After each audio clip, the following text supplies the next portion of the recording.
प्रतिकूल असतील त्यांनी नाही. देतो देतो देतो देतो देतो प्रस्तावावर मतविभागणीची मागणी होऊन असल्यामुळे आता आपण मतविभागणीची प्रोसेस चालू करत आहोत. ज्या सदस्यांना प्रस्तावाच्या बाजूने मतदान करायचे असेल त्यांनी सभागृहात माझ्या उजव्या बाजूला आपल्या जागेवर बसावे व ज्यांना प्रस्तावाच्या विरोधात मतदान करायचे असेल त्यांनी सभागृहाच्या माझ्या डाव्या बाजूला बसावे. प्रस्तावावर मतदान घेतेवेळी अनुकूल असतील ते सर्व सदस्य प्रथम उभे राहतील. प्रत्येक सदस्यांनी ज्या जागेवर ते उभे आहेत त्या जागेवरून आपले नाव व अनुक्रमांक वाचावा. त्याप्रमाणे नोंद घेण्यात येईल. त्यानंतर सदस्यांनी आपल्या जागेवर खाली बसावे. त्यानंतर प्रतिकूल असणाऱ्या सदस्यांसाठी देखील हीच कार्यपद्धती अवलंबण्यात येईल. आता मतमोजणीला सुरुवात होण्यापूर्वी 5 मिनिटं व आवश्यक वाटेल 10 मिनिटं घंटा वाजवण्यात येईल. त्यानंतर सभागृहाचे सर्व दरवाजे बंद करण्यात येतील.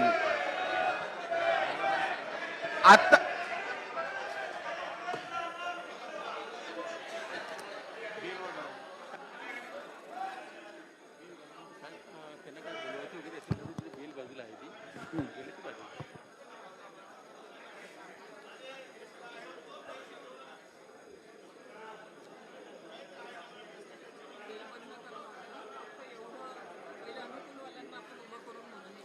आता बेल एकदा बंद झाली की मला फक्त हे वाचायचं इथपासून ते इथपर्यंत.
आता प्रत्यक्ष मतमोजणी सुरुवात करण्यात येत आहे.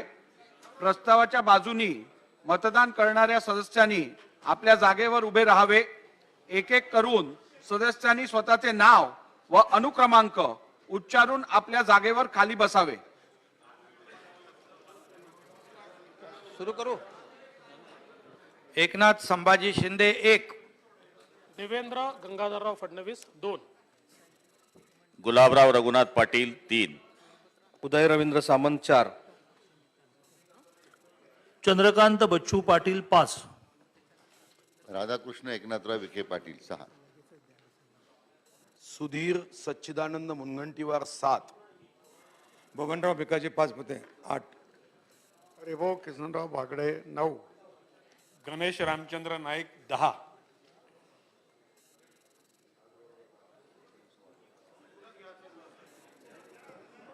भरतशेठ मारुती गोगावले 11, दीपक वसंतराव केसरकर 12, दादाजी दगडू भुसे 13, संदीपान आसाराम भुमरे 14, गिरीश दत्तात्रय महाजन 15, आशिष शेलार 16, मंगल प्रभात गुमानमलजी लोढ़ा 17, कालिदास कोळंबकर 18, गुणवंतराव भारसाकडे 19, माधुरी सतीश मिसाळ 20,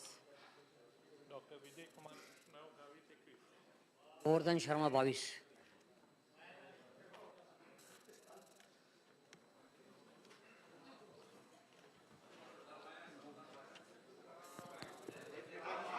अब्दुल सत्तार 23,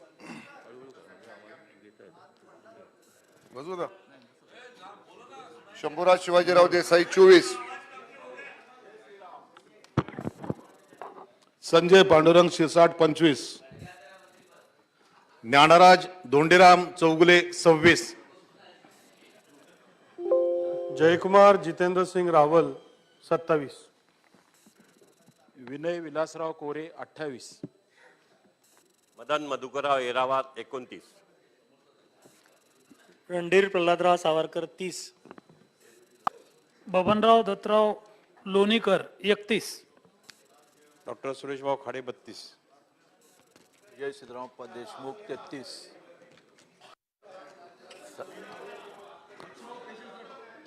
विजय सिद्धरामप्पा देशमुख 33, संजय श्रीराम कुटे 34,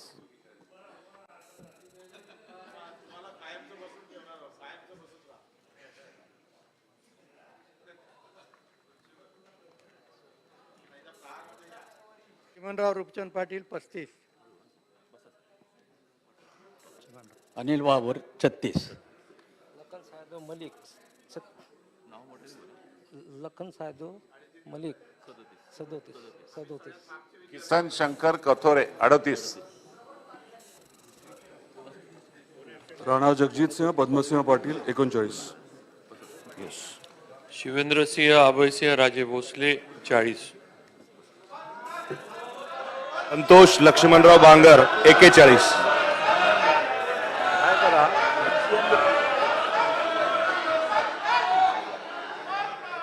रवींद्र दत्तात्रय चव्हाण 42, योगेश अमृतलाल सागर 43, संभाजी दिलीपराव पाटील निलंगेकर 44, राजेंद्र सुखानंद पाटणी 45,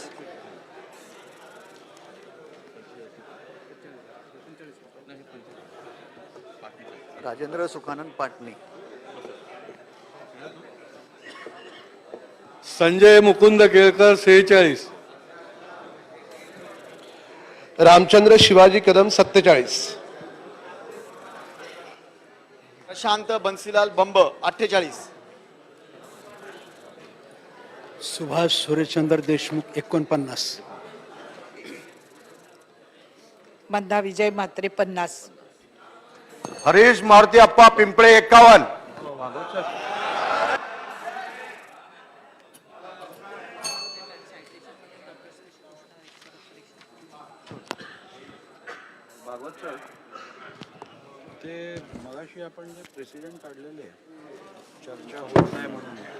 डॉक्टर तानाजी जयवंत सावंत 52. संजय दुलीचंद राठोड 53. कृष्णा पंचमराव खोपडे 54. विकास शंकरराव कुंभारे 55. संजय वामन सावकारे 56. काशीराम वेचान पावरा 57. गणपत काळू गायकवाड 58. प्रशांत रामशेठ ठाकूर 59. भीमराव धोंडेबा तापकीर 60. जयकुमार भगवानराव गोरे 61. जयकुमार भगवानराव गोरे 61.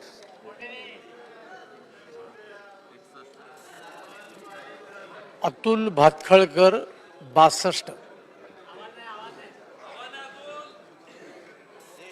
पराग मधुसूदन अळवणी 63.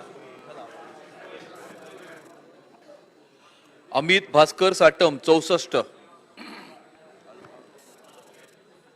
नितेश नारायण राणे 65. समीर त्रिंबकराव कुणावार 66. अतुल मुरेश्वर सावे 67. मनीषा अशोक चौधरी 68.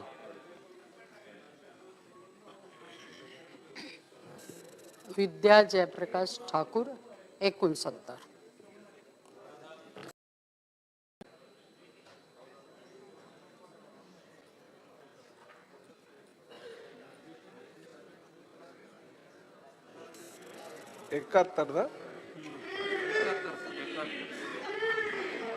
प्रताप बाबूराव सरनाईक 71. उत्तर देतो तुम्हाला अर्ध्या तासात. प्रकाश आनंदराव आबिटकर 72. देवयानी सुहास फरांदे 73. मोनिका राजीव राजळे 74. सीमा महेश हिरे 75. मोहन गोपाळराव मते 76.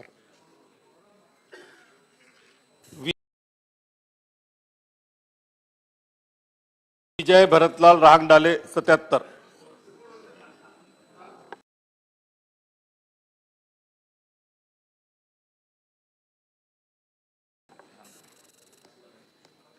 समीर दत्त. अशोक रामाजी उईके 81.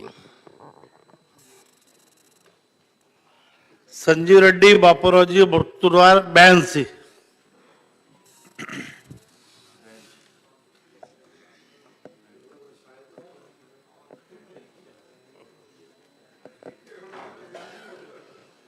पंकज राजेश भोयर 83.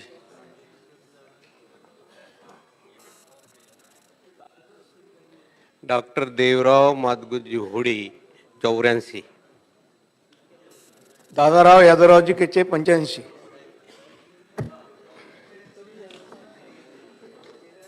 आकाश पांडुरंग फुंडकर 86.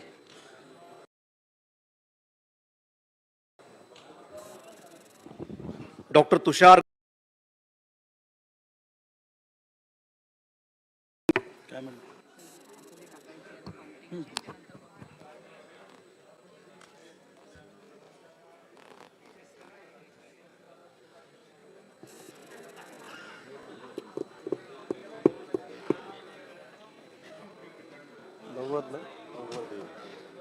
किशोर अप्पा पाटील 90. डॉक्टर बालाजी प्रल्हाद किनीकर 91. प्रदीप शिवनारायण जयस्वाल 92.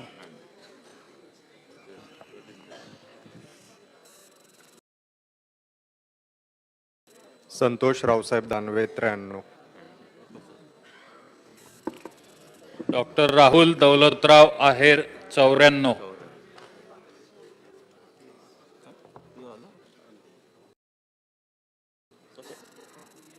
पट्टनार तमिल सेल्वन 95.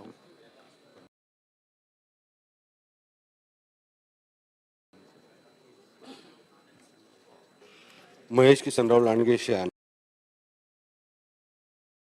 99. सुरेश दामू भोळे 100.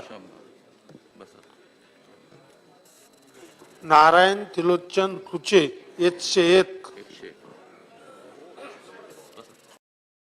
महेश प्रभाकर चौगुले 102. कुमार उत्तमचंद एलानी 103.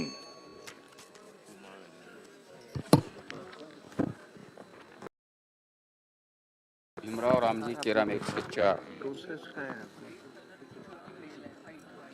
केराम. दिलीप मंगळू बोरशे 105.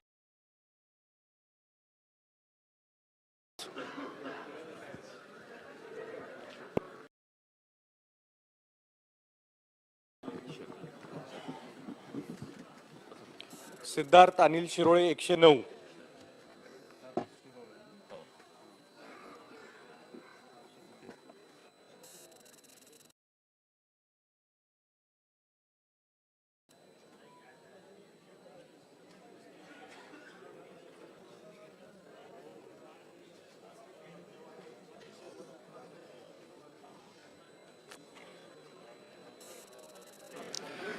संजय भास्करराव रायमुलकर 110.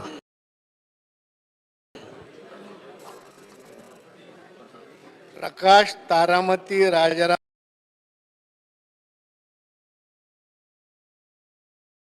सुर्वे 111.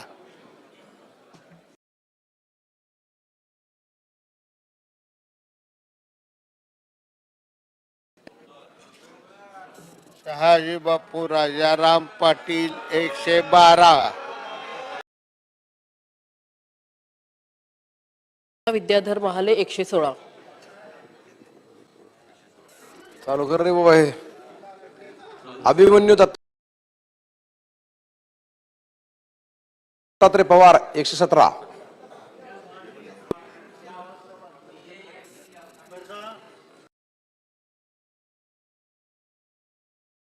प्रताप अरुणभाऊ अडसड 118. मंगेश रमेश चव्हाण 119. राजेश उदयसिंग पाडवी 120. मिहीर चंद्रकांत कोटेचा 121.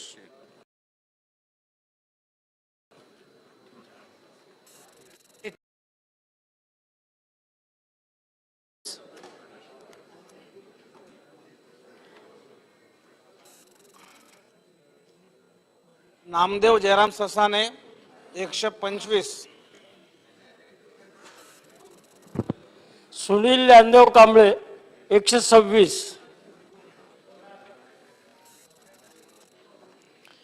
सचिन पंचप्पा कल्याण शेट्टी 127.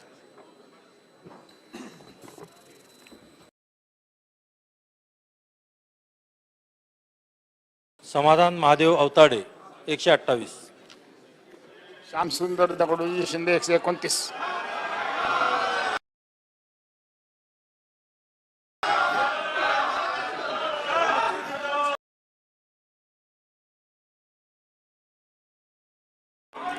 लता सोनवणे 131. लता सोनवणे 131.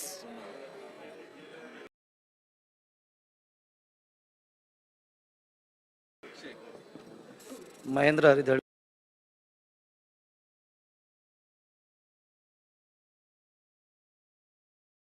132. महेंद्र सदाशिव थोरवे 133. मोरे 134. श्रीनिवास चिंतामण वनगा 135.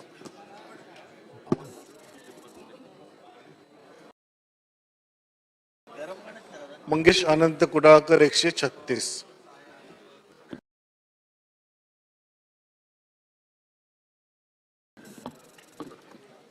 योगेश रामदास कदम 137.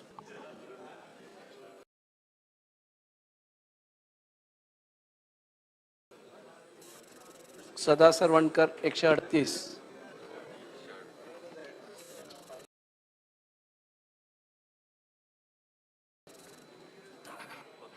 दिलीप भाऊसाहेब लांडे 139.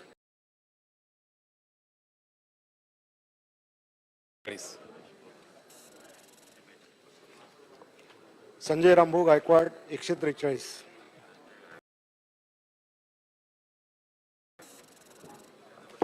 सुहास द्वारकानाथ कांदे 144.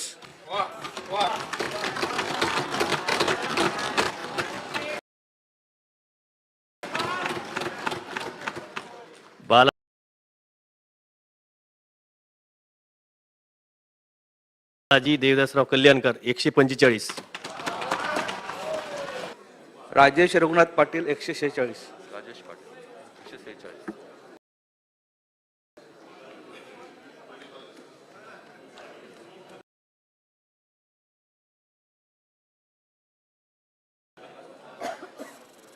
राजकुमार दयाराम पटेल 147.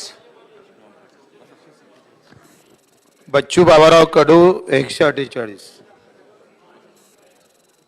ठाकूर हितेंद्र विष्णू 149. सिद्धी जितेंद्र ठाकूर 150.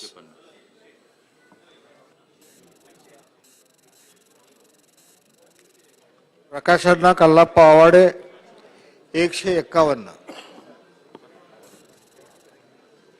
रवी गंगाधरराव राणा 152. जय बजरंगबली. राजेंद्र विठ्ठल राऊत 153.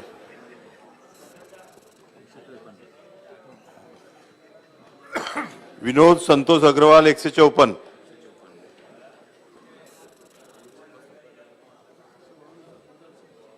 राजेंद्र शामगोंडा पाटील अठरावकर 155.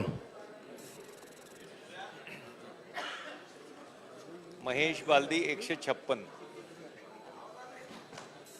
चंद्रकांत निंबाजी पाटील 157. किशोर गजानन जोरगेवार 158. प्रमोद रतन पाटील 159.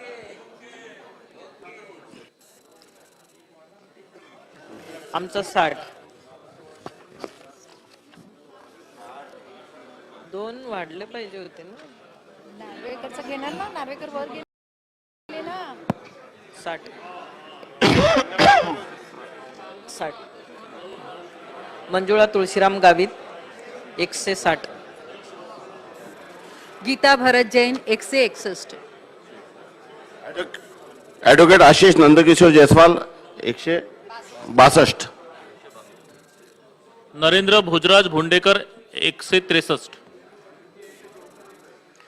रत्नाकर माणिकराव गुट्टे 164.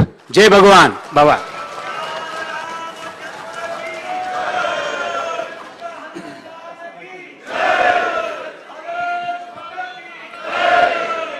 आता प्रस्तावाच्या विरोधात मतदान करणाऱ्या सदस्यांनी आपल्या आपल्या जागेवर उभे राहावे.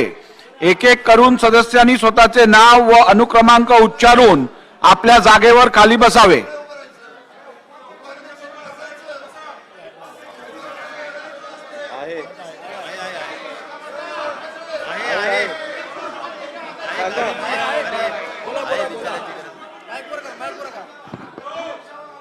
नरहरी सीताराम झिरवाळ 1.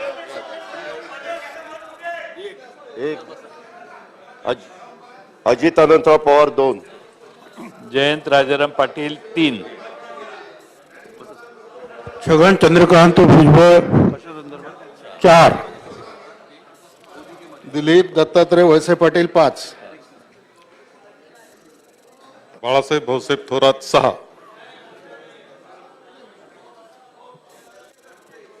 भास्कर भाऊराव जाधव 6. 7. भास्कर भाऊराव जाधव 7. 7. आदित्य रश्मी उद्धव ठाकरे 8.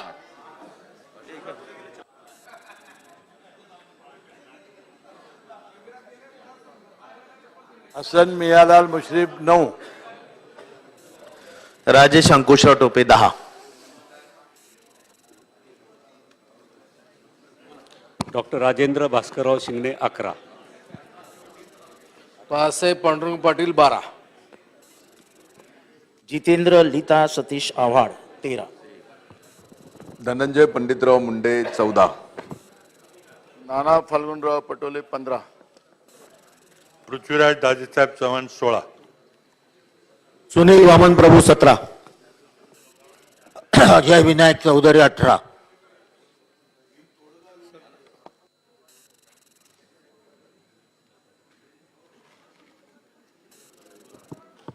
अनिल भाईदास पाटील 19.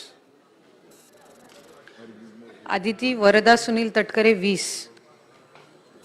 प्राजक्त प्रसाद तनपुरे 21. डॉक्टर नितीन काशीनाथ राऊत 22. साळवी 23.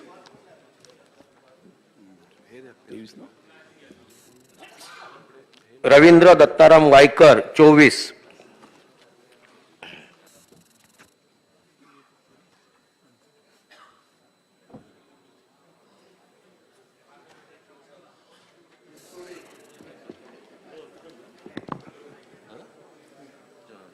संजय शकुंतला बाबुराव बनसोडे 25. यशवंत विठ्ठल माने 26. बबनराव विठ्ठलराव शिंदे 27. प्रकाश सुंदरराव सोळंके 28. माणिकराव शिवाजीराव कोकाटे 29. दौलत भिकाजी दरोडा 30.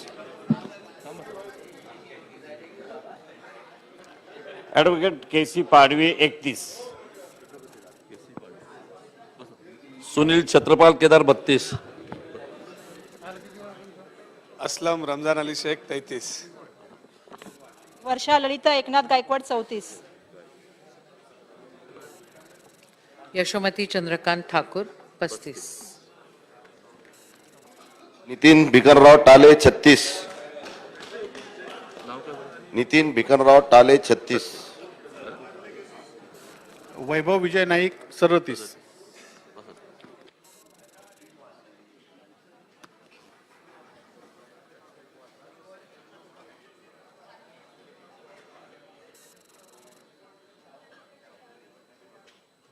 सुमन आर पाटील 38. सरोज बाबूलाल हिरे 39. धर्माराव बाबा आत्राम 40. मकरंद लक्ष्मणराव पाटील 41. दीपक प्रल्हाद चव्हाण 42. दिलीप दत्तात्रय मोहिते 43. अमित विलासराव देशमुख 44.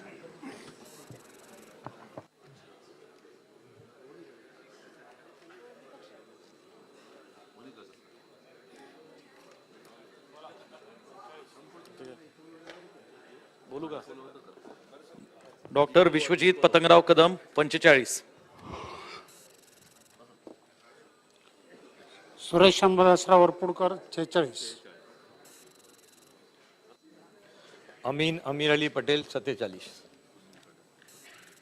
रणजित प्रतापराव कांबळे 48.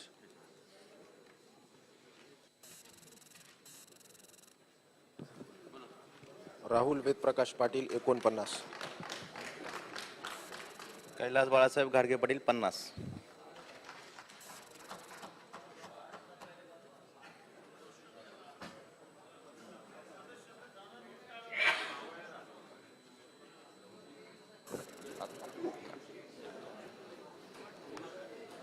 मानसिंग फत्तेसिंग नाईक 51. अशोक रावसाहेब पवार 52. दिलीप शंकरराव बनकर 53. पाटील बाबासाहेब मोहनराव 54.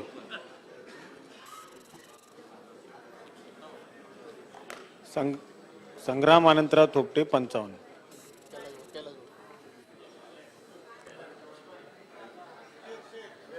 अरे शेर बोला तो ईडी लग जाएगा मेरे पीछे.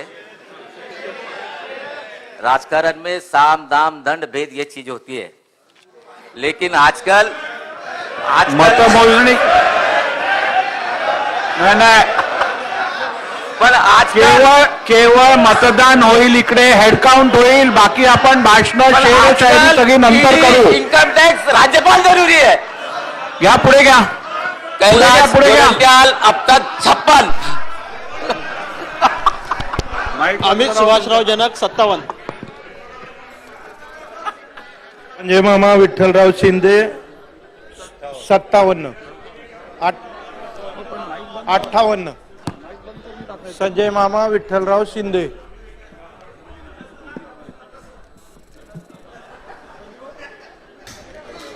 59 ना किती नंबर आहे सांगा. संजय आपण पाहतो या घडीची अत्यंत महत्त्वाची बातमी. शिंदे भाजपा सरकारनं बहुमत जिंकलंय.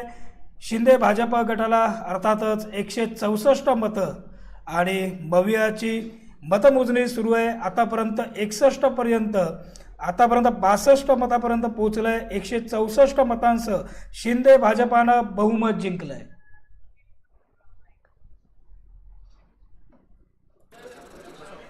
राजू माणिकरावजी कारेमोरे 61. मनोहर गोवर्धन चंद्रिकापुरे 62.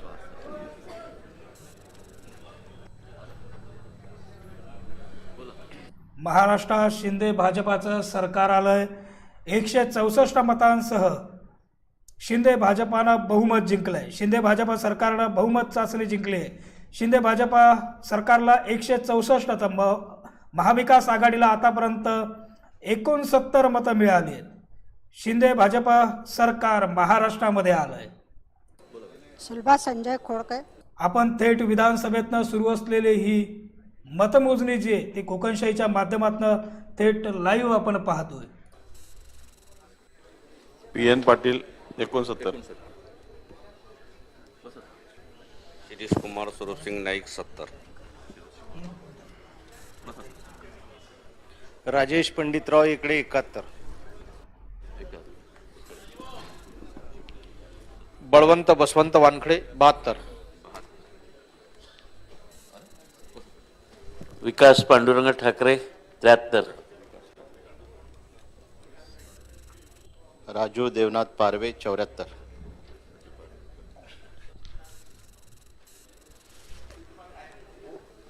सुनील राजाराम राऊत 75. रमेश गजानन कुरगावकर 76. प्रकाश वैकुंठ फातर्पेकर 77. सिंग सरदार सिंग राजपूत 78. राजपूत 78.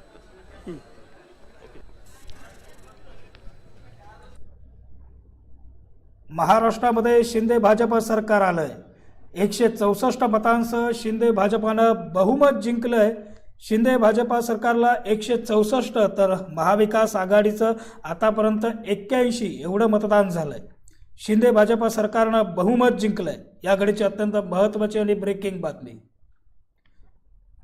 थेट कोकणशाहीच्या माध्यमातून विधानसभेचं विशेष अधिवेशन आपण थेट घर बसल्या पाहू शकतो. 164 मतांसह शिंदे भाजपानं बहुमत जिंकलंय. डॉक्टर किरण यमाजी लहामटे 83.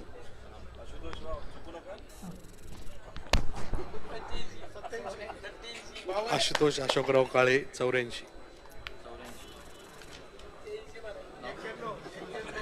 आशुतोष अशोकराव. निलेश ज्ञानदेव लंके 95. 85.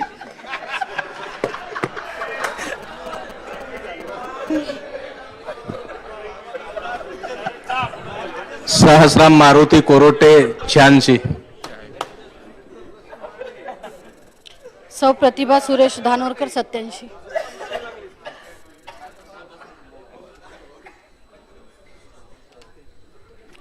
इरामन भिकाजी खोसकर 88. सासरे बंधूवरच संजय चंदूकाका जगताप 89.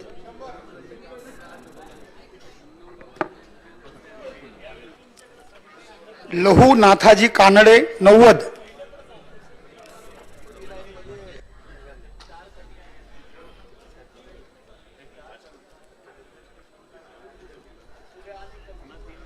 ऋतुराज संजय पाटील 91.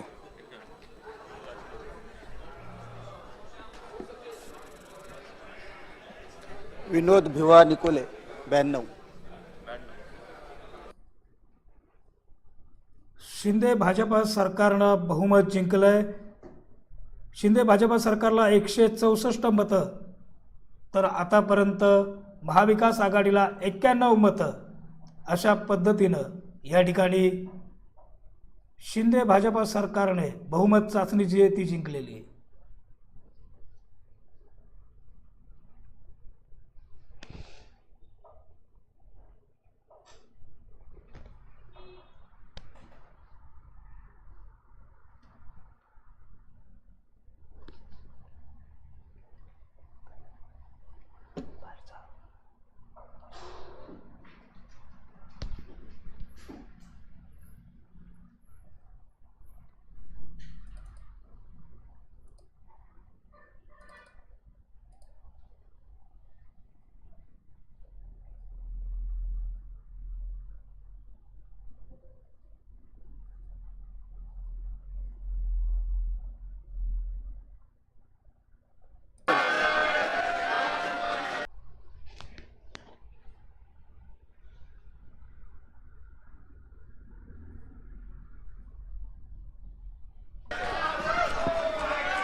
डायरेक्ट मुख्यमंत्र्यांना वासिम आझमी 1. निर्णय हे डिक्लेअर झाल्यानंतर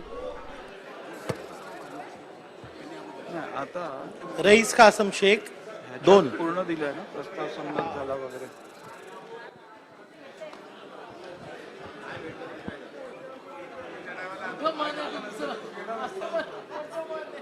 शाह फारूक अनवर 3.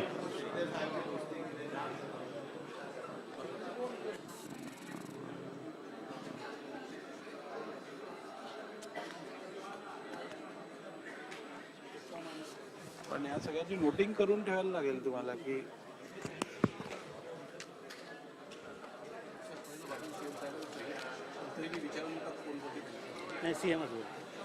हा म्हणजे सीएम डीसीएम आणि मग प्रत्येक पक्षाचं एक व्यक्ती बोलेल.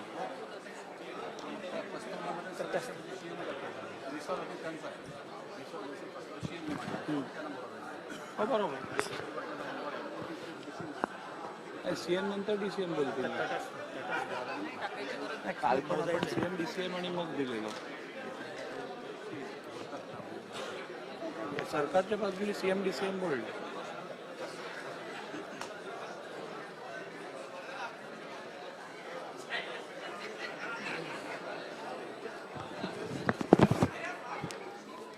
झालं ना.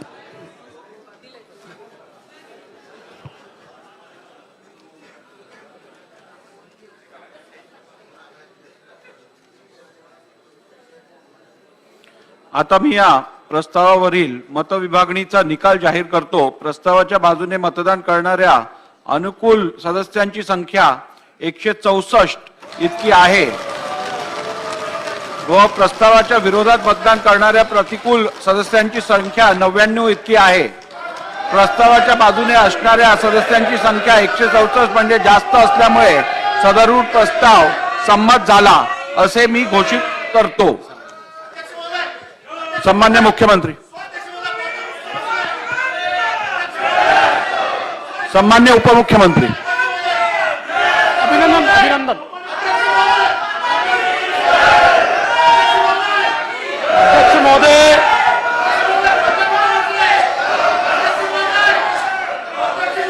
अभिनंदन अभिनंदन. अभिनंदनाचा प्रस्ताव हे शेवटी बोलते ना, त्यांचं अभिनंदन आहे त्याच्यामुळे ते शेवटी बोलते.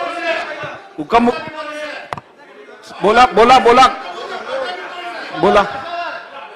अध्यक्ष महोदय, या ठिकाणी शिवसेनेच्या वतीने व्हीप बजावला असताना नाही इन्फॉर्मेशन काय सांगा. ते माझ्या रेकॉर्डवर आहे. ते माझ्या रेकॉर्डवर आहे. तुम्ही इन्फॉर्मेशन काय ती सांगा. ते सगळं माझ्या रेकॉर्डवरती आहे, सभागृहाच्या पटलावर आहे. तुम्ही तुमची माहिती काय आहे तेवढी द्या. ही माहिती देण्यासाठी मी रेकॉर्डवरती आहे. सन्माननीय उपमुख्यमंत्री,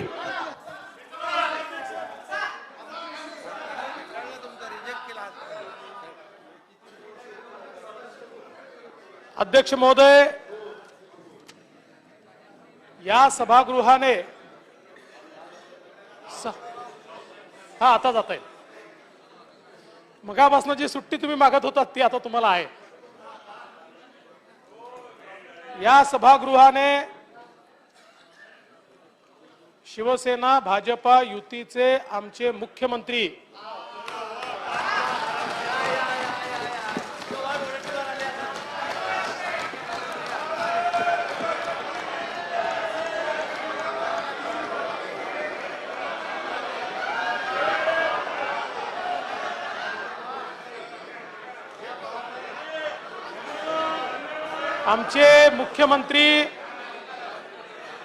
श्री एकनाथरावजी शिंदे यांच्यावर प्रचंड मोठा विश्वास व्यक्त केला म्हणून मी माननीय एकनाथरावजी शिंदे यांचं मनापासून अभिनंदन करतो. या सभागृहाची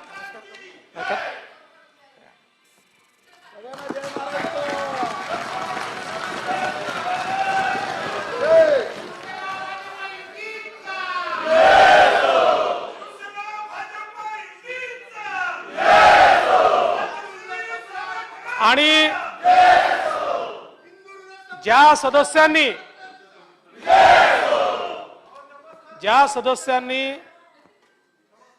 या प्रस्तावाच्या बाजूने मतदान केलं त्या सदस्यांचे आभार तर मानतोच, पण अप्रत्यक्षपणे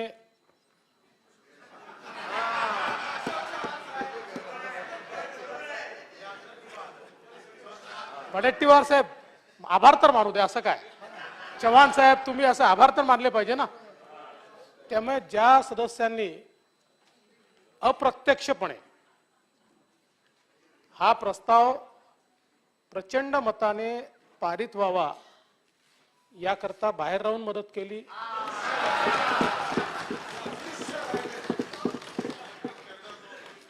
त्या अदृश्य हातांचेही मी मनापासून आभार मानतो. खरं म्हणजे अध्यक्ष महोदय, मुख्यमंत्री एकनाथरावजी शिंदे एक कट्टर शिवसैनिक, शिवसेना प्रमुख वंदनीय बाळासाहेब ठाकरे यांच्या जाज्वल्य विचारांचे पाईक असलेले आणि कर्मावर अढळ निष्ठा असलेले अशा प्रकारचं व्यक्तिमत्व म्हणजे एकनाथरावजी शिंदे आहेत. ते कुशल संघटक आहेत, पण त्याही पेक्षा ते जनतेचे सेवेकरी आहेत. शिवसेना प्रमुख वंदनीय बाळासाहेब ठाकरे आणि धर्मवीर आनंद दिघे साहेब या दोघांच्या प्रभावामुळे 80च्या दशकामध्ये साधारण 1980 मध्ये शिंदे साहेबांनी शिवसेनेमध्ये सक्रिय काम सुरू केलं आणि एका साधा कार्यकर्ता शाखा प्रमुख इथपासनं तर वेगवेगळ्या जबाबदाऱ्या पार पाडत आज राज्याचे मुख्यमंत्री म्हणून या ठिकाणी त्यांनी जबाबदारी सांभाळली. खरं म्हणजे धर्मवीर आनंद दिघेंनी 1984 मध्ये शिंदे साहेबांची किसननगर शाखा प्रमुख म्हणून त्या ठिकाणी नियुक्ती केली आणि त्यानंतर दिघे साहेबांच्या नेतृत्वात अनेक आंदोलनांमध्ये त्यांनी सहभाग घेतला. सातत्याने सामान्य माणसाला न्याय देण्याकरता त्या ठिकाणी ते आंदोलन करायचे. अनेक केसेस लागायच्या, अनेक वेळा कारागृहात जावं लागायचं, बेल व्हायची. पुन्हा नव्याने दिघे साहेबांनी आदेश दिला की आपलं सर्वस्व सोडून आणि आपल्या जीवाची पर्वा न करता जनसामान्यांच्या सेवेमध्ये ते हजर असायचे. मग त्या काळामध्ये गरजवंतांना धान्य उपलब्ध करून देण्याचा विषय असेल, टंचाईच्या काळात पाम तेल उपलब्ध करून देण्याचा विषय असेल, या सगळ्या अडचणीच्या काळामध्ये छोट्या छोट्या गोष्टींकरता देखील प्रशासनाच्या विरोधात त्या ठिकाणी आंदोलन उभं करायचं आणि त्या माध्यमातनं सामान्य माणसाला न्याय द्यायचा, हे देखील त्यांनी या ठिकाणी करून दाखवलं. खरं तर 2004 साली ते तेव्हाच्या एकत्रित ठाणे मतदारसंघातून निवडून आले आणि त्यानंतर सलग 4 वेळा, कारण त्यानंतर 9 साली कोपरी पाचपाखडी हा मतदारसंघ झाला, असे 2004 पासून सलग 4 वेळा महाराष्ट्राच्या विधानसभेमध्ये ते या ठिकाणी पोहोचले. खरं म्हणजे मागच्या काळामध्ये माझ्यासोबत मंत्री म्हणून देखील त्यांनी काम केलं. पण याहीपेक्षा सगळ्यात महत्त्वाचं काही असेल तर त्या काळामध्ये सीमा प्रश्नावर जे काही आंदोलन झालं, भुजबळ साहेब आपण त्यामध्ये होतात, या आक्रमक आंदोलनामध्ये एक प्रकारे त्यांनी एक नेता म्हणून आपला दबदबा त्या काळात तयार केला.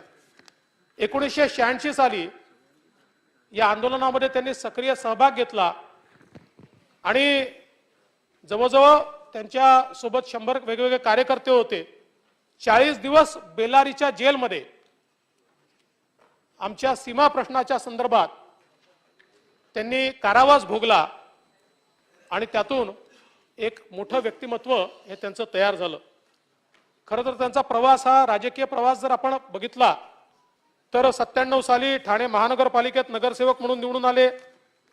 मग मनपामध्ये सभागृह नेते झाले, त्यानंतर आमदार झाले, ठाणे जिल्ह्याचे जिल्हा प्रमुख झाले आणि आपल्याला कल्पना आहे की ज्यावेळी 2014 मध्ये मी मुख्यमंत्री झालो त्यावेळी अल्पशा काळाकरता ते विरोधी पक्षनेते होते.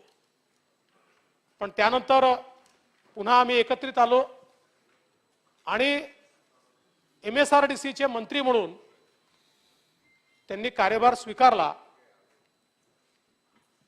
काही लोकांना असं वाटायचं की MSRDC यांना दिली म्हणजे कुठेतरी यांचे पंख छाटले. पण ज्या व्यक्तीमध्ये कर्तृत्व असतं त्याला पद महत्वाचं नसतं.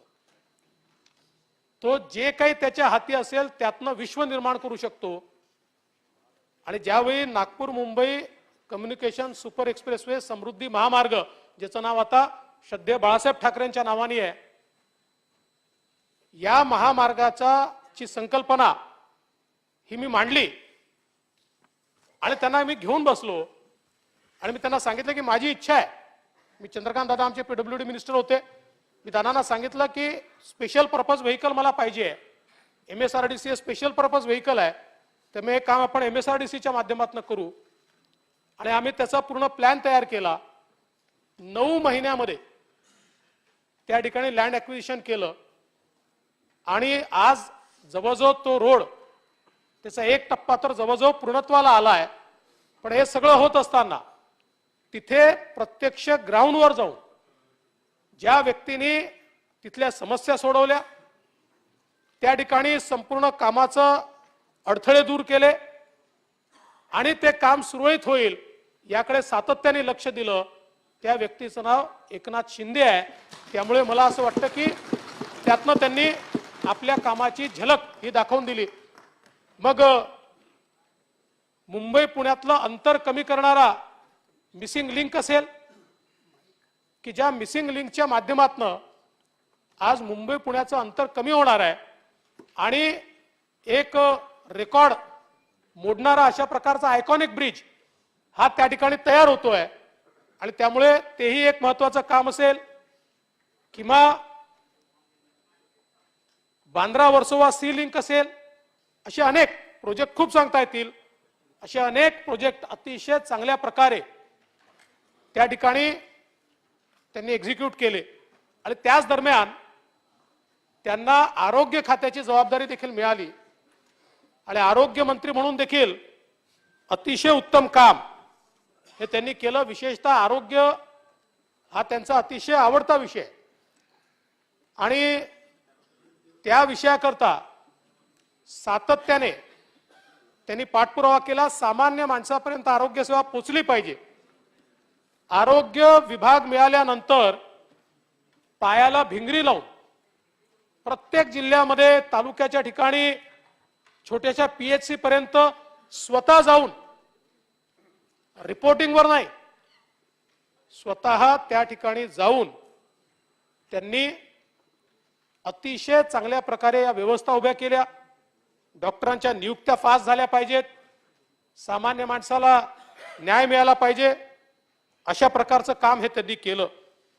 खरं म्हणजे एकनाथराव शिंदे एक वेगळं रसायन आहे. मी त्यांना अनेक वेळा म्हणतो की तुम्ही झोपता कधी हेही समजत नाही आणि तुम्ही जेवता कधी हेही समजत नाही. 24/7 काम करणारा हा नेता आहे. आणि विशेषतः जेव्हा एखादी निवडणूक असते, एखादा क्रायसिस असतो, त्यावेळी 24/7 नाही, 72/21 असे 3-3 दिवस सलग काम करताना ते या ठिकाणी दिसतात. पण एक सगळ्यात महत्वाचं आहे की अनेक वेळा राजकारणामध्ये पद मिळाल्यानंतर माणुसकीचा भाव आपण हरवतो. पण एकनाथराव शिंदेमध्ये प्रचंड माणुसकी आहे. आणि त्यामुळे मोठ्यातल्या मोठा माणूस असो की लहानातल्या लहान, त्याच्याकरता धावून जाणं, खरं म्हणजे ही शिकवणच धर्मवीर आनंद दिघे साहेबांनी त्यांना दिली की ज्याचा कोणी नाही त्याचे दिघे साहेब होते. आणि दिघे साहेबांनी हीच शिकवण शिंदे साहेबांना देखील दिली. आणि म्हणूनच आज सामान्य माणसाकरता ते काम करताना दिसतात. परवा आम्ही आपत्ती व्यवस्थापनाची मिटिंग घेतली, त्यावेळेस सगळे सांगत होते की आता आमची लाईन 24/7 चालू राहणार, आम्ही 24/7 आपत्ती व्यवस्थापना करता तयार असणार. त्यास मुख्यमंत्र्यांनी सांगितलं तुम्ही तर आहेच, पण मी देखील तुम्हाला 24/7 उपलब्ध आहे, तुम्ही अर्ध्या रात्री मला सांगा.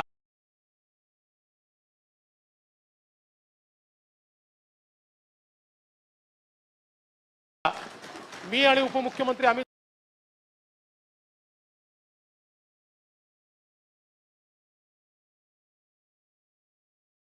दोघेही तुमच्यासोबत या ठिकाणी राहू.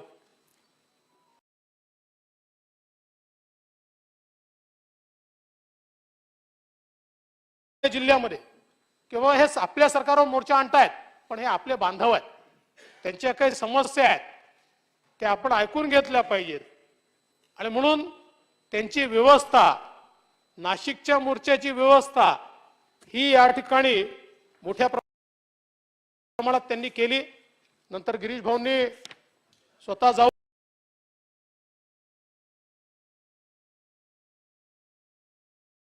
त्या ठिकाणी झाले तर आपल्याला कारवाई करावी लागते. पण आमच्या विरुद्ध एक शब्द बोलला तर आम्ही ऐकून घेणार नाही, आमच्या विरुद्ध एक पोस्ट लिहिली तर आम्ही ऐकून घेणार नाही, आमच्या विरुद्ध काही बोललं तरी आम्ही उचलू आणि तुम्हाला जेलमध्ये टाकू. ही जी काही अवस्था आपल्याला काही काळ पाहायला मिळाली, ही अवस्था काही फार चांगली नाही.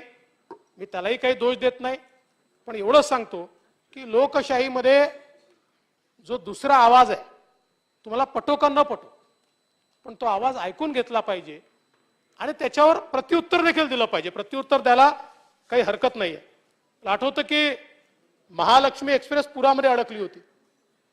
तात्काळ माझ्यासमोर त्यावेळी नाव आलं ते शिंदे साहेब आणि रवींद्र चव्हाण यांचं, आणि यांना मी तात्काळ सांगितलं की तुम्ही जा. त्या दिवशी माननीय उद्धवजींचा वाढदिवस होता, पण मी त्यांना सांगितलं मी उद्धवजींशी बोलतो, तुम्ही सगळे कार्यक्रम सोडून त्या ठिकाणी जा. आणि शिंदे साहेब, रवींद्र चव्हाण त्या ठिकाणी पोहोचले. अगदी बोटीमध्ये साप घुसत असताना देखील त्या बोटीतनं प्रवास करून त्या ठिकाणचे जे प्रवासी आहेत त्या प्रवाशांना बाहेर काढलं. काही पत्रकार देखील त्या ठिकाणी अडकलेले होते. त्या पत्रकारांनी प्रत्यक्ष ही सगळी घटना बघितली आणि त्यांनी देखील नमूद केली की ज्यावेळी अनेक प्रशासनातले लोक देखील हिम्मत करू शकत नव्हते, अशा वेळी या लोकांना पुरातनं बाहेर काढण्याचं काम हे शिंदे साहेबांनी केलं.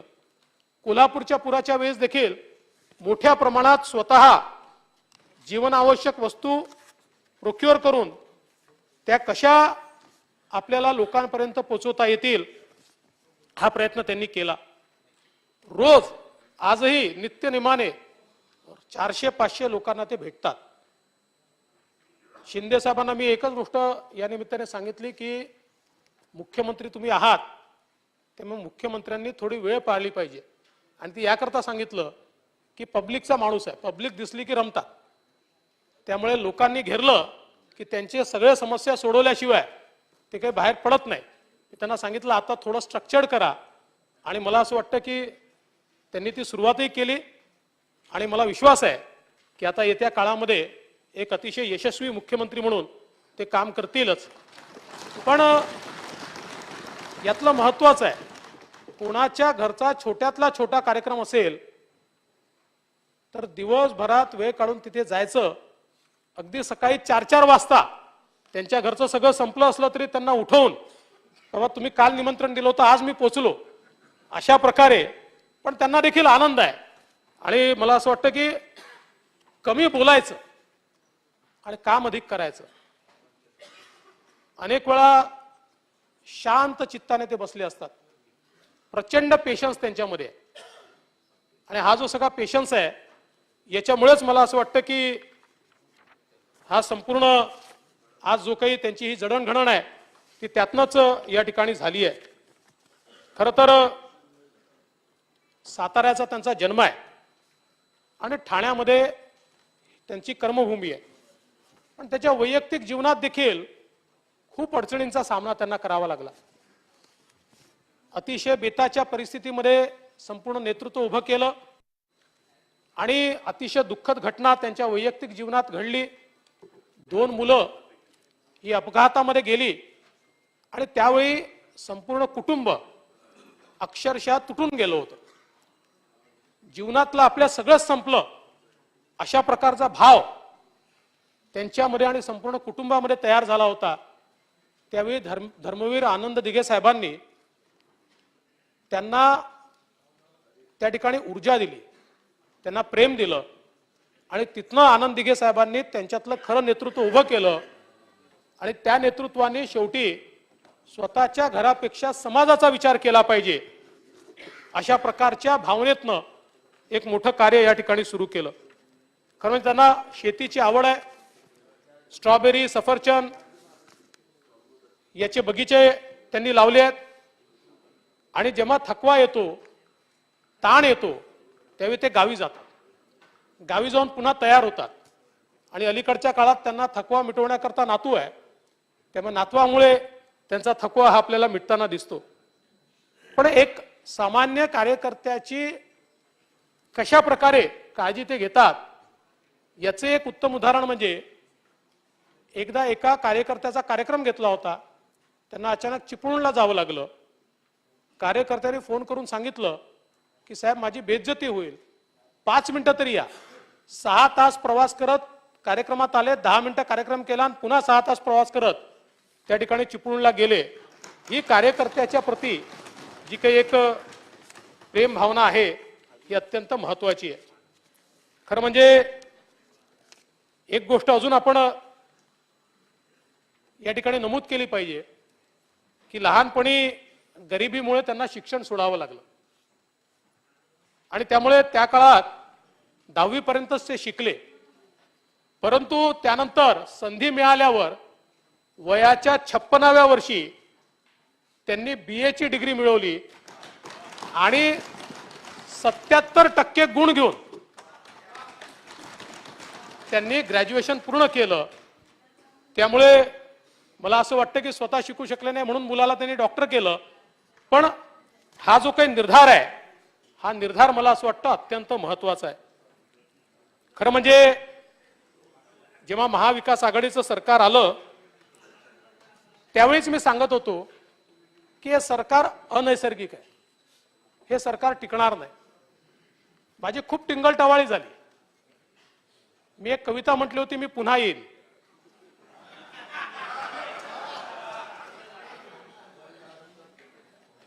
त्याच्यावर माझी खूप टिंगलटवाळी अनेकांनी केली.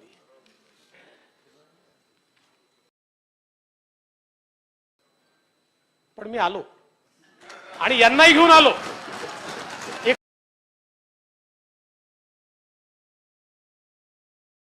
एकटा नाही आलो, यांना सोबत घेऊन आलो. आणि अध्यक्ष महोदय, ज्यांनी टिंगल टवाळी केली, ज्यांनी अपमान केला, त्यांचा मी बदला घेणार आहे. आणि माझा बदला एवढाच आहे की मी त्यांना माफ केलं. राजकारणामध्ये अशा गोष्टी मनावर घ्यायच्या नसतात. हरेक का मौका आता है. आणि म्हणून एकच गोष्ट या ठिकाणी सांगू इच्छितो, दुनिया के सारे शौक पाले नहीं जाते, दुनिया के सारे शौक पाले नहीं जाते, कांच के खिलौने हवा में उछाले नहीं जाते, कोशिशें करने से जीत होती है आसान, क्योंकि हर काम तकदीर के भरोसे टाले नहीं जाते. आणि म्हणून जरी या ठिकाणी आमच्याकडे मॅन्डेट असताना आम्हाला विरोधी पक्षात बसावं लागलं, तरी आम्ही कधी त्यातनं विचलित झालो नाही. सातत्याने संघर्ष केला, जनतेचे प्रश्न मांडले. कोरोनाचा काळ असो, कुठलाही काळ असो, जनतेमध्ये राहिलो, कधी स्वतःची पर्वा केली नाही. आणि म्हणूनच मला असं वाटतं की काही लोकांना असं वाटायचं आम्ही सत्तेकरता काही करतोय. आमचा विचारच हे सांगतो की सत्ता हे आमचं साध्यच नाहीये. सत्ता आमचं साधन आहे. सामान्य माणसाच्या जीवनामध्ये सामाजिक आर्थिक परिवर्तन करण्याकरता एक उपकरण म्हणून सत्ता आम्हाला हवी आहे. आणि म्हणूनच मी सांगितलं, ज्यावेळेस सरकार जाईल त्यावेळी आम्ही पर्यायी सरकार देऊ. आणि आमचे नेते माननीय मोदीजी यांनी या देशामध्ये दाखवून दिलं की आमच्याकरता सत्ता महत्वाची नाही आहे. आम्ही जो या ठिकाणी आमची खंत होती ती एवढीच खंत होती की जनतेनं मॅन्डेट दिलं आणि ते मॅन्डेट दिल्यानंतर आमचं मॅन्डेट हिरावून देण्याचा प्रयत्न झाला. आणि म्हणून मोदीजींनी सांगितलं, हो आम्ही सरकार बनवू, आम्हीच शिवसेना प्रमुख बाळासाहेब ठाकरेंच्या एका सच्च्या कार्यकर्त्याला मुख्यमंत्री बनवू. आणि जनतेनं जे मॅन्डेट दिलं होतं, शिवसेना भाजपला जे मॅन्डेट दिलं होतं, त्या मॅन्डेटचा सन्मान हा आम्ही करून दाखवू. आणि माझ्या नेत्यांनी मला या ठिकाणी आदेश दिला की या सरकारमध्ये उपमुख्यमंत्री म्हणून तुम्ही काम करा. ज्या पक्षाने मला सर्वोच्च स्थानावर बसवलं त्या पक्षाने मला घरी बसण्याचा आदेश दिला असता तरी मी बसलो असतो. आणि मी आज अतिशय स्पष्टपणे सांगतो की माननीय मुख्यमंत्री एकनाथराव शिंदे यांच्या पाठीशी पूर्ण ताकदीने आणि क्षमतेने मी उभा आहे. त्यांची कारकीर्द यशस्वी होईलच, पण ती अधिक यशस्वी कशी होईल हा प्रयत्न या ठिकाणी मी करणार आहे. आणि कुठल्याही प्रकारे या ठिकाणी त्यांच्यात माझ्यात कधी दुरावा कोणाला दिसणार नाही, कधीही पॉवर स्ट्रगल कोणाला दिसणार नाही, कुठेतरी कुरघोडीचं राजकारण कोणाला दिसणार नाही. कारण कधी आम्ही सोबत होतो, कधी वेगळ्या बाकांवर होतो, पण आमच्यातली मैत्री ही मात्र नेहमी कायम राहिली. ती कधीच आमची मैत्री या ठिकाणी मोडली नाही. आणि म्हणून खरं तर मी एवढंच सांगू शकेन, मी कोणाला उपमा देत नाहीये, नाहीतर कोणीतरी त्याला उपमेला जोडेल. पण एवढंच सांगतो, जेव्हा जेव्हा धनानंदाची सत्ता निरंकुश होते तेव्हा तेव्हा कुठल्या तरी चाणक्याला चंद्रगुप्त शोधावा लागतो आणि ही निरंकुश सत्ता ही खाली आणावी लागते. त्यामुळे हेच आज या ठिकाणी होताना दिसत आहे. आणि मग अशा या सगळ्या परिस्थितीमध्ये एकदा सरकार बनल्यानंतर मला असं वाटतं की ती मोकळ्या मनाने स्वीकारली पाहिजे. खरं म्हणजे मला आनंद आहे की माननीय शरद पवार साहेबांनी देखील संघाची भूमिका, संघाची शिस्त या संदर्भात गौरवपूर्ण उल्लेख केला. माझा उल्लेख करताना मला आनंद आहे त्याचा. त्यांनी मला संघ स्वयंसेवक मी आहेच, मला अतिशय आनंद आहे आणि त्यांनी गौरवपूर्ण उल्लेख केला असं मी त्या ठिकाणी समजतो. त्यामुळे खरंच मी त्यांचेही अतिशय मनापासून आभार मानतो. मनसेचे नेते राज ठाकरे यांनी अतिशय सुंदर पत्र लिहिलं. खरं म्हणजे मी त्याला दुसऱ्या दिवशी उत्तर द्यायचा विचार केला, पण त्यांच्यासारखे शब्द मला सुचले नाहीत. आणि म्हणून मग मी त्यांना फोन करून त्यांचे आभार मानले. आणि लवकरच त्यांचे, कारण अजून तब्येत ठीक नाही आहेत, ते नुकतेच बाहेर आले आहेत, अजूनही घरीच आहेत, त्यांची भेट देखील घेणार आहे. मला असं वाटतं की आपण सगळे राजकीय विरोधक आहोत, आपण शत्रू नाही आहोत.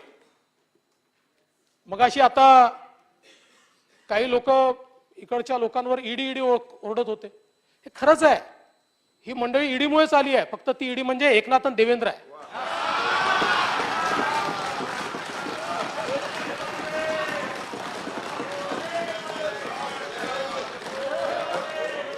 आणि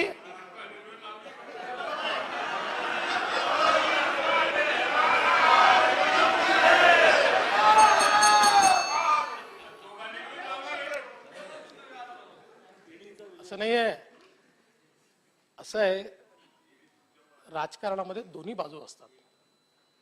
आमच्या एकेका नेत्यावर 30 खटले टाकले हो. आणि काय केस माहितीये, आमच्या एका खासदारावर तर केस अशी टाकली, म्हणजे त्या खासदाराची जर तुम्ही संपत्ती बघितली, त्याच्यावर अशी केस टाकली की माझी गाडी देवदर्शनाला किरायाने नेली होती, 5,000 रुपये दिले नाही, म्हणून त्याच्यावर 420 ची केस लावली आहे. गिरीश भाऊंवर तर मोकाच लागणार होता, बरं झालं असतं लागला असता. म्हणजे असं नाही, पण जाऊ द्या. हनुमान चालीसा म्हटली की घर तोडणार.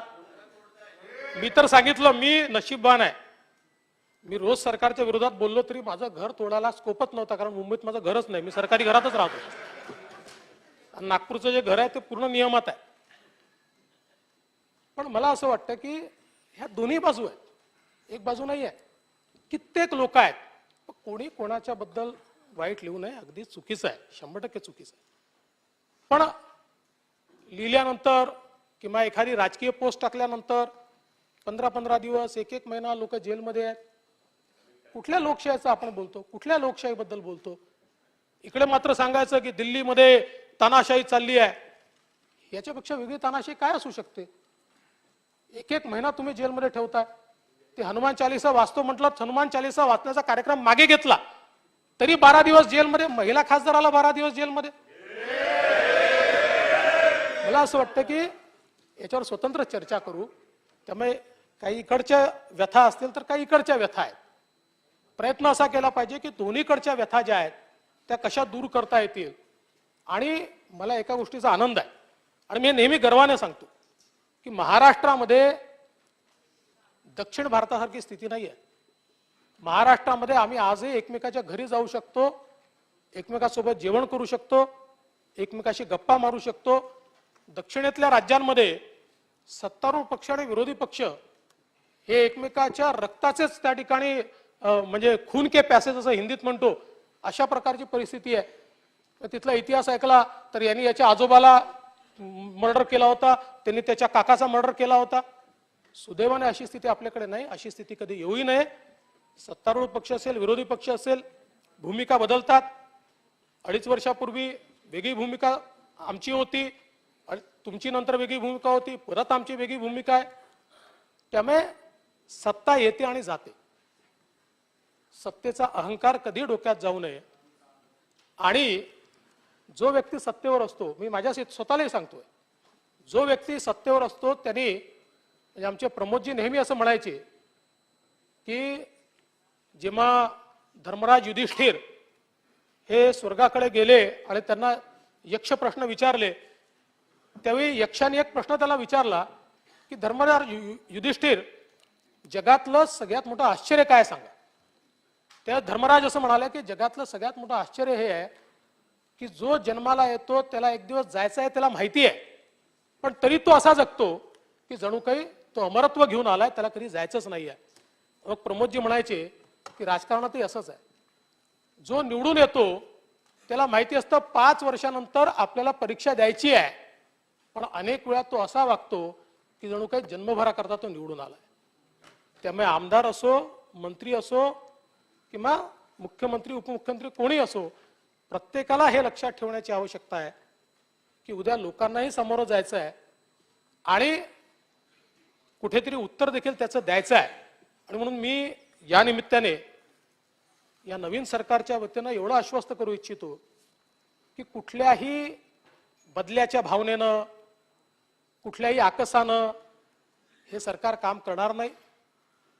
ज्या मेरिटच्या गोष्टी आहेत, मी काल देखील मला विचारलं सगळं स्थगित करणार का, सांगितलं की काही गोष्टी स्थगित होतील पण मेरिटवर होतील, मेरिट शिवाय होणार नाही. जे चांगले निर्णय आहेत ते सगळे निर्णय आम्ही कायम करू, उलट ते निर्णय कसे पुढे नेता येतील त्याचा देखील आम्ही निश्चितपणे प्रयत्न करू. आणि म्हणून मला असं वाटतं की या संपूर्ण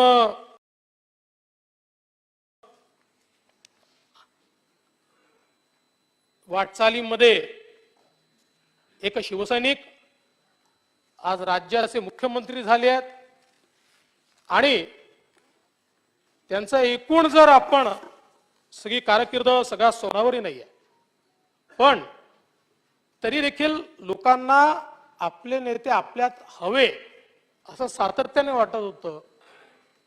आता येत्या काळामध्ये हा नेता जनसामान्यांना उपलब्ध असेल. हा नेता मुंबईतच नाही, महाराष्ट्राच्या कानाकोपऱ्यात उपलब्ध असेल. हा नेता एका कॉलवर उपलब्ध असेल आणि शेवटच्या माणसाचे प्रश्न सोडवण्याचा प्रयत्न हा नेता या ठिकाणी करेल. मगाशी जसं मी सांगत होतो, भलेही शेवटच्या कॅबिनेटमध्ये तुम्ही काही निर्णय घेतले, खरं तर राज्यपालांचं पत्र आल्यानंतर जोपर्यंत विश्वासमत पात्र होत नाही, प्राप्त होत नाही, तोपर्यंत कॅबिनेटची मीटिंग घ्यायची नसते हा संकेत आहे. तथापि तुम्ही कॅबिनेटची बैठक घेतली, त्या बैठकीत काही निर्णय देखील घेतले. मग तो संभाजीनगरचा असो, तो धाराशिवचा असो किंवा तो दिबा पाटलांचा असो किंवा इतरही काही निर्णय असतील, जरीही ती कॅबिनेट संकेताप्रमाणे घेता येत नाही तरी तुम्ही निर्णय घेतले असले तरी मी मुख्यमंत्र्यांची चर्चा केली आणि मुख्यमंत्र्यांनी सांगितलं आपली भूमिका तीच आहे, आपण त्याच भूमिकेचे आहोत. त्याच्यामुळे काळजी करू नका. तुमच्या शेवटच्या कॅबिनेटचे निर्णय पुन्हा कॅबिनेटमध्ये घेऊन ते एफर्म करून आणि ते निर्णय लागू करण्याचं काम हे सरकार या ठिकाणी करेल हा विश्वास तुम्हाला देतो. आणि पुन्हा एकदा संपूर्ण सभागृहाच्या वतीनं माननीय मुख्यमंत्र्यांचं अतिशय मनपूर्वक अभिनंदन करतो आणि विरोधी पक्षाला देखील या ठिकाणी विनंती करतो की आपलं सहकार्य आम्हाला द्या. आपलं सहकार्य हे अत्यंत मोलाचं आहे, ते सहकार्य आम्हाला मिळावं एवढीच विनंती करून माझं बोलणं संपवतो. हा खरं तर 23 अन्वये आपण विश्वासदर्शक ठराव घेतलेला आहे. यावरती सन्मान्य उपमुख्यमंत्र्यांनी आभार प्रदर्शनासाठी भाषण केलं आहे. तरीही माझ्याकडे काही नावं आली आहेत, त्यांना बोलायचं आहे. त्यामुळे आभार व्यक्त करण्यासाठी हा आपण चान्स देत असल्यामुळे प्रत्येक पक्षातल्या एका व्यक्तीने बोलू दे. सन्मान्य अजितदादा पवार. अध्यक्ष महोदय, आता राज्याचे उपमुख्यमंत्री देवेंद्र फडणवीस साहेबांनी एकनाथराव शिंदे मुख्यमंत्री यांना त्यांनी जे सरकार त्यांच्या नेतृत्वाखाली आलेलं आहे त्याच्या विश्वासदर्शक ठरावाच्या बद्दलचा आज विषय होता आणि तो मंजूर करण्यात आलेला आहे. त्याच्याबद्दल त्यांनी आपली मत या ठिकाणी व्यक्त केलं. अध्यक्ष महोदय, अनेक वर्ष मी देवेंद्रजींना या सभागृहामध्ये भाषण करत असताना बघितलं, परंतु देवेंद्रजी नेहमीचा उत्साह तुमच्या चेहऱ्यावर दिसत नव्हता. तुमचा जो जोश असायचा मी मुख्यमंत्री असतानाही पाहिलं आणि इथं विरोधी पक्ष नेते पण असताना पाहिलं. त्याच्यामध्ये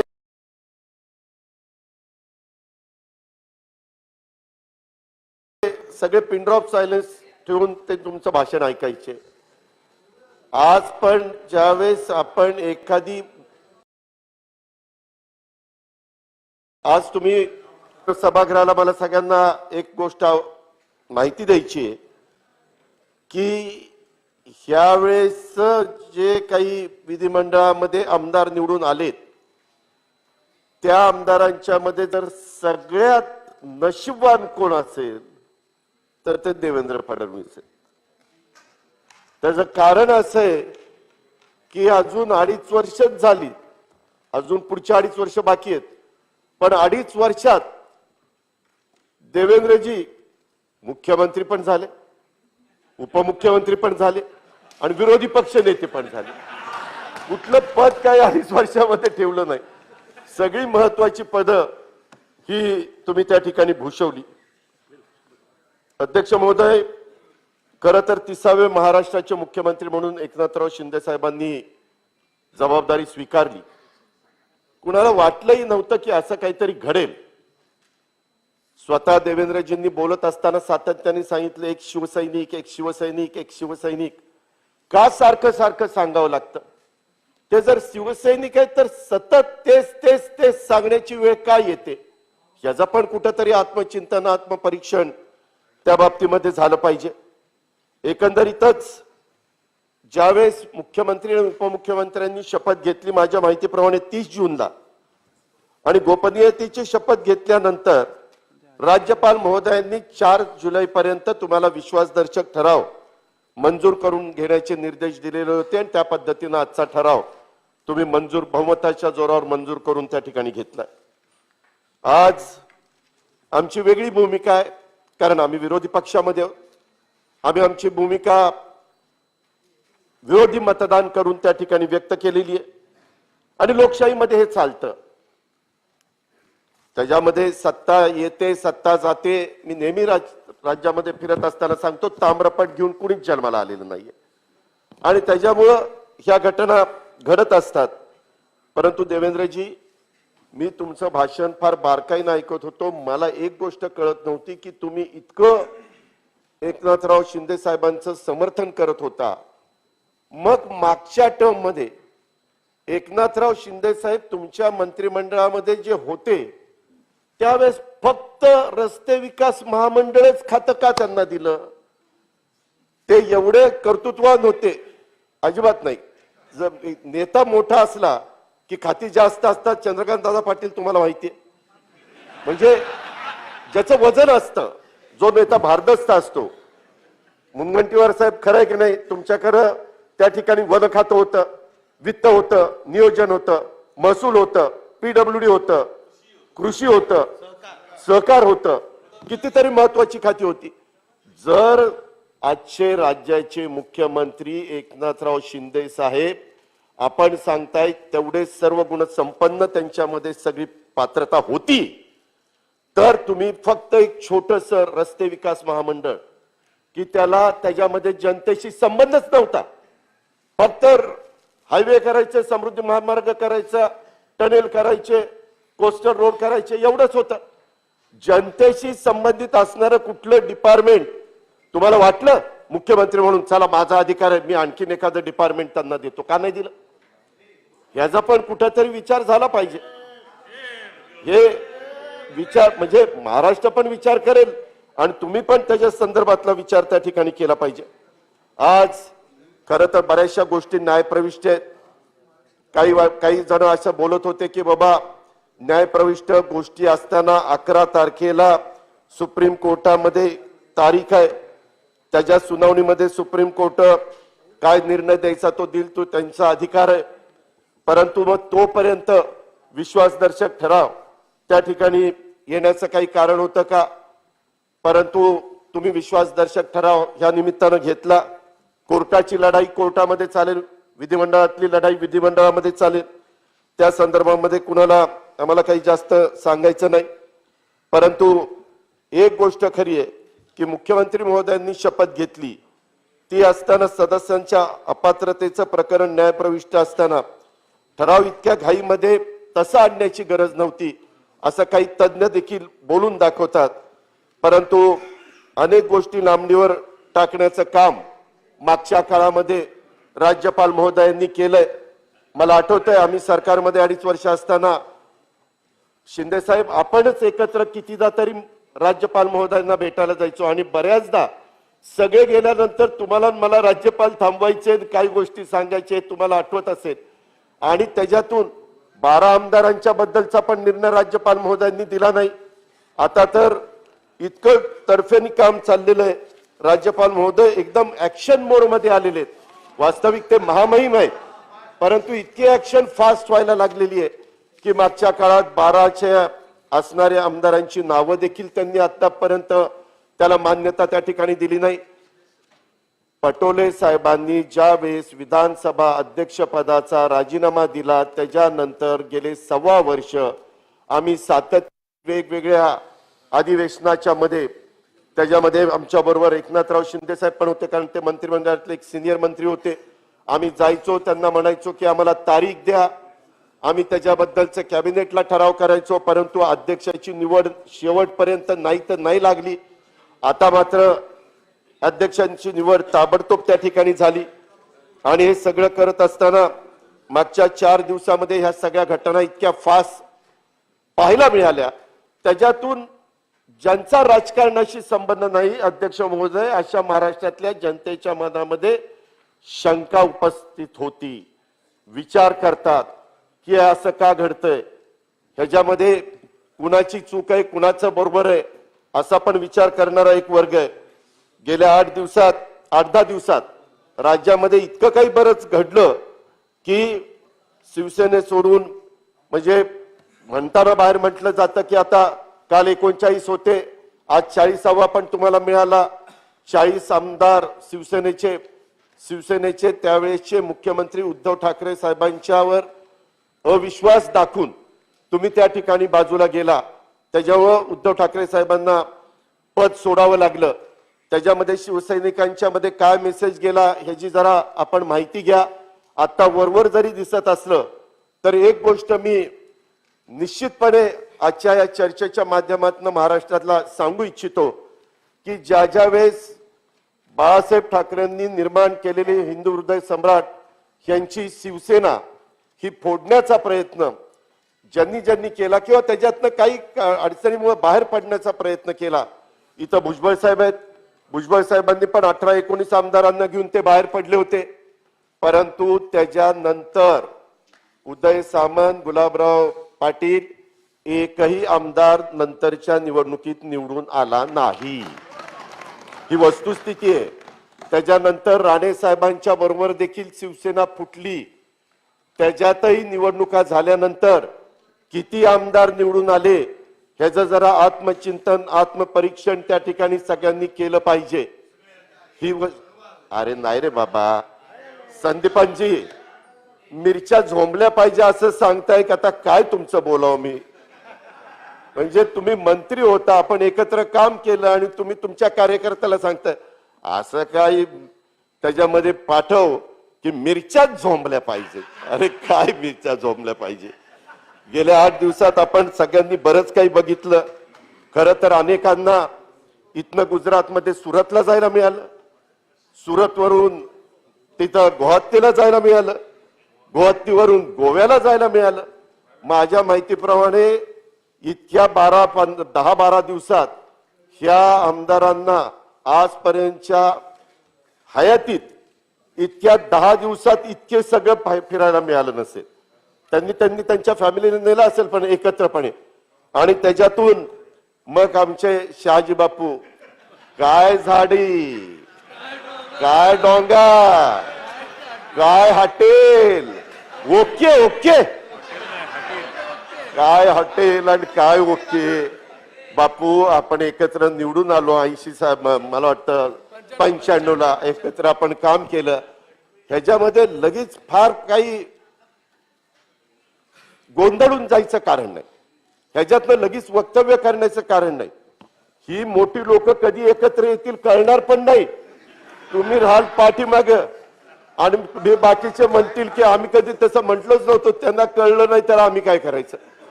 मी दीपक केसरकर तुमचं अभिनंदन करतो आणि आमच्या शिंदे साहेबांचं पण अभिनंदन करीन, कारण ज्यावेळेस मुख्यमंत्री म्हणून तुमचा निर्णय झाला त्यावेळेस मला वाटतं गोहत्तेला असणाऱ्या काही आपल्या सहकाऱ्यांनी नाच केला, डान्स केला ठीक आहे, परंतु नंतर काय त्या टेबलावरच नाचायला लागले. हे बरोबर नाही. सत्ता येत असते, सत्ता जात असते. शेवटी आपण 5-5 लाख लोकांचं प्रतिनिधित्व करतो. सगळे आमदार सगळे बघत असतात आपल्याकडं, काय आपले आमदार कुठे गेलेत, कशाला गेलेत, काय चाललंय, काय नाही. त्याच्यामध्ये तुम्ही प्रवक्ता म्हणून दिलगिरी व्यक्त केली, परत अशी चूक होणार नाही अशा पद्धतीनं सांगितलं, कारण तुमच्यावर राष्ट्रवादीचे संस्कार पहिले झालेले होते, त्याच्यामुळे ते साहजिकच ते पुढे आलं. ही पण वस्तुस्थिती नाकारता येत नाही. अहो परंतु नेहमी एवढं जोरात पट्टीचं बोलणारे आमचे अब्दुल सत्तार पण कसे शांत आहेत. एकदाच फक्त बोलले बिर्याणी खायला जातो, परंतु नंतर ती बिर्याणी पण काढली नाही बाबांनी. अजून मंत्रिमंडळाचं सगळं स्थावर होईपर्यंत जास्त बोलायचं नाही अशा प्रकारची भूमिका अब्दुल सत्तारांनी बऱ्याच सहकाऱ्यांनी घेतलेली त्या ठिकाणी. प्रासंगिक करार असतो हे सांगा. नाही ते त्याला मी साक्षीदार आहे. आम्ही दोघं जवळ बसलो होतो त्यावेळेस तुम्ही जाता जाता आम्हाला पण सांगितलं नाही सत्तार साहेब की आता इथून मी सुरतला चाललोय. सुरतला जायच्या आधी 2 तास आम्हाला दोघांना बसून गप्पा मारून गेलेत आमच्यापासून, अँटी चेंबर मध्ये बसून. ठीक आहे, हा ठीक आहे, तो तुमचा भाग आहे, तो तुमचा अधिकार आहे. त्या प्रत्येकाला व्यक्ती स्वातंत्र्य, मत स्वातंत्र्य, त्याबद्दल मला काही बोलायचं नाही. परंतु एकंदरीतच मी एकनाथराव शिंदे साहेब, तुम्ही काल बोलत असताना आमच्या जयंत पाटील साहेबांनी पण काही मुद्दा उपस्थित केला होता. तुम्ही म्हणाला की मी उद्याच्याला बोलणार आहे. जरूर तुम्ही आता राज्याचे 13 कोटी जनतेचे मुख्यमंत्री म्हणून आजपासून विश्वासदर्शक ठराव पास केलेला आहे, त्याच्यावर कारभार त्या ठिकाणी पाहणार आहे. हा कारभार बघत असताना लोकांच्या खूप काही अपेक्षा आहेत. त्याच्यामध्ये किती काही झालं तरी तुम्हाला सातत्याने हिंदू हृदय सम्राट बाळासाहेब ठाकरे यांना दैवत मानूनच पुढे त्या ठिकाणी काम करावं लागणार आहे. परंतु हे सगळं काम करत असताना आत्ताचे शिवसेनेचे प्रमुख उद्धव ठाकरे साहेब जे आहेत ते उद्याच्याला सांगणार की बाबा माझी शिवसेना कोण आहे, त्याच्यात काय आहे, हे त्यांच्या पद्धतीने सांगणार. आणि शिवसैनिकांचं मी एक बघितलं, मी त्याचा उल्लेख मगाशी देवेंद्रजी तुम्ही बाहेर असताना केला, की शिवसेनेच्या नेत्याच्या बरोबर शिवसैनिक जात नाही, हा आजपर्यंतचा शिवसेनेचा इतिहास आहे. ही वस्तुस्थिती कोणी नाकारू शकत नाही. परंतु आता निवडणुका पुढं जिल्हा परिषद, तालुका पंचायत, नगरपालिका, महानगरपालिका, नगरपंचायतीच्या निवडणुका येतील, त्याच्यामध्ये आपल्याला सगळे चित्र त्या ठिकाणी पाहायला मिळेल. पण एका गोष्टीचं सगळ्यांना कुतूहल आहे, मगाशी देवेंद्र फडणवीस साहेबांनी ते सांगण्याचा प्रयत्न त्या ठिकाणी केला. परंतु एकंदरीत ज्यावेळेस भाजप आणि शिंदे साहेबांच्या बरोबर गेलेले 40 आमदार असं एकत्र सरकार करायचं ठरवलं, ते सरकार करत असताना मुख्यमंत्री म्हणून 106 आमदार असणारी व्यक्ती मुख्यमंत्री होत नाही, पण 40 आमदार असणारी व्यक्ती मुख्यमंत्री होते. ह्याच्यात निश्चितपणे काही काळं बेरं आहे. मी आज तुम्हाला सांगतो, हे तुम्ही वाक्य लक्षात ठेवा, कारण उद्याच्याला शिवसेनेचे भाजपचे कुणी 105 आमदार ज्यावेळेस काही मंत्र्यांच्या कामाला जातील आणि ते एकनाथराव शिंदेशी संबंधित असणारे शिवसेनेचे कोणी मंत्री असतील तर त्यांना ते बोलायला पण मागे पुढे बघणार नाही. आमच्या 105 मुळे तुमचं मुख्यमंत्री पद आहे. हा मनुष्य स्वभाव आहे. तुम्ही कुणी काही म्हणा, काम करताना लोक काय काय बोलतात, डॉक्टर कशाला नाही म्हणताय, त्याच्या संदर्भामध्ये हा मनुष्य स्वभाव आहे, हे कुणी नाकारू शकत नाही. परंतु एकंदरीतच शिंदे साहेब, आपण एकत्र 2.5 वर्ष त्या ठिकाणी काम केलं. वास्तविक तसा तुमचा स्वभाव थोडासा शांत, जास्त न बोलणं अशा पद्धतीचं आहे. एक गोष्ट मात्र खरी आहे, ज्यावेळेस 3 पक्षाचं सरकार एकत्र येत असताना काँग्रेसचे नेते, राष्ट्रवादीचे नेते आणि शिवसेनेचे नेते चर्चा करत होते, त्यावेळेस अशी चर्चा लोकांच्या मध्ये होती की शिवसेनेचे मुख्यमंत्री म्हणून आघाडीचे एकनाथराव शिंदे साहेबांचंच नाव तिथं त्या ठिकाणी येईल अशा पद्धतीनं त्यावेळेसचं वातावरण होतं. परंतु नंतर सगळ्यांनीच ते स्वतः उद्धवजींना आग्रह केल्यामुळं उद्धवजींनी ती जबाबदारी त्या ठिकाणी स्वीकारली. वास्तविक बऱ्याच जणांना असं वाटत होतं की उद्धवजी ती जबाबदारी स्वीकारतील का नाही स्वीकारतील, आणि त्याच्यानंतरच्या काळामध्ये ह्या सगळ्या गोष्टी त्या ठिकाणी घडल्या. काय घडल्या, कशामुळे घडल्या मला माहित नाही, परंतु मला एकनाथराव शिंदे साहेबांच्या एक गोष्ट लक्षात आणून द्यायची की एकंदरीतच आपण ज्यांच्या बरोबर त्या ठिकाणी गेलेला आहात ते पाहिल्यानंतर तुम्ही भाजपची ज्यावेळेस स्थापना झाली, मला वाटतं 1980 साली, त्यावेळेस पासून भाजपनी शिवसेनेची मदत घेऊन हळूहळू टप्प्याटप्प्याने पक्ष वाढवत नेला. 80 ला 14 आमदार भाजपचे होते, 95 ला 16 झाले, 90 ला 16 वरून 42 झाले, 95 ला 42 वरून 65 झाले, 99 ला परत ते 56 झाले, 2004 ला 54 झाले, 2009 ला 46 झाले आणि 2014 ला वेगवेगळ्या निवडणुका 4 प्रमुख पक्षांनी लढल्या, काँग्रेस, राष्ट्रवादी काँग्रेस, भाजप आणि शिवसेना. त्यावेळेस मात्र 122 आमदार भारतीय जनता पक्षाचे त्या ठिकाणी निवडून आले आणि आता 105 आमदार कालच्या 2019 ला निवडून आलेलं चित्र आपण त्या ठिकाणी बघितलं. एकंदरीतच शिवसेनेच्या सोबत राहून भाजपने त्यांची ताकद वाढवण्याचं काम केलं. प्रत्येक जण आपापल्या पक्षाची ताकद वाढवण्याचं काम त्या ठिकाणी करत असतो, त्याच्यामध्ये वेगळं काही नाहीये.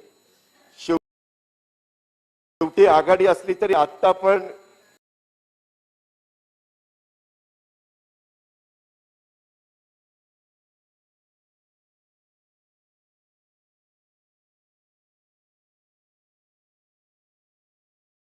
शिंदे साहेब त्यांच्या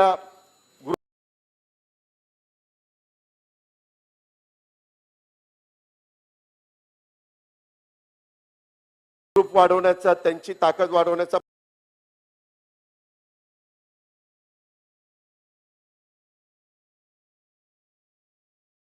प्रयत्न करणार त्यांच्या विचाराच्या लोकांची. आणि देवेंद्र फडणवीस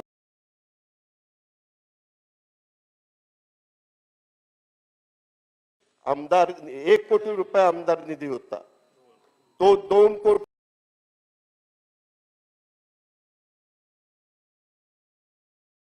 रुपये मीच अर्थमंत्री असताना मागच्या काळात केला.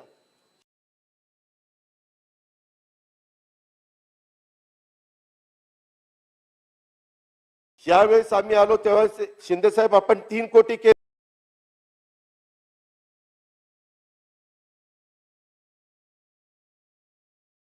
आल्या दुसऱ्या वर्षी 4 कोटी केले. सांगतात की ह्यांनी आमच्यावर अन्याय केला, ह्याच्यावर आमच्यावर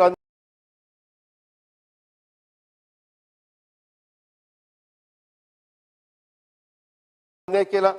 मला सभागृहाला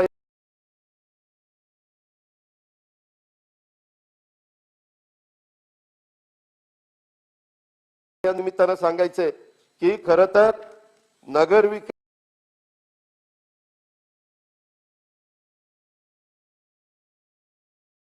40 कोटी आजचे आपण सत्तेवर आल्यापासून 12,000 कोटी दिले.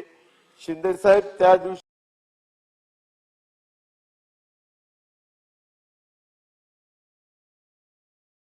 तुमचं माझं बोलणं झालं होतं, आपण खासगी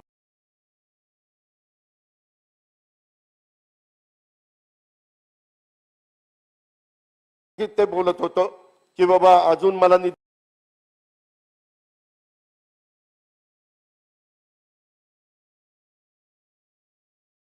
लागत असतो आणि त्या पद्धतीनं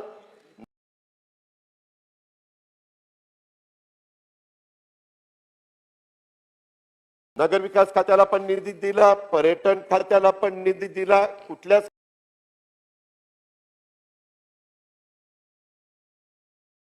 खात्याला. आणि देवेंद्रजी तुम्ही मुख्यमंत्री होते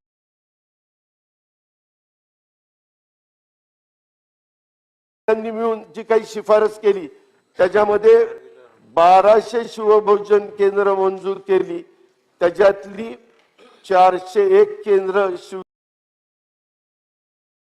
शिवसेना पक्षाच्या आमदार खासदारांच्या शिफारसीवरून मंजूर झाली.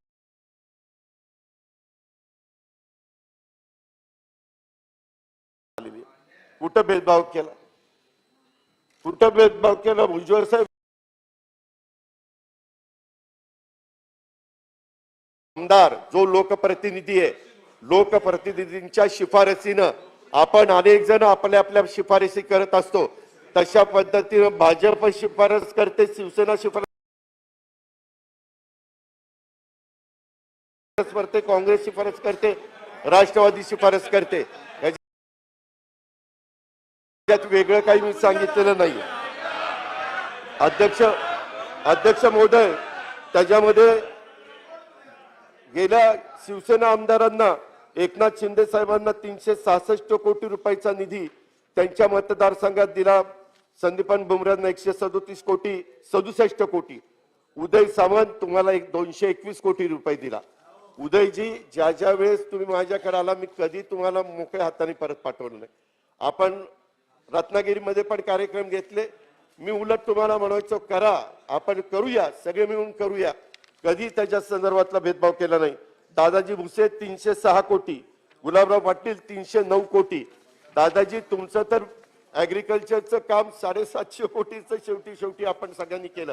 अर्थात ते गरजेचं होतं, केलं, उपकार केले नाही, परंतु कधी आपण एकमेकाच्या मध्ये अंतर पडून दिलं नाही. शंभूराजे देसाई 294 कोटी, अब्दुल सत्तार 206 कोटी, अनिल बाबर 186, महेश शिंदे 170, शहाजीराव 151 कोटी, महेंद्र थोरवे 154 कोटी, अशी यादी आहे. सांगायचं तात्पर्य की ज्या पद्धतीनं तुम्ही महाराष्ट्रामध्ये असं एक दाखवण्याचा प्रयत्न केला की राष्ट्रवादी काँग्रेसकडे अर्थ विभाग असताना अर्थ विभागाच्या बद्दल नुसतं तुम्हीच काही बोलला नाही, काही आमच्या काँग्रेसचे पण मातब्बर नेत्यांनी पण त्याच्यातनं आमच्यावर आरोप त्या ठिकाणी केले. पण मी तिथं जास्त काही बोललो नाही की कुठं त्यांनी आरेला आरे म्हणायचं, आपण कार्य म्हणायचं, अशा पद्धतीनं मला वाद त्या ठिकाणी वाढवायचा नव्हता.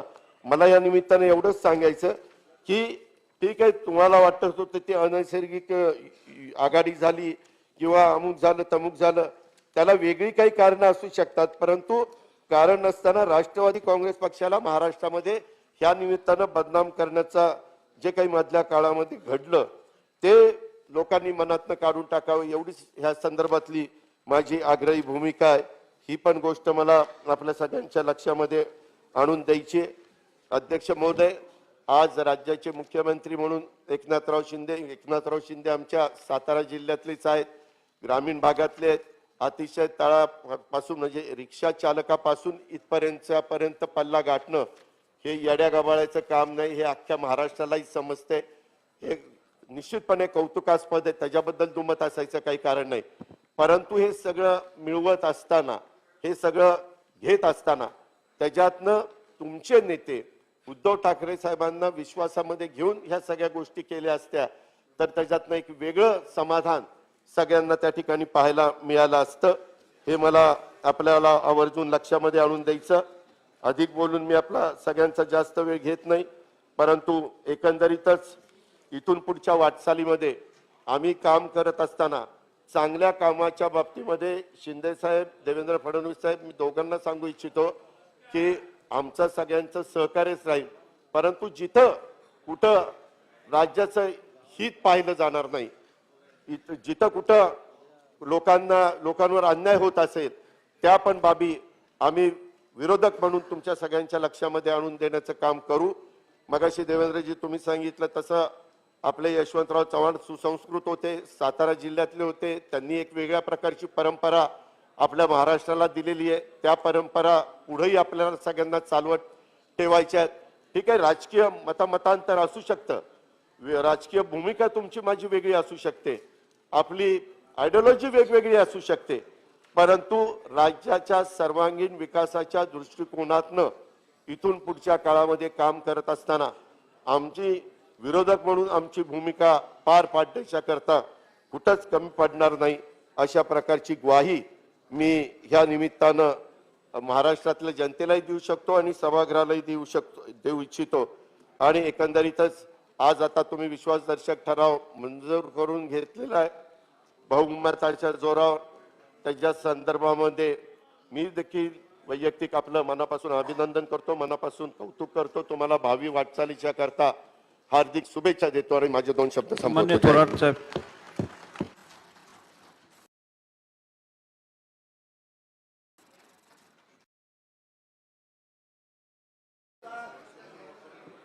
माननीय देवेंद्रजी उपमुख्यमंत्री झाले, या दोघांचंही अभिनंदन या निमित्तानं मी इथे करतो आहे. एकनाथराव शिंदे हे त्यांचं सगळं आयुष्य पाहिलं, एक शेतकरी कुटुंबातलं व्यक्तिमत्व. कठीण परिस्थितीमध्ये अवर्षण प्रवण भागातले अनेक शेतकरी कुटुंब मुंबईमध्ये रोजगाराच्या निमित्तानं आले. त्या पद्धतीनंच त्यांचंही कुटुंब कदाचित ठाणेमध्ये आले असेल.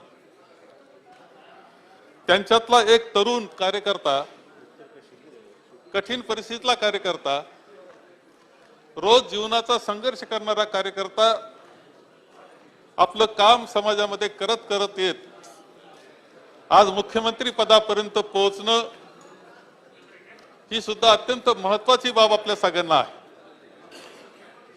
खरं म्हणजे आपल्या लोकशाहीनं आपल्याला मिळालेल्या स्वातंत्र्यानंतरच्या लोकशाहीने आणि आपल्या राज्यघटनेनं आपल्याला काय दिलं असं जर प्रश्न विचारला तर या राज्यघटनेनं सर्वसामान्य कुटुंबातलं व्यक्तिमत्वाला सुद्धा सर्वोच्च स्थानावर नेऊन पोहोचवलं, हे कोणालाही नाकारता येणार नाही. आणि म्हणूनच आपली ही राज्यघटना ही आपल्या सर्वांकरता प्राणाच्या पलीकडे प्रिय असली पाहिजे, आदराच्या स्थानी असले पाहिजे, श्रद्धाच्या स्थानी असलं पाहिजे, हे मत माझं अत्यंत स्पष्टपणे आहे. एकनाथराव, तुमचं खूप कौतुक या निमित्तानं आम्ही करतो. तुमच्या समवेत आम्ही कामही केलेलं आहे. सतत गर्दीमध्ये राहणारं व्यक्तिमत्व तुमचं आहे. किती काम सांभाळत होते हे वेगळं सांगण्याची आवश्यकता नाही. अशा याच्यातून तुम्ही मुख्यमंत्री पदावर आज गेलेले आहात. माननीय देवेंद्रजी उपमुख्यमंत्री झाले. खरंय की मी येणार असं म्हणत होते. तुम्ही आज सांगितलं मी आलो, पण असे याल असं आम्हाला काही वाटलं नव्हतं. मला आठवतं आपण निवडणुकीच्या काळात मी अध्यक्ष होतो आणि निवडणुका सुरू होत्या आणि देवेंद्रजींचं वाक्य असं भाषणात जोरात असं मी येणार. मी कोल्हापूरच्या सभेमध्ये म्हणून गेलो, देवेंद्रजी तुम्ही येणार म्हणता, पण तुम्हाला पक्षाचा विरोधी पक्ष नेता पाहायचा असेल तर आरशापुढे उभं राहा. काही काळाकरता खरं झालं, परंतु आज पुन्हा आले, उपमुख्यमंत्री म्हणून आले आणि राज्याच्या कारभारामध्ये सहभागी तुमचे झालेले आहेत. आज सुंदर भाषण तुम्ही एकनाथराववर केलेलं आहे. तुमचं व्यक्तिमत्व सुद्धा मुख्यमंत्री म्हणून 5 वर्षे खूप चांगलं काम तुम्ही केलेलं आहे, हे तुम्ही जाहीरपणे अनेक वेळा सांगितलेलं आहे. परंतु ते चांगलं कामच तुम्हाला अडचणीत आणतंय असं मला वाटतंय. दिल्लीवाले काही काळजी करतात आहे तुमची काय मला माहित नाही, परंतु शंका महाराष्ट्राला येऊन जाते का. परंतु हरकत नाही, तुमच्याकडून अपेक्षा आहे चांगल्या कामाची. तुमच्या जे आता कोणी मंत्रिमंडळ येईल चांगल्या प्रकारच्या कामाची अपेक्षाही आम्ही निमित्तानं आम्ही करतो आहोत. मला एक गोष्ट या निमित्तानं आपल्या सर्वांना सांगावी ती अशी वाटते. अलीकडच्या कालखंडामध्ये आणि काही या वर्षामध्ये जर आपण पाहिलं तर एक काही जी आपली महाराष्ट्राची संस्कृती आहे, महाराष्ट्राच्या काही परंपरा आहेत आणि त्या संस्कृतीपणे ज्या परंपरा आहेत त्या पद्धतीनं आपली जी ज्येष्ठ मंडळी आहेत, मग ती कोणत्याही पक्षाची असो, तिला कायम आदराचं स्थान द्यायचं. राज्याचा मुख्यमंत्री हा मुख्यमंत्री असतो. त्यांच्या पातळीला कदाचित टीका एखादी पातळीला होऊ शकते, पण कुणी उठावं काही बोलावं हे जे पाहायला मिळतंय आणि लहान सहान माणसं काहीतरी अशी टीका करून जातात, हे मात्र महाराष्ट्राची संस्कृती नाही, ही वस्तुस्थिती आहे. आणि म्हणून तुमची आणि आमची जबाबदारी आहे, आपल्या सर्व जे आपण सर्व आहोत सर्वांची एक जबाबदारी आहे की ह्या सगळ्या बाबतीत पुढच्या काळामध्ये महाराष्ट्रामधून अशी चुकीची पद्धती पडणार नाही याची काळजी आपण सगळ्यांनी घेतली पाहिजे. कारण एका दुसऱ्या बाजूला मुख्यमंत्री हे असं असतं पद का ते सभागृहाचं नेता असतं, तसं ते संपूर्ण राज्याचं असतं. त्यांनी सुद्धा समजायचं नसतं का मी कोणत्या पक्षापुरतं आहे, मी सर्वांचं असं मानलं पाहिजे आणि अशा पद्धतीने काम केलं पाहिजे ही अपेक्षा असते. आणि म्हणूनच आपल्या दोघांनाही या निमित्तानं शुभेच्छा मी देतोय, अभिनंदन करतोय, शुभेच्छा मी देतोय. अध्यक्ष महोदय, या सगळ्या याच्यामध्ये एका गोष्टीचा उल्लेख मला करावा लागेल की गेल्या 2.5 वर्ष आम्ही एकत्र पद्धतीने काम करतो आहोत. महाविकास आघाडी बनली, कल्पनेच्या पलीकडे होतं. आम्ही तर काँग्रेसवाले असं धरून चाललो होतो. खरं सांगतो, आमचे एक खासदार निवडून आला होता आणि निवडणुकीला सामोरं जात होतो. निवडून किती येणार हा प्रश्न होता. 44 आले, राष्ट्रवादीचे निवडून आले, आम्ही विरोधी पक्षात बसणार हे धरून चाललेलो होतो खरं सांगतो. परंतु महाविकास आघाडी बनली आणि महाविकास आघाडी बसली. खरं आहे की शिवसेनेने पुढाकार घेतला, महाविकास आघाडी बनली आणि इकडं बसल्यानंतर आम्ही 2.5 वर्षाच्या कालखंडाचा जो काम आहे त्याचा मुद्दाम उल्लेख या निमित्तानं मी इथे करील. अध्यक्ष सुधीर भाऊ, आपण अत्यंत ज्येष्ठ आहात. अध्यक्ष तुम्हाला बोलण्याची संधी मिळेल ना, त्यावेळेस बोला ना, ज्यावेळेस संधी मिळेल त्यावेळेस बोल. पण माझे अध्यक्ष महोदय तुमची एक जबाबदारी आहे की जो वक्ता बोलतो त्याला संरक्षण देण्याची जबाबदारी. आणि सुधीर भाऊ सारखा ज्येष्ठ व्यक्ती होतो, मध्ये मध्ये जर बोलायला लागलं आणि बसून बोलायला लागलं तर योग्य नाही, हे तुम्ही सांगितलं पाहिजे पहिल्यापासून. अध्यक्ष महोदय तुम्ही बसले, आता पहिल्यापासून शिस्त लावण्याची जबाबदारी तुमची आहे हे लक्षात ठेवा. आणि कुणी अशा पद्धती असेल तर त्याला ताकीद देण्याचं काम तुम्ही केलं पाहिजे. तुम्हाला सांगतो सगळ्यांना समान नियम लागू होतील. पहिलं सरकार सगळ्यांना समान नियम लागू होतील. अध्यक्ष महोदय, सरकार बनल्यानंतर पहिले 7च मंत्रिमंडळ आम्ही होतो. सगळ्या शेतकऱ्यांची 2 लाखापर्यंतची कर्जमाफी आम्ही पूर्णपणे केली आणि विना सायास विना त्रासाची ते पोहोचवण्याचं काम आम्ही केले. कोणाला नाकारता येणार नाही. जे काही राहिलं कोरोनाच्या संकटामुळे अडचणी झाल्या, त्याचा परिणाम झालेला आहे की त्याचा परिणाम 2 लाखापेक्षा वरील असतील किंवा ज्यांनी नियमित फेड केली त्यांची आम्ही रक्कम देऊ शकलो नसलो तरी ते ठराव आम्ही केलेले आहे आणि ती जबाबदारी आता तुम्ही पार पाडावी लवकरात लवकर. ही अपेक्षा केली तर व्यक्त केली तर काही अडचणीचं नाहीये. 1 जुलैपासून पेमेंट सुद्धा आपण ते सुरू केलेलं आहे, ते पेमेंट सुद्धा सुरू केलेलं आहे. अध्यक्ष महोदय, कोरोनाचं संकट, जे संकट जागतिक पातळीचं होतं, संपूर्ण जग हलवून टाकणार अशा प्रकारचं संकट होतं. देशामध्ये होतं, राज्यामध्ये होतं. राज्यामध्ये हे काम करत असताना माननीय मुख्यमंत्री उद्धवजी ठाकरे यांच्या नेतृत्वाखाली आम्ही सगळेजण काम करत होतो. संपूर्ण प्रशासन काम करत होतो आणि या प्रशासन 2 वर्षाचा कालखंड याच्यामध्ये गेला हे लक्षात ठेवलं पाहिजे. 2 वर्षाचा कालखंड कमी नाही. एक तर 5 वर्ष आपल्याला मिळतात, त्या 5 वर्षामध्ये 2 वर्ष अशा पद्धतीने संपूर्णपणे गेले. ह्या अडचणी आमच्या लक्षात घ्या. तरी त्या कालखंडामध्ये आम्ही जाणीवपूर्वक लक्ष दिलं. मुंबई सांभाळण्याचं काम कशा पद्धतीने झालं याचं ऐतिहासिक उदाहरण हे ठरणार आहे आणि जगाच्या पातळीवर कौतुक झालेलं आपल्या सगळ्यांना पाहायला मिळतं. राज्य कसं आम्ही सांभाळलं कोरोनाच्या संकटामध्ये हे सुद्धा जागतिक पातळीला कौतुक व्हावं असं. धारावी सारखं ठिकाण सुद्धा कोरोना मुक्त ठेवण्यासारखं काम झालं. हे कोणीही नाकारणार नाही. कुणी राजकारण म्हणून नाकारायचं ठरवलं तर सामान्य माणूस नाकारणार नाही, हे स्पष्टपणे मी या निमित्तानं आपल्या सगळ्यांना सांगतोय. हे संकट सांभाळत असताना सगळ्यात महत्वाचं ऑक्सिजन सारखे प्रश्न निर्माण झाले होते. इतकं चांगल्या पद्धतीचं नियोजन आम्ही सगळ्यांनी प्रशासनाचं म्हणजे मुख्यमंत्र्यापासून प्रशासनाच्या शेवटच्या माणसापर्यंत मंत्रिमंडळ असतील सदस्य असतील सगळ्यांच्या सहकार्यानं एक अत्यंत चांगल्या प्रकारचं उदाहरण घालून दिलेलं आहे. हे या निमित्तानं मला सांगितलं पाहिजे. एवढंच नाही, चक्रीवादळासारखे संकट आले, कोकणामध्ये अतिवृष्टीचं संकट आलं. या सगळ्यामध्ये भक्कमपणे प्रशासन उभं राहिलेलं दिसलेलं आहे. अनेक कामं चालू होते. विजेचं सुद्धा संकट हे देश पातळीवरचं होतं. सगळीकडे कुठेतरी लोड शेडिंग सुरू झाले होते. चांगल्या पद्धतीने आम्ही विजेचं संकट सुद्धा हाताळण्याचा प्रयत्न आम्ही केला, हे नाकारता येणार नाही. जेवढी मोठी कामं चालली होते, एक दुसऱ्या बाजूला अडचणी निर्माण झाल्या. कोरोनाच्या संकटामुळं आर्थिक जे उपलब्धता व्हायला पाहिजे निधीची उपलब्धता कमी होत गेली होती, पूर्णपणे ठप्प झाली होती, अशा प्रकारची परिस्थिती होती. त्या परिस्थितीमध्ये सुद्धा तुमचे सगळे महत्वाचे, एका बाजूला जनतेला मदत करत होतो, दुसऱ्या बाजूला सगळी महत्वाची कामं सुद्धा सुरू होती. हे मी या निमित्तानं सांगेन. तुमचा कोस्टल वे असेल, तुमच्या मेट्रोची कामं असतील, तुमचे ट्रान्सहार्बर रस्ता असेल, समृद्धी महामार्ग असेल, प्रत्येक गोष्ट तुम्ही पाहिलं, विमानतळ, नवी मुंबईचं विमानतळ असेल, कोणतंही काम कमी पडलेलं नाही. त्याला सुद्धा गती देण्याचं काम केलं. प्रत्येक राज्यातले सगळे कामं चांगल्या पद्धतीने चालतील याची काळजी आम्ही घेतली. ही स्थिती आहे. खरं म्हणजे प्रशासन म्हणून आम्ही काम करत असताना काही अडचणी निर्माण होत होत्या, नाकारत नाही मी. एक पक्षाचं ऐका तुम्ही, खूप सरकार मी पाहिलेली आहेत.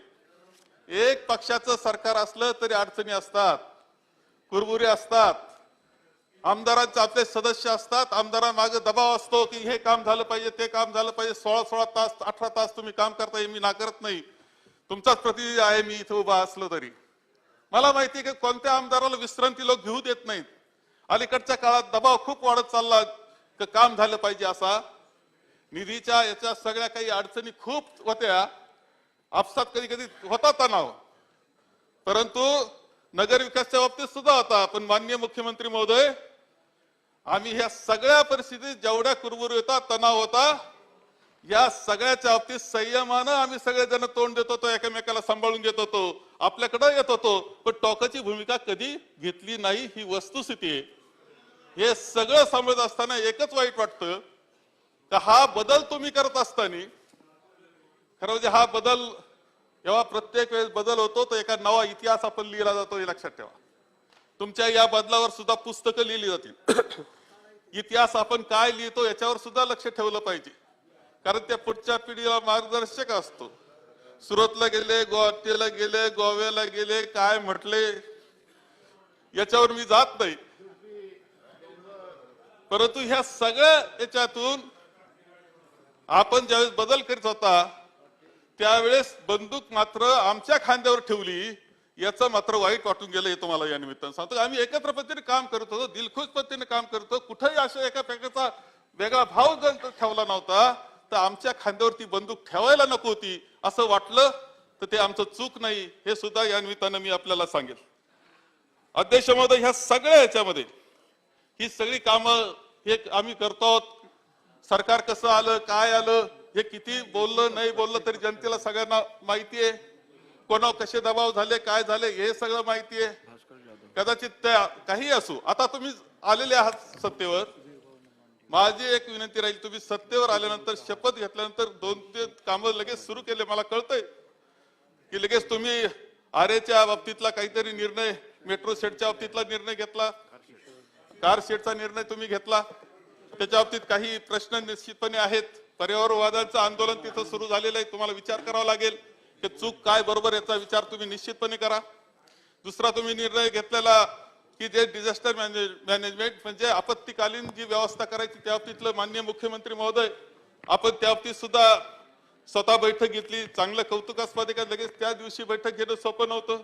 आणखी काही बैठका घेतल्या, परंतु मी आपल्या सगळ्यांना सांगतो, इथे आलेले जे सदस्य जे आहेत त्यांना काही गोष्टीची जाणीव आहे, काहींना नाही, कारण ते गोवातीला होते त्यावेळेस, इकडं तिथं महापूर होते त्यावेळेस इथं दुष्काळ पडलेला आहे. आज जून महिना चालू आहे, पहिला आठवडा जूनचा चाललेला आहे. जुलै महिना चालू आहे, पहिला आठवडा जुलै चाललेला आहे. 7 जूनला मान्सून येतो आपण असं म्हणतो, आज 7 जुलै होण्याची वेळ आली आहे. महाराष्ट्राची पेरणीची अवस्था काय? खरं म्हणजे माननीय मुख्यमंत्री महोदय, पहिलं मुख्यमंत्री पद घेतल्यानंतर पहिलं जसं तुम्ही घेतलं डिझास्टरचं आपत्तीकालीन याची व्यवस्था, तुम्ही म्हटले पाऊस जास्त येईल असं वाटलं असेल, काही आपत्ती येईल, परंतु त्यापेक्षा पाऊसच नाही ही अवस्था महाराष्ट्राची आहे. अनेक भागामध्ये पेरण्या झालेल्या नाहीत, अनेक भागामध्ये दुबार पेरणीची वेळ आली. गुलाबराव, तुम्ही तिकडून बसले जाता, तुम्हाला तुमच्या भागात अजून गेले की नाही मला माहित नाही. तिकडं गेल्यावर लोक विचारतील काय करायचं गुलाबराव, अजून पेरण्या नाही, दुबार पेरणीची वेळ आली, कर्जाची परिस्थिती नाही, दुबार पेरणी करता व्यवस्था काय करणार? या सगळ्या व्यवस्थेकडं दुर्दैवानं या हलकल्लोळामध्ये, तुमच्या सत्तेच्या खेळामध्ये त्या सर्वसामान्य माणसाकडे तुमचं दुर्लक्ष झालेलं आहे. हे विसरून चालणार नाही, तुम्हाला या निमित्तानं मी सांगतो. आणि म्हणून पहिली जबाबदारी तुमची कोणती असेल? धरणांची अवस्था काय आज? 1 महिना मान्सूनचा झाल्यानंतर धरणांची, तुम्ही आज काय म्हणाल पण मतदारसंघ काय म्हणतोय तुम्ही पहा.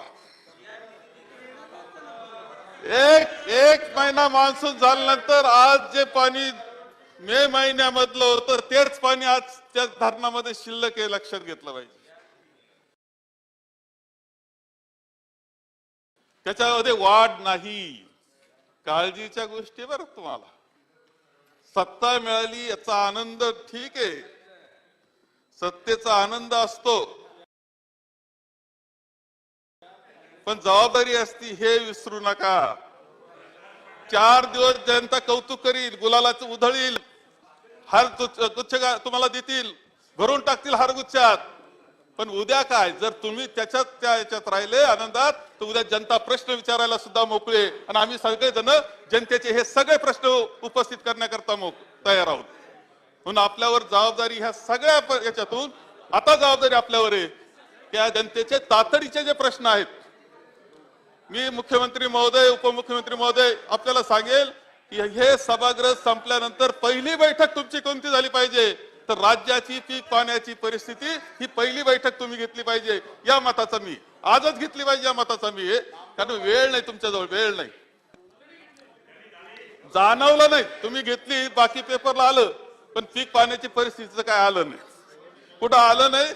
म्हणून आपल्या सगळ्यांना मी विनंती करतोय की शेवटी आपण इथं आहे ते महाराष्ट्रातल्या जनतेकरता इथं आहोत, हे नाकारून चालणार नाही. त्यांचे प्रश्न सोडवण्याकरता आहोत, ती जबाबदारी आपल्यावर आहे. तेव्हा सत्ताधारी पक्षात असलं तरी ज्यावेळेस खरा प्रश्न असतो त्यावेळेस उभं राहून बोलावं लागतं, सरकार कोणतंही असू. आणि ती जबाबदारी आपण सगळ्या सभागृहाने स्वीकारलेली आहे. पण पुढच्या काळामध्ये तुम्हाला या शुभेच्छा देत असताना या जनतेच्या तातडीच्या प्रश्नांमध्ये सुद्धा तातडीने लक्ष घालावं असं आवाहन करतो. तुम्हाला पुन्हा तुमचं एकदा अभिनंदन करतो, शुभेच्छा देतो आणि माझे 2 शब्द संपवतो. सन्मान्य सदस्य भास्कर जाधव साहेब. सन्माननीय अध्यक्ष महोदय, आज या महाराष्ट्रामध्ये आमचे मित्र एकनाथराव शिंदे आणि आमचे दुसरे मित्र देवेंद्र फडणवीस यांचं महाराष्ट्रामध्ये नव्यानं सरकार स्थापन झालंय आणि त्या सरकारचा अभिनंदनाचा प्रस्ताव महाराष्ट्र विधानसभा अधिनियम 23 या अन्वये आपण सभागृहामध्ये मांडलेला आहात आणि त्यावर मी माझं मत मांडण्याकरता या ठिकाणी उभा आहे. अध्यक्ष महोदय, ही नेहमीची प्रथा आहे, नेहमीची परंपरा आहे की अशा पद्धतीनं ज्या वेळेला महाराष्ट्रामध्ये बदल घडतो त्यावेळेला सगळे मतभेद विसरून, मनातले थोडेसे राग लोभ बाजूला सारून या लोकशाहीच्या सर्वोच्च सभागृहाची उंची वाढवावी, इथल्या प्रथे परंपरेचं पालन करावं, त्याच्यामध्ये थोडीशी अधिकची भर टाकावी. ही खऱ्या अर्थानं महाराष्ट्राची परंपरा आहे, ही महाराष्ट्राची विचारधारा आहे आणि या महाराष्ट्राचे खऱ्या अर्थानं हे पालन सातत्यानं केलेलं आहे. मला आपल्याला सुरुवातीलाच विनंती करायची आहे आणि खास करून महाराष्ट्राचे उपमुख्यमंत्री देवेंद्रजी फडणवीस यांना मला विनंती करायची आहे की त्यांनी साधारणपणे आता या ठिकाणी माननीय मुख्यमंत्री महोदयांचं अभिनंदन करताना सांगितलं की जो दुसरा आवाज आहे तो देखील लोकशाहीमध्ये ऐकला पाहिजे, अशा प्रकारचा शब्द प्रयोग त्यांनी अभिनंदन करताना केला. आणि म्हणून माझी खात्री आहे अध्यक्ष महोदय की आज मी विरोधी पक्षाचा सदस्य आहे, याचा अर्थ सभागृहातला मी दुसरा आवाज आहे. पहिला आवाज इकडे आहे, दुसरा आवाज इकडे आहे. त्यामुळं माझे काही विचार, काही माझे शब्द जे अजिबात असंसदीय असणार नाही, सुरुवातीलाच मी सांगतो, ते आपल्याला आवडत अगर न आवडत, परंतु आपण ऐकून घेण्याचं औदार्य दाखवावं. आणि आपल्या नेत्यांनी जे सांगितलं की लोकशाहीमध्ये दुसरा आवाज सुद्धा ऐकून घेतला पाहिजे, त्याचं आपण पालन कराल, हा मी या ठिकाणी अपेक्षा बाळगतो आणि माझे विचार मी व्यक्त करण्याकरता उभा आहे. अध्यक्ष महोदय, सन्मान्य एकनाथराव शिंदे आज महाराष्ट्र राज्याचे मुख्यमंत्री झाले. ते माझे जवळचे अतिशय मित्र आहेत. गेले 8 दिवसामध्ये अध्यक्ष महोदय, मी तुम्हाला खरंच सांगतो, मी झोपलेलो नाही.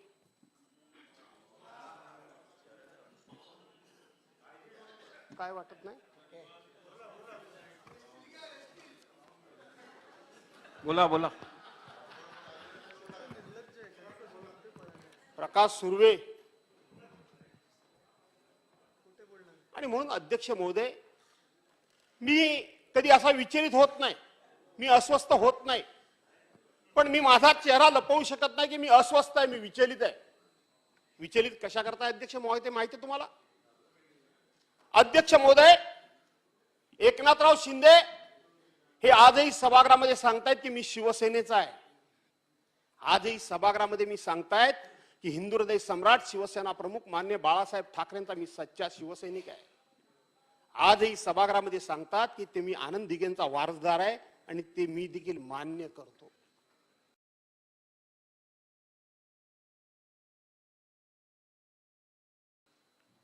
आनंद दिघे मला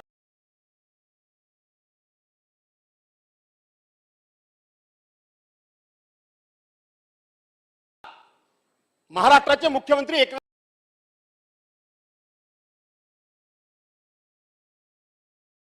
होतो. तुमची साधारणपणे चालण्याची स्टाईल अशी थोडीशी मान तिरकी करून चालण्याची स्टाईल आहे. तुम्ही समोरासमोर कधी आलात, मी तुम्हाला जय महाराष्ट्र म्हटलं तर जय महाराष्ट्र करून तुम्ही पुढे जायचं.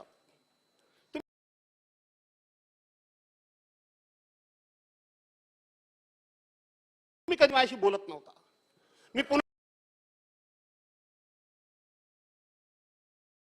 मी तुमच्या नंदनवन बंगल्यावर फक्त 2 वेळा आलो. 2 वेळाच तुमची माझी भेट झाली. मी मंत्रालयातल्या तुमच्या दालनामध्ये 4-5 वेळा गेलो, तुमची माझी एकदाही भेट झालेली नाही.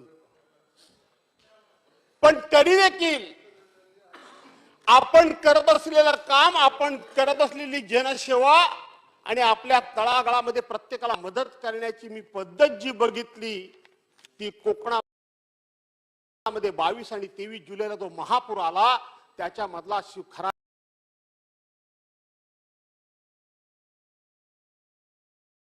अर्थानं शिवसैनिक आणि एकनाथराव शिंदेचा खरा वारसदार हा एकनाथराव शिंदे आहे, याची आपण साक्ष आपल्या कृतीने दिली. कधी परिचय झाला नाही, आपण कधी भेटलो नाही, आपण कधी बोललो नाही, पण नंतरच्या हे एवढ्याशा छोट्याशा कालावधीमध्ये सुद्धा आपलं खूप मोठं काम मी बघितलंय. आणि म्हणून एकनाथरावजी, आपण आज बाळासाहेबांचं नाव सांगताय, आनंद दिघेंचं नाव सांगताय, सगळे आपण शिवसेनेचं नाव सांगताय, तुमच्यावर खूप मोठी जबाबदारी आली. काय झालं आज शिवसेनेमध्ये? एका बाजूला 40 शिलेदार तुमच्या बाजूला उभे आहेत आणि दुसऱ्या बाजूला शिवसेना प्रमुखांच्या विचारांचा सर्वसामान्य शिवसैनिक आज छातीचा कोट करून शिवसेना वाचवायला उभा आहे. कोण कोणाच्या विरोधात लढणार आहे? कोण कोणावर वार करणार आहे? कोण कोणावर घाव घालणार आहे? कोण कोणाला रक्तबंबाळ करणार आहे? कोण कोणाला घायाळ करणार आहे? आणि कोण कोणाला धारातीर्थी पाडणार आहे? याचा विचार करा, याचा विचार करा.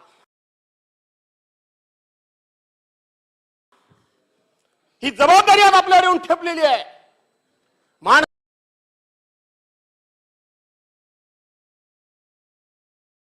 एकदा का लढा पुकारला, माणसाने एकदा का आंदोलन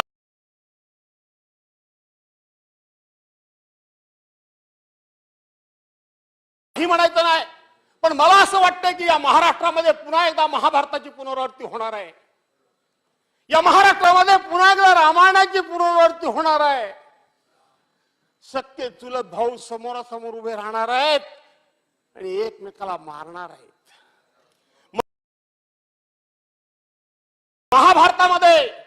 महाभारतामध्ये एका बाजूला त्या ठिकाणी सदाशिव भाऊ उभा राहणार आहे, दत्ताजी शिंदे उभा राहणार आहे, त्याचबरोबर विश्वासराव उभा राहणार आहे आणि दुसऱ्या बाजूला पानिपत.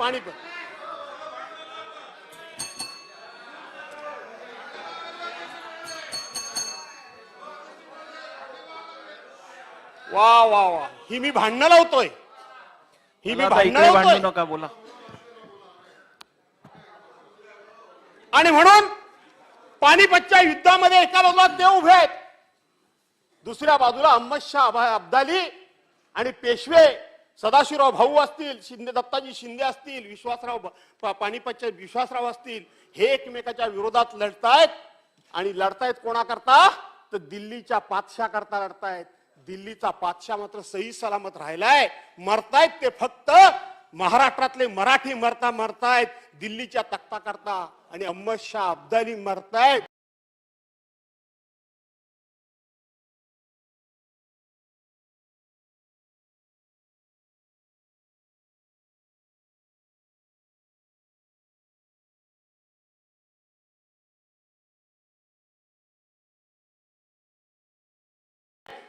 मात्र दिल्लीचे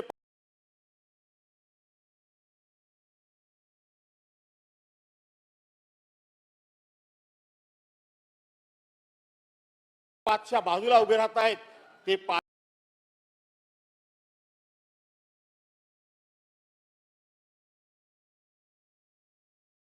पाचशा म्हणजे तुम्ही आहात. तुम्ही आहात.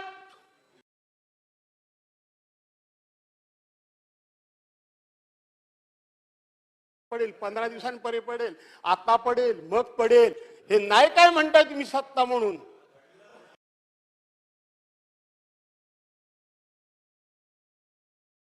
अरे तुम्ही कधी कोणाच्या हातामध्ये भोंगा दिलात?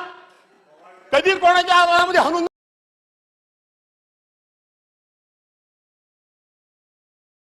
हनुमान चालिसा दिलात? कधी तुम्ही हिजाब महाराष्ट्रामध्ये आणलात?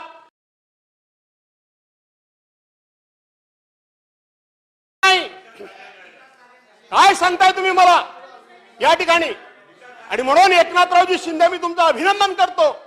पण अभिनंदन करताना तुमच्या जबाबदारीची सुद्धा तुम्हाला मी जाणीव करून देतो की या सगळ्यामध्ये ज्या भारतीय जनता पार्टीच्या हिंदुत्वाच्या गोष्टी तुम्ही करताय, ज्या भारतीय जनता पार्टीच्या साधन सूचीच्या गोष्टी तुम्ही करताय, ज्या भारतीय जनता पार्टीच्या तत्वज्ञानाच्या गोष्टी करताय, माझे मित्र दादा इथं बसलेत.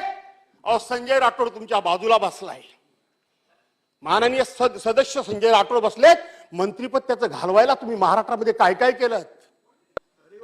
त्यांना पुन्हा महाराष्ट्रामध्ये मुख्यमंत्रीपद देणार म्हणून सांगितलं. त्यावेळेला तुम्ही सांगितलं अख्खा महाराष्ट्रामध्ये आम्ही आंदोलन करू. बोला संजय राठोडांचं काय करताय? काय केलं? तो बिचारा प्रताप सरनाईक, त्याला ईडीची चौकशी लावलीत. यामिनी जाधव ईडीची चौकशी लावलीत. आणि केंद्र सरकारच्या चौकशा लावल्यात. नियती कोणालाही सोडत नाही. आज त्यांच्या घराखाली तुम्हाला केंद्र सरकारचे पारे देऊन त्यांना वाचवावं लागतं. हा नियतीचा न्याय आहे. नियती तुम्हाला नाही. आता देवेंद्र फडणवीस काय बोलले?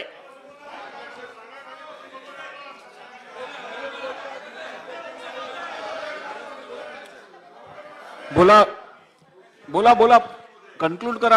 आता मला सांगा अध्यक्ष महोदय, कन्क्लूड करा.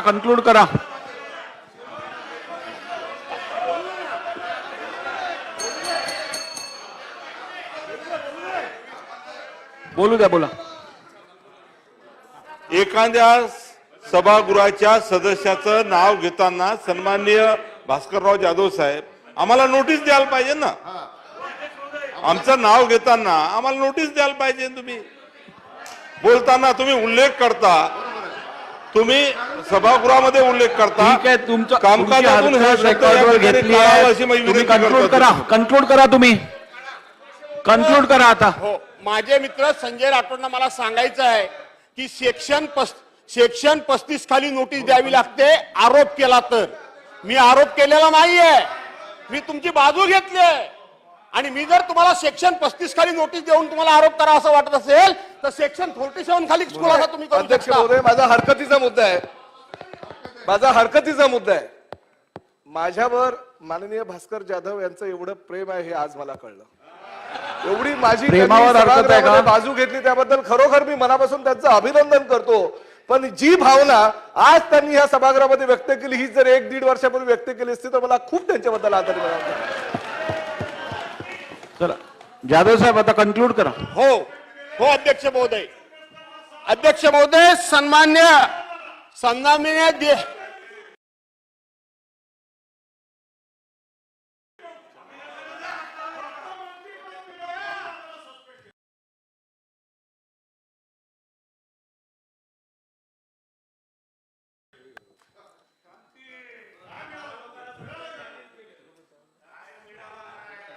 माहित आहे की माझं बोलणं ऐकून घेतलं जाणार नाही, मला चांगलं माहिती आहे, कारण वर्मावर घाव पडतोय. बोला बोला बोला.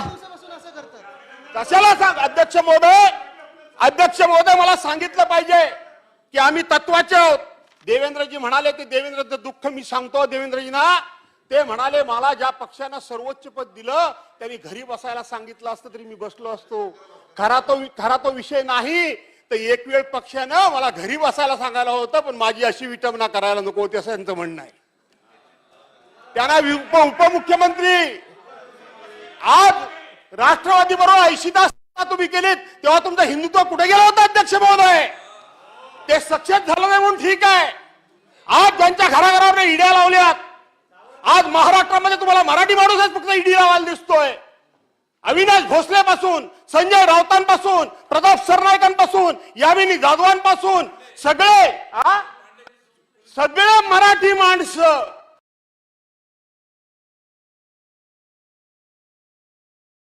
या सगळ्या मराठी माणसांच्या ईडी,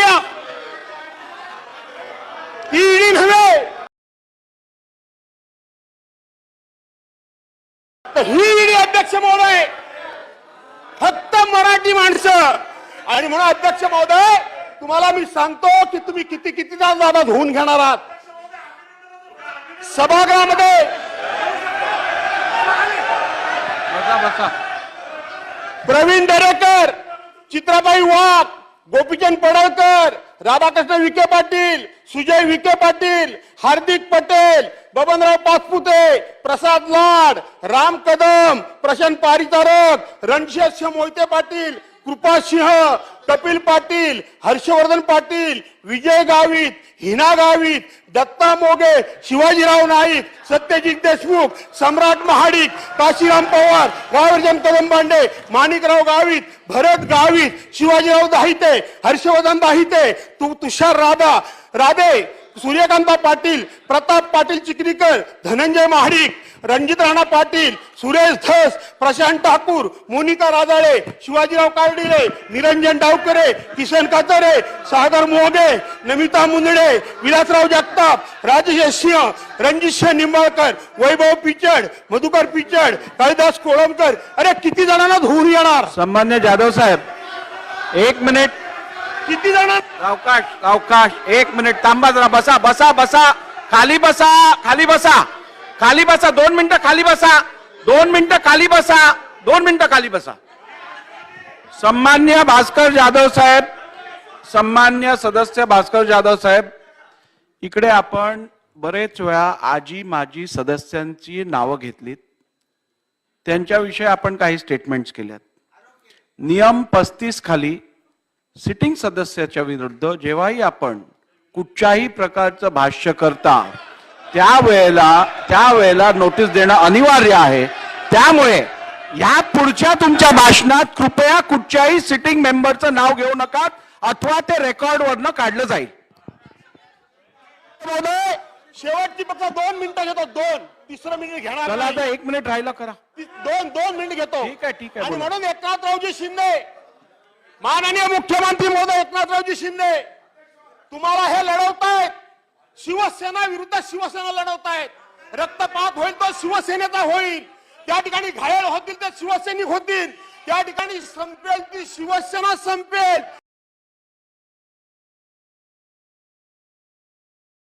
यांचा 25 वर्षाचा इतिहास बघितला तर शिवसेना संपवणं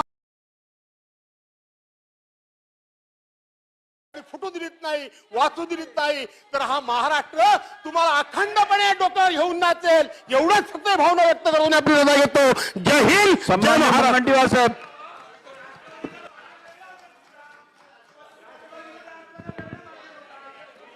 अध्यक्ष महाराज,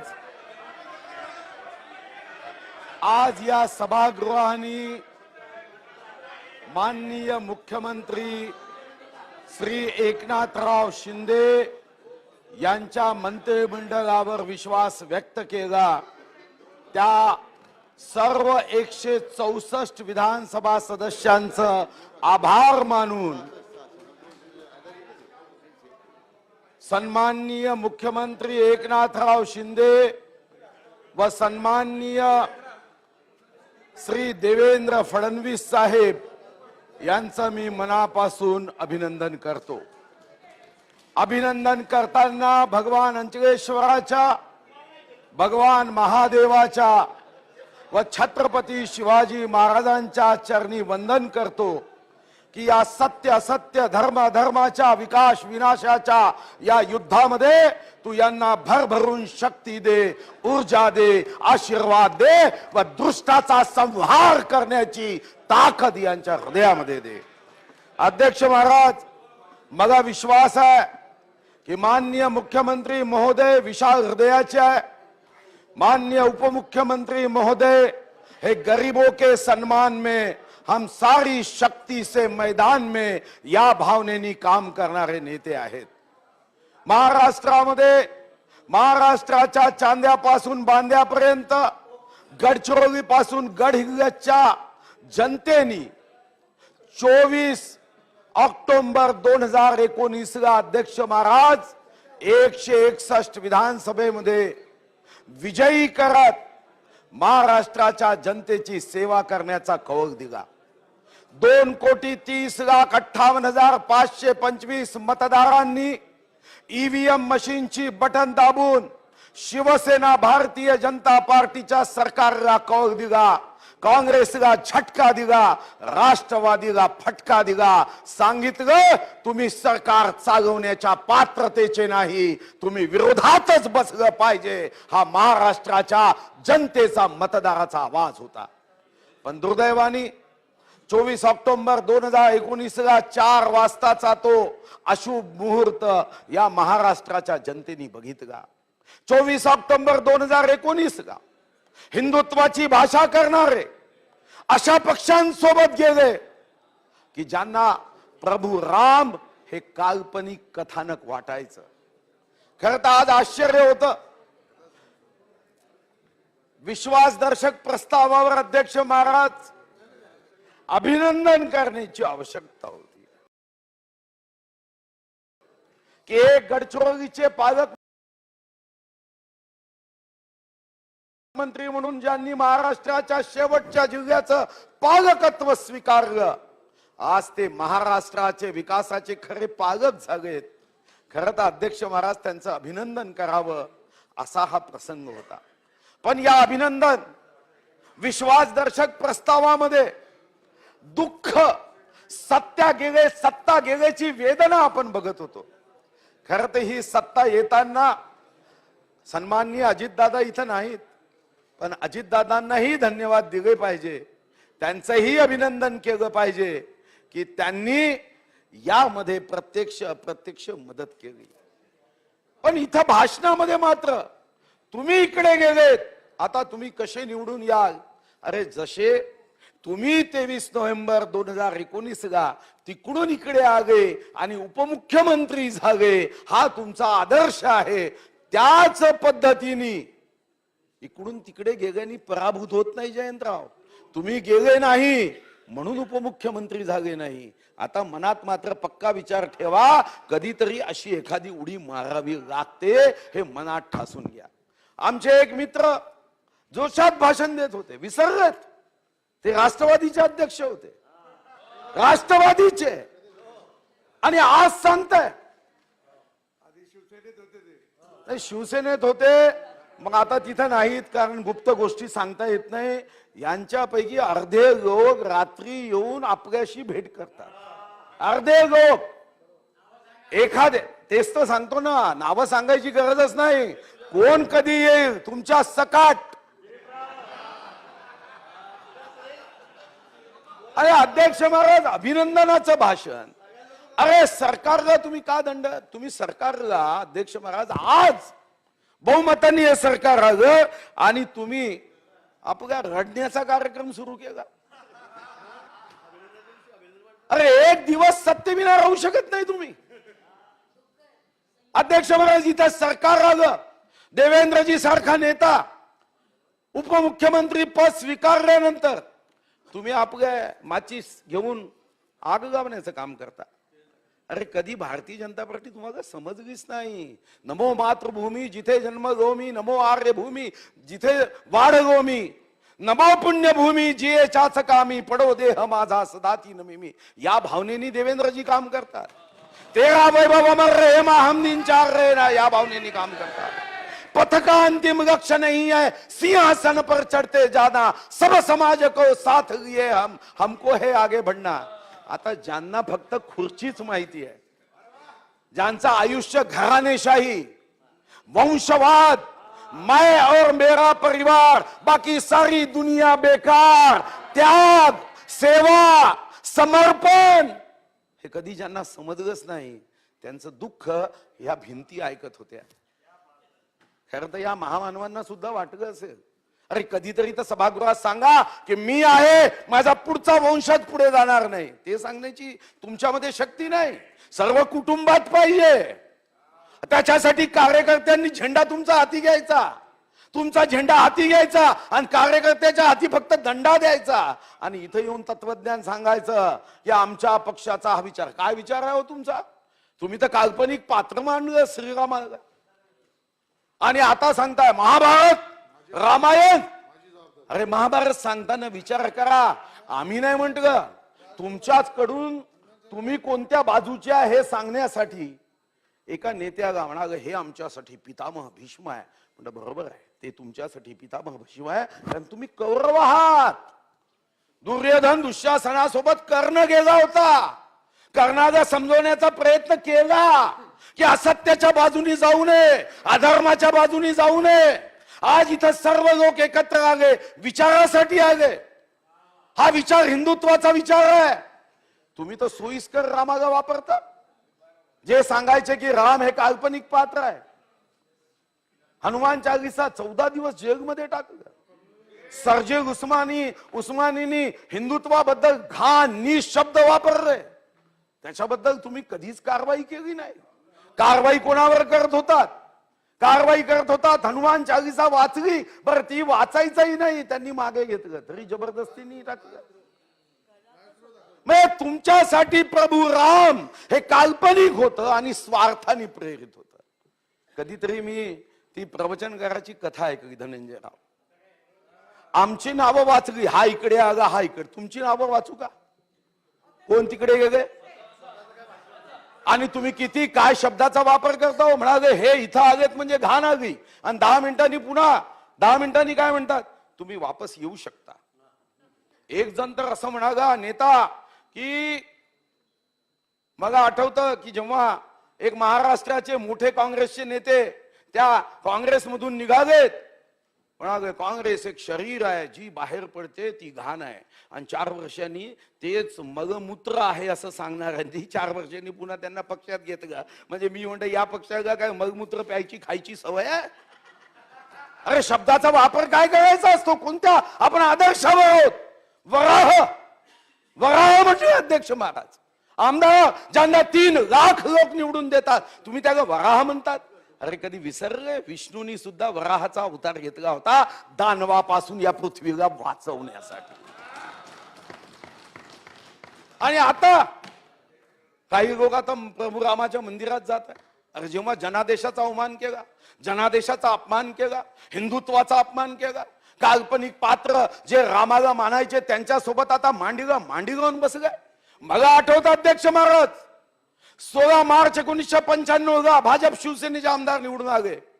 स्वर्गीय हिंदू हृदय सम्राट बाळासाहेब ठाकरेंनी सांगितलं की आम्हाला त्या कार्याच्या एकविरा मंदिरात जायचंय. आम्ही सर्वजण एकविरा मंदिरात गेलो. काय शपथ घेतली होती आम्ही? स्वर्गीय हिंदू हृदय सम्राट बाळासाहेब ठाकरेंनी आम्हाला शपथ दिली की आयुष्यात आम्ही काँग्रेसच्या सोबत जाणार नाही. कोणी खोटी ठरवली ही शपथ? कोणी खोटी ठरवली? अरे ते स्वर्गीय हिंदू हृदय सम्राट बाळासाहेब ठाकरे यांना अटक करणार आहे 505(2) मध्ये. 505(2) गुन्हा होतो का? तेव्हा स्वर्गीय हिंदू हृदय सम्राट बाळासाहेब ठाकरेंनी सांगितलं की या नेत्याला मी कधी आयुष्यात मंत्री होऊ देणार नाही.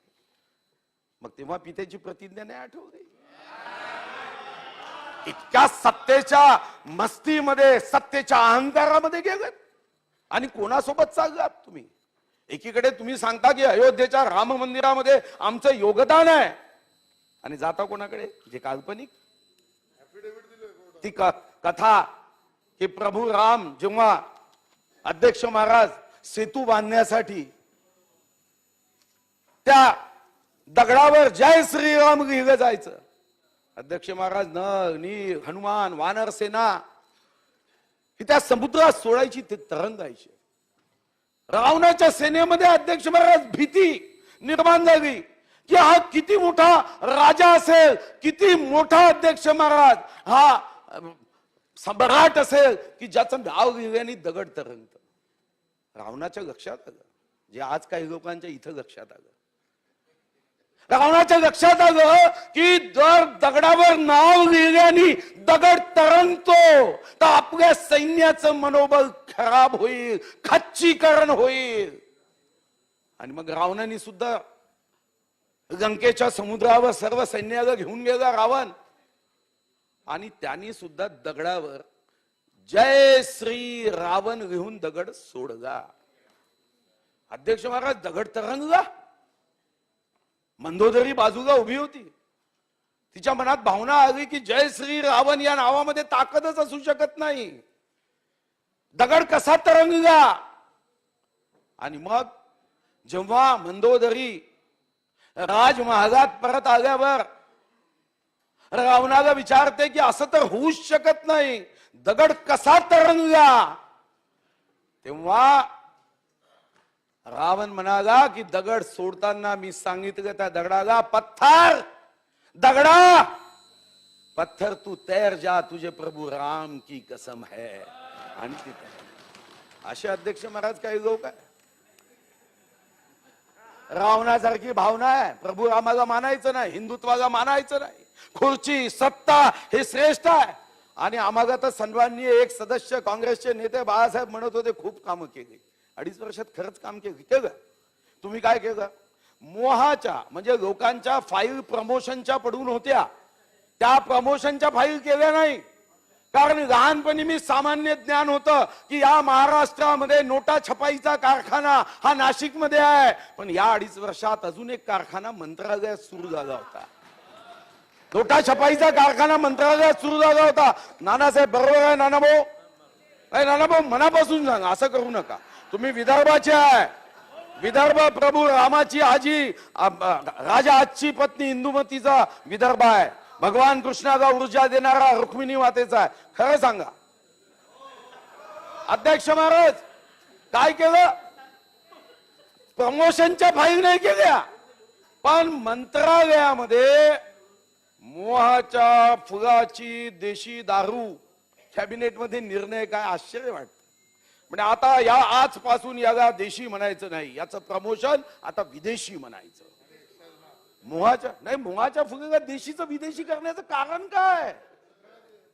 हे एक नवीनच पद्धत सुरू झाली अध्यक्ष महाराज.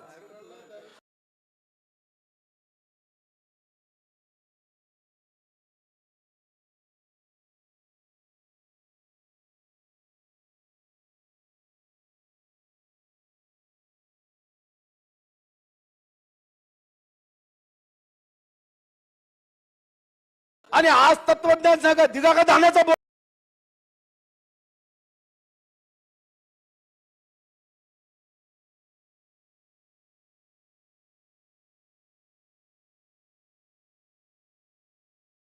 बोनस तुम्ही आज सांगता.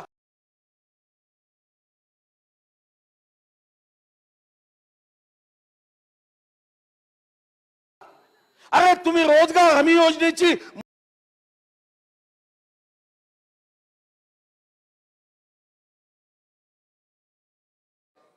आज तर मंत्री आहे.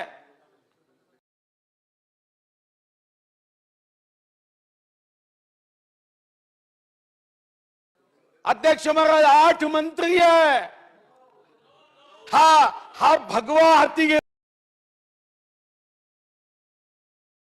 घेतला होता. भगव्याचा अर्थ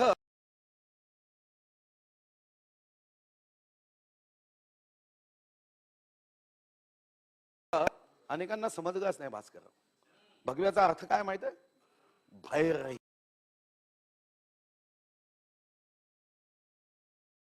आणि तुम्ही जे बोलाल एका पुस्तकात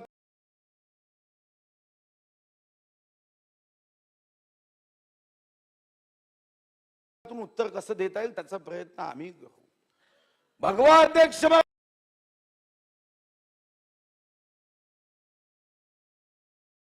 हाती घेत का? काय अर्थ आहे अध्यक्ष महाराज?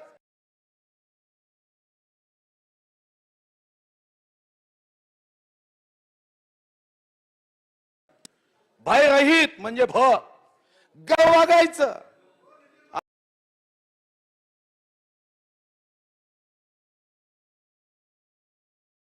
आणि जयंतराव तुमच्याकडचे नेते कसे आहे? 25 मे 1999 गा काँग्रेसमधून बाहेर निघाले. 10 जून 1999 गा पक्षाची स्थापना केली. तुम्ही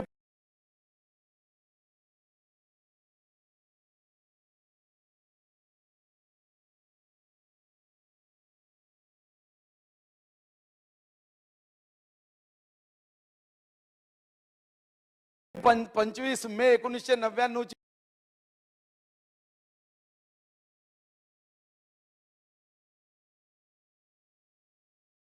किती टीका केली त्यांनी आमच्यावर? काय केलं अजितदादांनी?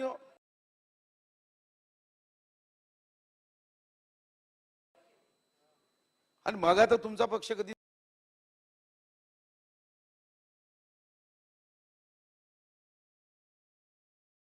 समजता येणार नाही.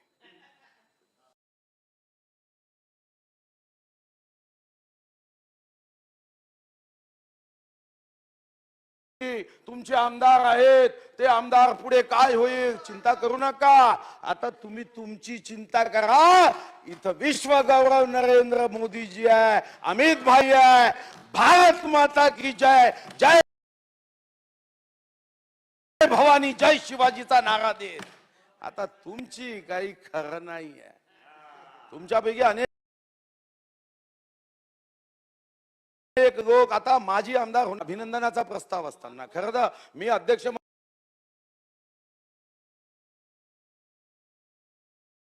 महाराजांना मागचे जुने 1960 पासूनचे दाखले दिले होते. 18 डिसेंबर 81 पण की विश्वासदर्शकवर भाषण घेण्याची आवश्यकताच नसते. मुख्यमंत्री महोदय, उपमुख्यमंत्री महोदयांनी धन्यवाद मानायचे. पण माहित नाही माझ्या नंतर लक्षात आलं की तुमचं सत्ता गेल्याचं जे दुःख आहे ना, जग बिना मछली तसं सत्ता बिना जयंतराव तुमचा पक्ष आहे. सत्ता गेल्याचं एवढं दुःख आहे, एवढं दुःख आहे. आणि हे दुःख तुम्ही अभिनंदनाच्या ऐवजी मांडत राहिले हे मात्र निश्चितपणे. आणि या ठिकाणी मग कुणी डोक्यातून काही बोलले, काही लोक डोकं नावाच्या खोक्यातून बघण्याचा प्रयत्न करत होते. या मंत्रालयामध्ये जनतेचं सरकार आलं. एकनाथराव शिंदेच्या रूपाने, देवेंद्र फडणवीसांच्या रूपाने पदासाठी नव्हे, सत्तेसाठी नव्हे, सत्यासाठी काम करणारं सरकार आलं आहे. आणि मला विश्वास आहे की याच महाराष्ट्रामध्ये अध्यक्ष महाराज एक न भूतो न भविष्यती असं कार्य विकासाचं घडेल. दीन दुर्बल, शोषित, पीडित, अंध, अपंग, निराधार, असहाय्य या प्रत्येक व्यक्तीला हे सरकार माझं हक्काचं सरकार आहे. ज्या सरकारसाठी मी मतदान केलं असं सरकार निवडून आल्याचा भास होईल हा विश्वास व्यक्त करतो. आणि एकनाथरावजी तुम्ही गडचिरोलीचे पालकमंत्री म्हणून कार्य केलं. खरं तर गडचिरोलीचे पालकमंत्री होण्यासाठी मोठं मन लागतं अध्यक्ष महाराज. भीती मनात न ठेवता काम करण्याची लागते. आणि ज्या एकनाथरावजींसोबत 40 पेक्षा 50 पेक्षा जास्त आमदार आले, 50 आमदारांना आपलंसं करणारे एकनाथराव हे या महाराष्ट्राच्या 13.5 कोटी जनतेला विकास पूर्ण करत आपलंसं करेल.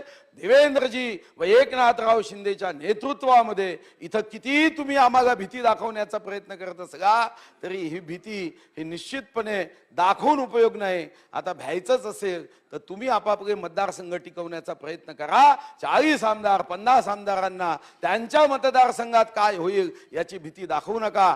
विजय सत्याचाच होईल. सच 2.5 वर्ष परेशान रहा मगर पराजित नहीं हुआ. सत्याचा विजय झाला आहे. हा विजय कायम स्वरूपी राहील. हा विश्वास या अभिनंदन प्रस्तावामध्ये, या विश्वासदर्शक प्रस्तावामध्ये मी व्यक्त करतो. आणि पुन्हा एकदा या महाराष्ट्राच्या चांद्यापासून बांद्यापर्यंतच्या 13.5 कोटी जनतेच्या वतीने एकनाथराव शिंदे साहेब आणि आमचे नेते ज्यांनी त्याग मोठा केला, आदर्श प्रस्थापित केला, असे देवेंद्रजींचं मी मनापासून कौतुक करतो. आणि त्यांना भरभरून भगवान रामचंद्र, भगवान विश्वनाथ भरभरून शक्ती देव, ऊर्जा देव, उत्साह देव, विजयासाठी शक्ती देव. धन्यवाद. विनय कोरे साहेब. सन्मान्य सदस्य विनय कोरे साहेब. अध्यक्ष महोदय, महाराष्ट्राच्या विधानसभेनं आज एक ऐतिहासिक विश्वासदर्शक प्रस्ताव या ठिकाणी संमत केलेला आहे. महाराष्ट्राचे 20वे मुख्यमंत्री म्हणून 30वे मुख्यमंत्री म्हणून सन्माननीय एकनाथराव शिंदे साहेबांची या ठिकाणी निवड केलेली आहे. उपमुख्यमंत्री म्हणून ज्यांनी महाराष्ट्राचं मागची 5 वर्ष समर्थ असं नेतृत्व केलं, त्या आदरणीय देवेंद्रजींची त्या ठिकाणी निवड केलेली आहे. आणि महाराष्ट्रामध्ये ह्या दोघांचं हे सरकार सामान्य माणसाच्या हितासाठी काम करेल, सामान्य माणसांच्या आशा आकांक्षा पूर्ण करेल, अशा प्रकारचा एक प्रचंड मोठा असा विश्वास आज सगळ्याच आमदारांच्या वतीनं या ठिकाणी संमत करण्यात आलेला आहे. या दोघांचं अभिनंदन करत असताना खरं तर ज्या परिस्थितीमध्ये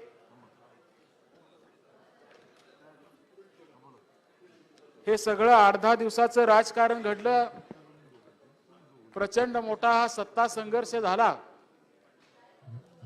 महाराष्ट्राची जनता महाराष्ट्रामध्ये काय घडतंय, कसं घडतंय याची वेगवेगळ्या प्रकारची चर्चा त्या ठिकाणी करत होती. आणि आज खरं तर अभिनंदनाचा प्रस्ताव असताना सन्माननीय मुनगंटीवार साहेबांनी सांगितल्याप्रमाणे अभिनंदनापेक्षा जास्त खरं तर कशासाठी हे राजकारण चाललंय अशा प्रकारचा विचार या ठिकाणी मांडायचा प्रयत्न झाला. आणि म्हणून ह्या सगळ्या भाषणांच्या खोलात मी आज या ठिकाणी जाणार नाही. प्रामुख्यानं एकनाथराव शिंदेंच्या रूपानं करतोय याच्याबद्दलच्या 4 भावना मी खरं तर या ठिकाणी व्यक्त करणार आहे. मला आपल्या सगळ्यांना प्रामुख्यानं पहिल्यांदा सांगितलं पाहिजे की एका सामान्य कुटुंबात जन्माला आलेला माणूस एकनाथराव शिंदेंचं जे मूळ गाव आहे, सन्मान्य सदस्यांनी बसून घ्यावे. प्रामुख्यानं डोंगरी विभागात असणारा त्यांच्या मूळ गावाचा सगळा विभाग आहे. ज्याच प्रकारच्या विभागाचं मी प्रतिनिधित्व करतो की प्रचंड मोठा पावसाळ्यात पडणारा पाऊस बघायचा, त्या पावसावर असणारी छोटी बहुत शेती करायची आणि उन्हाळ्यात कदाचित पाण्यासाठी वनवन फिरायचं. अशा प्रकारची या सह्याद्रीच्या कड्या कपारीत वसलेल्या एका गावात जन्माला आलेला हा कार्यकर्ता खरं तर कुटुंबाच्या आर्थिक उन्नतीचा विचार घेऊन ठाण्यासारख्या शहरामध्ये येतो. आणि ह्या ठाणे शहरामध्ये स्वतःच्या कारकिर्दीची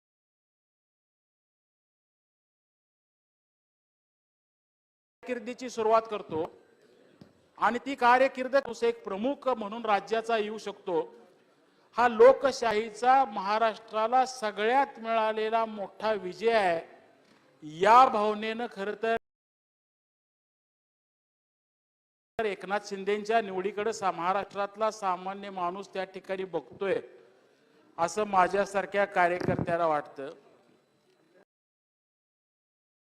खरं तर त्यांच्याकडे बघत असताना मी त्यांच्यातल्या शेतकऱ्याबद्दल त्याबद्दल थोडासा उल्लेख देवेंद्रजींनी या ठिकाणी केला. मी एवढंच म्हणेन की खरं तर ज्या परिसरात ज्याचा उल्लेख केला की माझ्याही मतदारसंघात ह्या पावसामध्ये भात शेती कशी केली जाते त्याचं वर्णन मला या ठिकाणी करावंसं वाटतं की आपल्या शेतामध्ये आम्ही त्याला घुट्टा करायचा म्हणतो आणि घुट्टा म्हणजे प्रचंड मोठा गुडघाभर चिखल त्या रानामध्ये वावरामध्ये तयार करायचा आणि त्या गुडघाभर चिखल करत असताना स्वतः कष्ट करायचे आणि त्यात भाताचा तरवा त्या ठिकाणी लावायचा आणि अशी भात शेती त्या ठिकाणी केली जाते.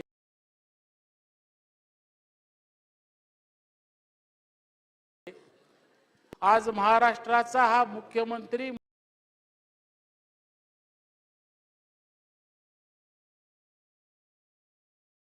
महाराष्ट्राला मिळाला असं मी म्हटलं तर ते चुकीचं ठरणार नाही. खरं तर आज स्वामी विवेकानंदांचा स्मृती दिन आहे. मला आठवतंय ठाणे जिल्ह्यातल्या स्वामी विवेकानंद आश्रमशाळेला एकदा सहज मला भेट देण्याचा प्रसंग आला. ज्या एकनाथरावांच्या बद्दल आपल्या कुणाला माहिती नसेल आणि त्या आश्रमशाळेमध्ये गेल्यानंतर मला त्या ठिकाणी सांगितलं की एकनाथराव शिंदेची 2 मुलं होती ज्यांचा ऍक्सिडेंट झाला हे आपण सगळ्यांनी बघितलं आणि त्या दिवसापासून समाजातल्या लहान मुलांच्यासाठी ज्यांचे आई वडील नाहीत अशा मुलांच्यासाठी मी काही केलं पाहिजे म्हणून गेली 20 वर्ष शेकडो मुलांचं पालकत्व पत्करलेला एक संवेदनाशील बाप खरं तर एकनाथराव शिंदेच्या रूपानं आज महाराष्ट्र ह्या मुख्यमंत्री पदामध्ये त्या ठिकाणी बघतोय. मला या व्यासपीठावर सांगितलं पाहिजे. परवा धर्मवीर नावाचा अनंत दिघेंच्या जीवनावर एक अतिशय सुंदर चित्रपट त्या ठिकाणी आला. माझ्या मुलीनं आधी तो चित्रपट बघितला आणि तिनं मला आग्रह केला की काही झालं तर तुम्ही हा चित्रपट बघितला पाहिजे आणि खरोखर तो चित्रपट बघायला आम्ही गेलो आणि खरोखर ठाण्यातला आनंद दिघे साहेबांचा माझा कधी परिचय आला नाही. मला आठवतंय मी 97-98 साली एकदा मनोहर जोशी मुख्यमंत्री असताना त्यांना भेटायला मंत्रालयात आलो होतो आणि मला आजही तो प्रसंग आठवतोय की मनोहर जोशींच्या VIP केबिन मध्ये एक माणूस आणि मग त्यावेळेला विचारलं हा कोण आहे आणि मग त्यावेळेला सांगितलं हे अनंत दिघे साहेब आहेत. म्हणजे एक प्रचंड मोठं असं व्यक्तिमत्व त्या काळात त्यांचं मी बघितलेलं. प्रत्यक्ष त्यांची कधी ओळख झाली नाही पण जो सगळा तुमचा राजकीय प्रवास त्यांच्या बरोबरचा ह्या सिनेमाच्या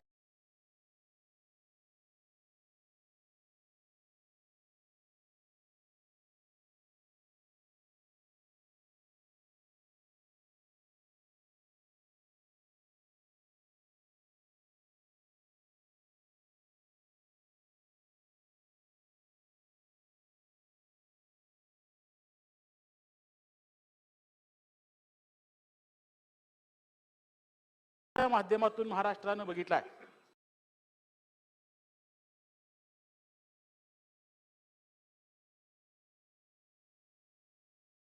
अपेक्षा खर तर देवेंद्रजीच्याकडनं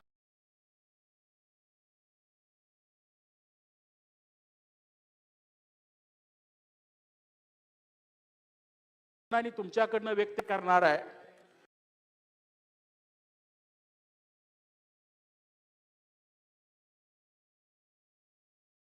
अडचणीत आली हे आपण बघितलं. या अडचणीतून आपण बाहेर पडतोय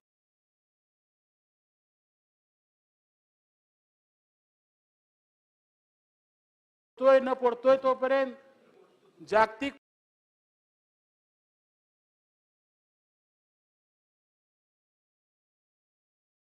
द्यायचा असेल तर मला एक विनंती करायची आहे की देशाच्या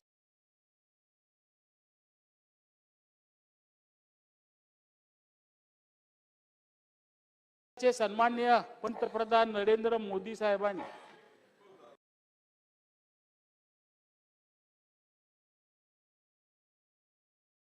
या देशातल्या सगळ्या मुख्यमंत्र्यांना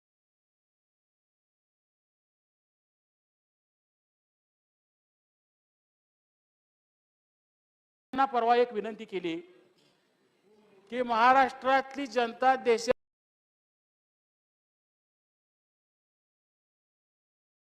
महाराष्ट्राच्या सामान्य माणसाचा आदर करणारं हे सरकार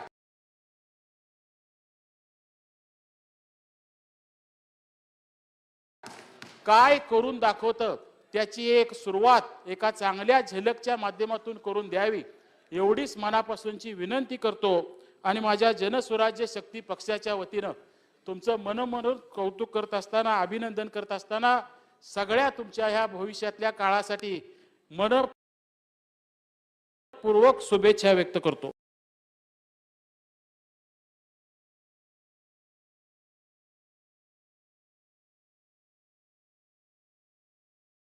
सन्मान्य सदस्य गुलाबराव पाटील साहेब या ठिकाणी उपस्थित आहे. यापूर्वी आदरणीय वक्त्यांनी जे भाषणं केली ती आपण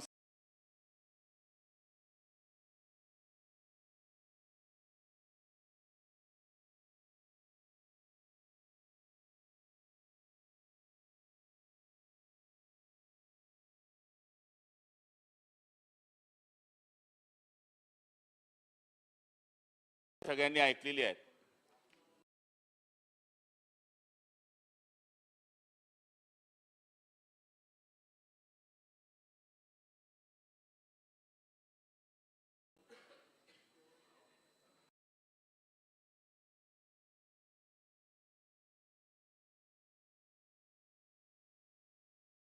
हा ग्रामपंचायतचा मेंबरही नव्हता.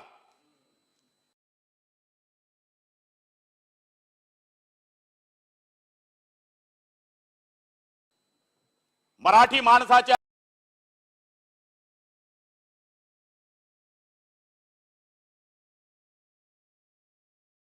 न्याय हक्कासाठी लढणारी, हिंदुत्वाचं रक्षण करणारी,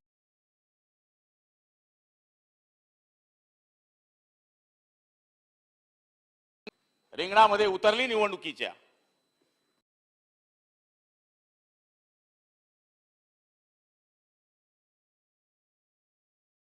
तेव्हा आमच्यासारख्या पोट्ट्यांना वाटायला लागलं की आपणही निवडणुकीमध्ये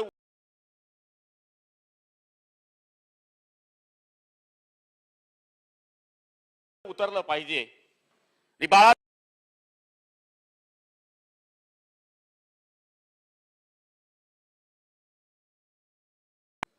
ज्यावेळेस शिवसेना भारतीय जनता पार्टीचं सरकार आलं त्यावेळेस आमचे संपर्क प्रमुख अरविंद सावंत यांनी मला शिवसेनेचं जिल्हा प्रमुख केलं.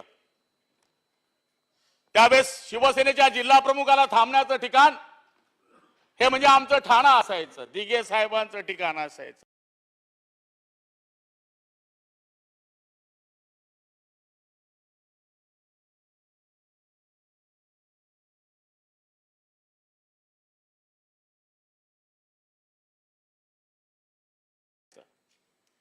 त्यांनी म्हणलं की तुम्ही असे कसे झालेत.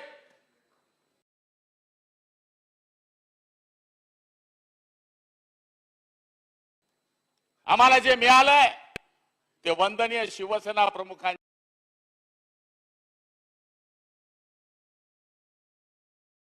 आशीर्वादाने मिळालंय.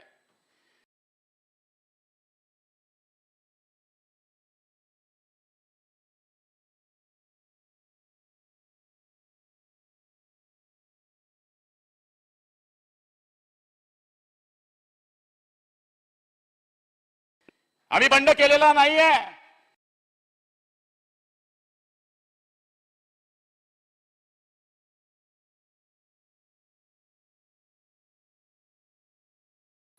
हा त्यांचा इतिहास आहे.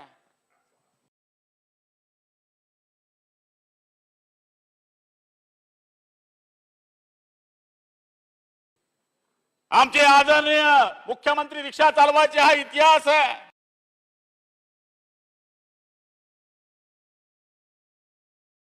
या राजकारणामधलं अशा नेतृत्वांना पुढे आणलं. आमच्या प्रारब्धामध्ये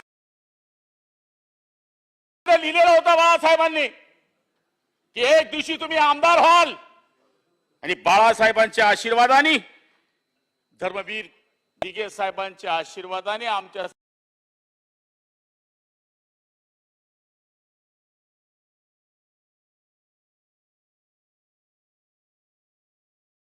सारखे कार्यकर्ते आमदार झाले.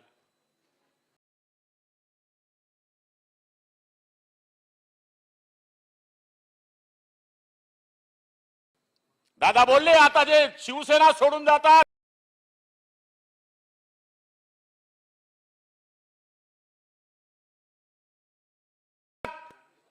ते पुन्हा निवडून येत नाही. दादा आम्ही शिवसेना सोडलेली नाही.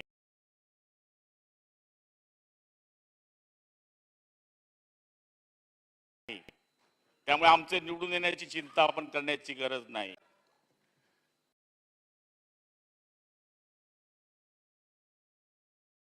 हे काय आजची आग नाहीये. आम्हाला आमचं घर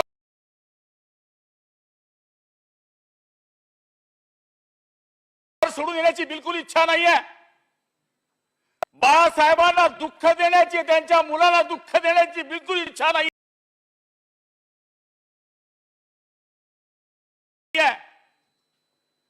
आम्हाला टीका कर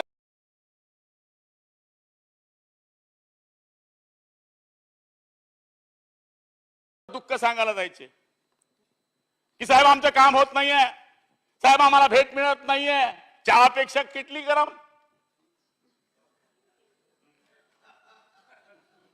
या ठिकाणी काही लोक बोलले तुमची नजर मारे, आम्हाला नजर मिळायची तुमची हिंमत नाही. साहेब वर्ष जेल राहिलेले लोक आहे आम्ही.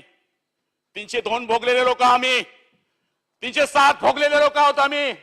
आम्ही सहज आमदार झालो नाही तरी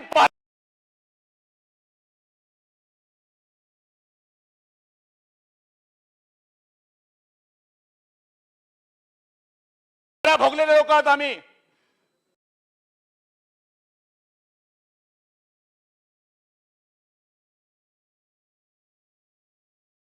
कमाल होता है. आणि आज या 2 वर्षामध्ये झालेल्या सगळ्या कहाण्या आम्ही सांगायला उभा नाहीये.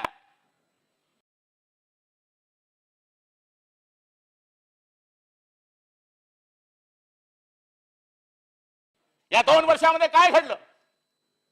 कोरोना आला तर तुम्ही आमदाराला भेटायला वेळ नाही. आम्हा मंत्र्याला भेट होती, आम्हाला भेट मिळत होती. आमच्यावर उपकार आहे, आम्हाला मंत्री केलं. पण आम्हाला माहित होतं की तर शिवसेना संपणार आहे. भास्कर जाधवांनी काळजी करण्याची गरज नाही. आम्ही आपसात लढणार नाही. आम्ही आमच्या शिवसैनिकाला जवळ करून ती बाळासाहेबांची शिवसेना या ठिकाणी उभी ठेवणार आहोत. वारंवार आमच्या आरोप केले गेले, तुम्ही गद्दार आहे, गटारीचं पाणी आहे, डुक्कर आहे. त्यातून येतात काय टाळ्यामधून येत नाही. हातामध्ये मनगटामध्ये जोर असलेला माणूस मैदानामध्ये येतो आणि तो या सत्तेमध्ये सामील होतो. आज मी आपल्याला या ठिकाणी सांगणार आहे, या 2 वर्षाच्या निवडणुकीमध्ये काय झालं आमचं. 4 नंबरवर गेलो आम्ही नगरपंचायत नगरपालिकेमध्ये. देवेंद्रजी साहेब आपण मुख्यमंत्री होतात. भारतीय जनता पार्टी महाराष्ट्रामध्ये नगरपालिकेमध्ये मुख्यमंत्री असताना 1 नंबरवर होती आणि आमचे मुख्यमंत्री असताना आम्ही 4 नंबरवर. आम्हाला असं वाटायला लागलं की आम्ही रस्ता तळाला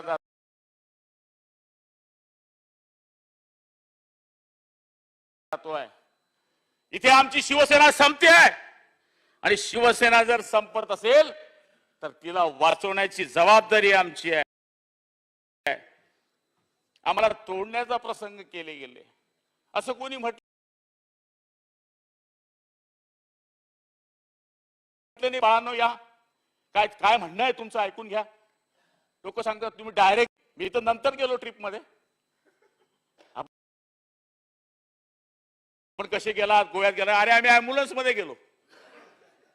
आम्हाला जायचं होतं, आम्हाला हा लढा लढायचा होता, हा उठाव करायचा होता. 20 आमदार गेलो. आम्ही सांगितलं की असं असं शिंदे साहेब म्हणतायत, तुम्ही समजून तर घ्या, ऐकून तर घ्या. ते काय म्हणतायत, तुम्हाला जायचं असेल तुम्ही पण जा. अशाने होत नाही. हीच आमची निष्ठा आमची. 35 वर्ष घातले आम्ही. आम्हाला वाटते की आम्ही बाळासाहेबांच्या विचारांपासून लांब जावं. म्हणता बाळासाहेबांचा फोटो लावणार नाही. भारतीय जनता पार्टी शिवसेनेची युती आहे, ती युती कायम व्हावी याच्याकरता आम्ही भरपूर प्रयत्न केले. शिंदे साहेब तर 5 वेळेस गेले हो. शंभूराजे देसाई साक्षीदार आहे, केसरकर साहेब साक्षीदार आहे. हे काय आजच झालं काय? फटाक्याची वात आता लागली, बंब फुटलं, हे असं नाही झालेलं. आमदारांच्या नाराजी आम्ही सांगत होतो, फोन कोणी उचलत नाही. अजित दादांचं मला हेवा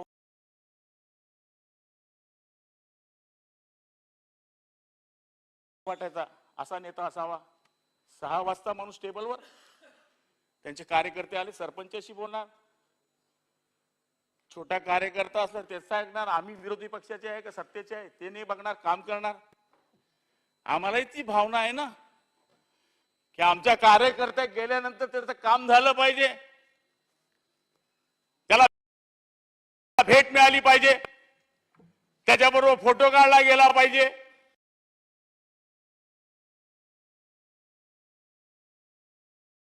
काय लागतं कार्यकर्त्याला? एखाद्या मंत्र्याकडे गेलो तर एक मंत्री तर नाव घेऊ नये असं सभागृहाचं बंधन आहे. शिवराळ भाषा वापरली गेली आमच्यावर, काय काय बोललं गेलं. एकनाथ शिंदे हे सत्तेकरता गेले, त्या माणसाचं चरित्र वाचावं.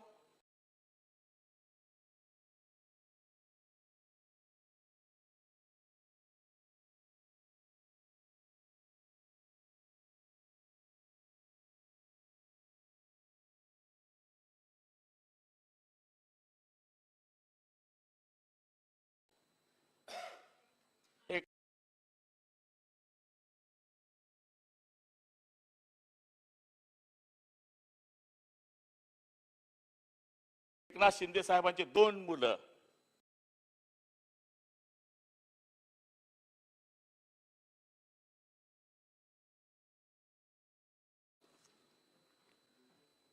डोळ्याला डोळा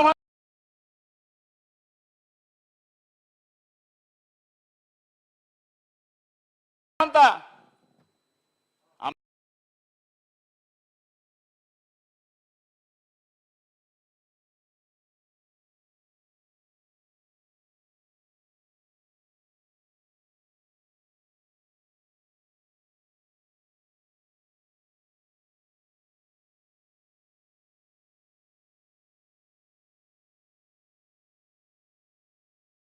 आमचा डोळा मिळाला शिंदे साहेबांशी.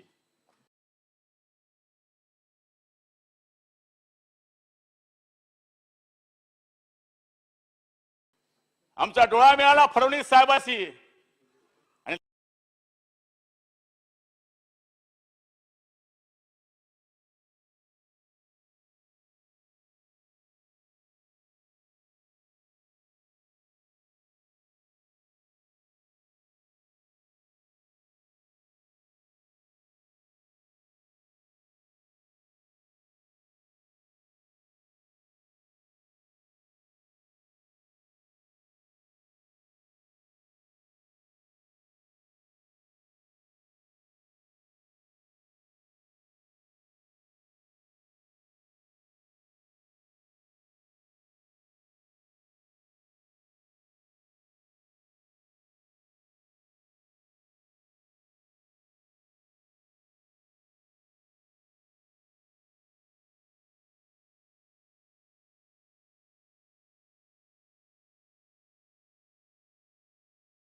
किती टीका केली त्यांनी आमच्यावर.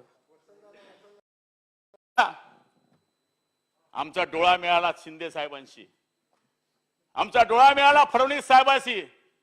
आणि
किती टीका केली त्यांनी आमच्यावर.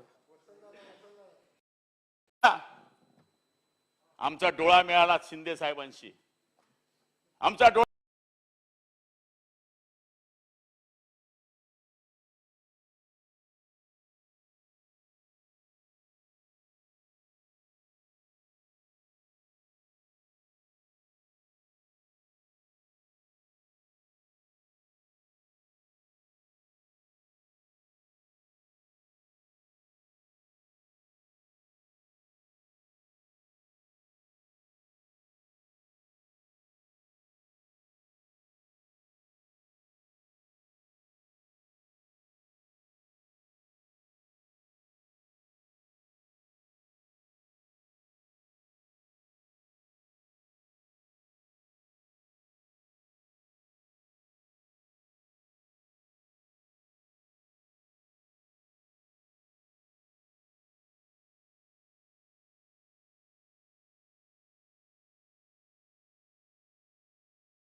का निर्णय किया, लेकिन अब जब सम्माननीय मुख्यमंत्री जी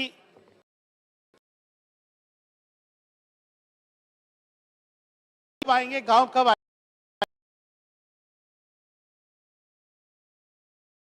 मानायचे. और महाबलेश्वर इस सभा में जो मेजॉरिटी मिली है इस सरकार को अब ये सरकार पे, सम्माननीय मुख्यमंत्री जी पे, सम्माननीय उप मुख्यमंत्री जी पे ये जवाबदारी आती है कि महाराष्ट्र के हर घटक को, महाराष्ट्र के हर व्यक्ति को वो संरक्षण दे, उसकी बात सुने. मैं गौर से सुन रहा था मुख्यमंत्री जी जब उन्होंने अपना पहला इंटरव्यू दिया उन्होंने कहा कि महाराष्ट्र के हर व्यक्ति को मैं संरक्षण और न्याय दूंगा। लेकिन मैं ये कहना चाहूंगा कि जिस तरह से देश का वातावरण है और जहां जहां पे भारतीय जनता पार्टी की सरकार आई है वहां पे अल्पसंख्यकों के मन में बहुत इनसिक्योरिटी हो गई है। मैं खास तौर से उप मुख्यमंत्री जी से कहूंगा कि वो इस राज्य की माइनॉरिटीज को आश्वासित करे कि उनके प्रश्नों को सुना जाएगा, उनकी बातों को सुना जाएगा और इस राज्य में उनको पूरा न्याय मिलेगा। अध्यक्ष महोदय, हमने आज और कल दोनों वक्त एब्सटेन करने का निर्णय लिया। ये एब्सटेन करने का निर्णय हमारे नेता अबू आसिम आजमी साहब ने इसलिए लिया कि जैसे उन्होंने कल बताया कि आखिरी कैबिनेट के अंदर इस सरकार में शिवसेना ने और माजी मुख्यमंत्री जी ने ऐसे निर्णय लिए कि जो हमको लगता है कि जो कॉमन मिनिमम प्रोग्राम बना था उसके विपरीत थे। और आज आप देखिए आजमी जी का कल भाषण हुआ और आज 2 नंबर से उनको जान से मारने की धमकियां आ रही है। उन्होंने जब कहा कि औरंगाबाद और उस्मानाबाद का नाम चेंज किया गया, ये कॉमन मिनिमम प्रोग्राम का हिस्सा नहीं है, ये वो बातें नहीं है जिस पर हमने इस महाविकास अघाड़ी का गठन किया था। अध्यक्ष महोदय, मुझे लगता है ये कहना जरूरी है कि महाविकास अघाड़ी का जो गठन हुआ वो महाराष्ट्र को एक उम्मीद देने वाला था, पूरे राष्ट्र को एक उम्मीद देने वाला था। और जब ये 11 पार्टियों का गठन हुआ, उन पार्टियों ने एक कॉमन मिनिमम प्रोग्राम बनाया था। मैं इस अवसर को इस्तेमाल करके माजी उप मुख्यमंत्री अजित पवार साहब का, बाला साहब थोराट साहब का शुक्रिया अदा करूंगा। जैसे गुलाब राव जी ने कहा कि 6 बजे उठकर जो है माजी उप मुख्यमंत्री जी सबकी बात सुनते थे और मैंने देखा है मेरे नेता के साथ जाते हुए 1 दिन के अंदर अजित पवार साहब का अपॉइंटमेंट मिलता था और जब हमारी बात हम रखते थे हमारी बात पूरी सुनी जाती थी। लेकिन ये कहना जरूरी भी है कि महाविकास अघाड़ी में भी कौन सी खामियां थी। मैं एक बार अबू आसिम आजमी साहब के साथ गया, दादा से मिला और दादा से मैंने कहा कि राज्य के एक मुख्यमंत्री मेरे क्षेत्र में आकर ये स्टेटमेंट कहते हैं कि रईस शेख 17 दिन में चुनाव कैसे जीत गया। यानी कि महाविकास अघाड़ी के ही एक मंत्री महाविकास अघाड़ी के एक आमदार के क्षेत्र में आके कहते हैं कि माइनॉरिटी का एक आदमी 17 दिन में कैसे जीत गया। दादा, मुझे आपकी बात जिंदगी भर याद रहेगी। तब दादा ने मुझसे कहा था कि मुझे इस बात का एहसास है कि मैं एक महाविकास अघाड़ी के आमदार के मत पे उप मुख्यमंत्री बना। अगर ये भावना सबके अंदर होती तो मुझे लगता है कि कहीं ना कहीं ये आज हमको देखना नहीं पड़ता। मैं गुलाब राव जी की एक बात से सहमत हूं कि सिर्फ ईडी और सिर्फ ये बात नहीं है, कहीं ना कहीं हमारे बीच के लोग जो थे उनका व्यवहार ये जिम्मेदार है आज की परिस्थिति के लिए। दादा, आपका धन्यवाद। बाला साहब थोराट साहब, आपका धन्यवाद। पिछले कई दिनों में आपने हमारी बातें सुनी। जब ये पत्र जनाब अबू आसिम आजमी साहब ने मुख्यमंत्री को लिखा था उसमें माइनॉरिटीज के कई मुद्दे उठाए गए थे और मैं आज उप मुख्यमंत्री जी से कहूंगा कि इन प्रश्नों को आप देखिए। 2.5 साल हो गया दादा, लेकिन अभी भी माइनॉरिटी कमीशन हो या आप कहिए उर्दू एकेडमी हो या आप कहिए जितने भी हमारे स्टैट्यूटरी बॉडीज है उसके अंदर हज कमेटी हो, किसी का भी गठन नहीं हुआ। आप बताइए महाविकास अघाड़ी को ये आश्वासित हर समाज को करना चाहिए था कि नहीं करना चाहिए था कि उनकी बातें सुनी जाएगी। दादा, मैं माइनॉरिटी मिनिस्ट्री का यूटिलाइजेशन यहां पर मेरे हाथ में है। यानी कि इस सरकार में 2.5 साल में माइनॉरिटी को कितनी योजनाओं का लाभ मिला उसका ये लोका जोखा है। सम्मानीय पृथ्वीराज जी भी यहां पर है, मैं ये आपको देने वाला हूं और मैं स्कीम वाइज आपको यूटिलाइजेशन बताऊंगा। एक ही स्कीम का यूटिलाइजेशन हुआ ना, हायर एजुकेशन के लिए कोई फंड दिए गए, यानी यूटिलाइजेशन ही नहीं हुआ। फंड तो दादा ने दिया लेकिन आप देखिए 10%, 20% ये यूटिलाइजेशन है। यानी कि आप जो हमारे बच्चों को स्कॉलरशिप मिलनी चाहिए थी, यूटिलाइजेशन 15%।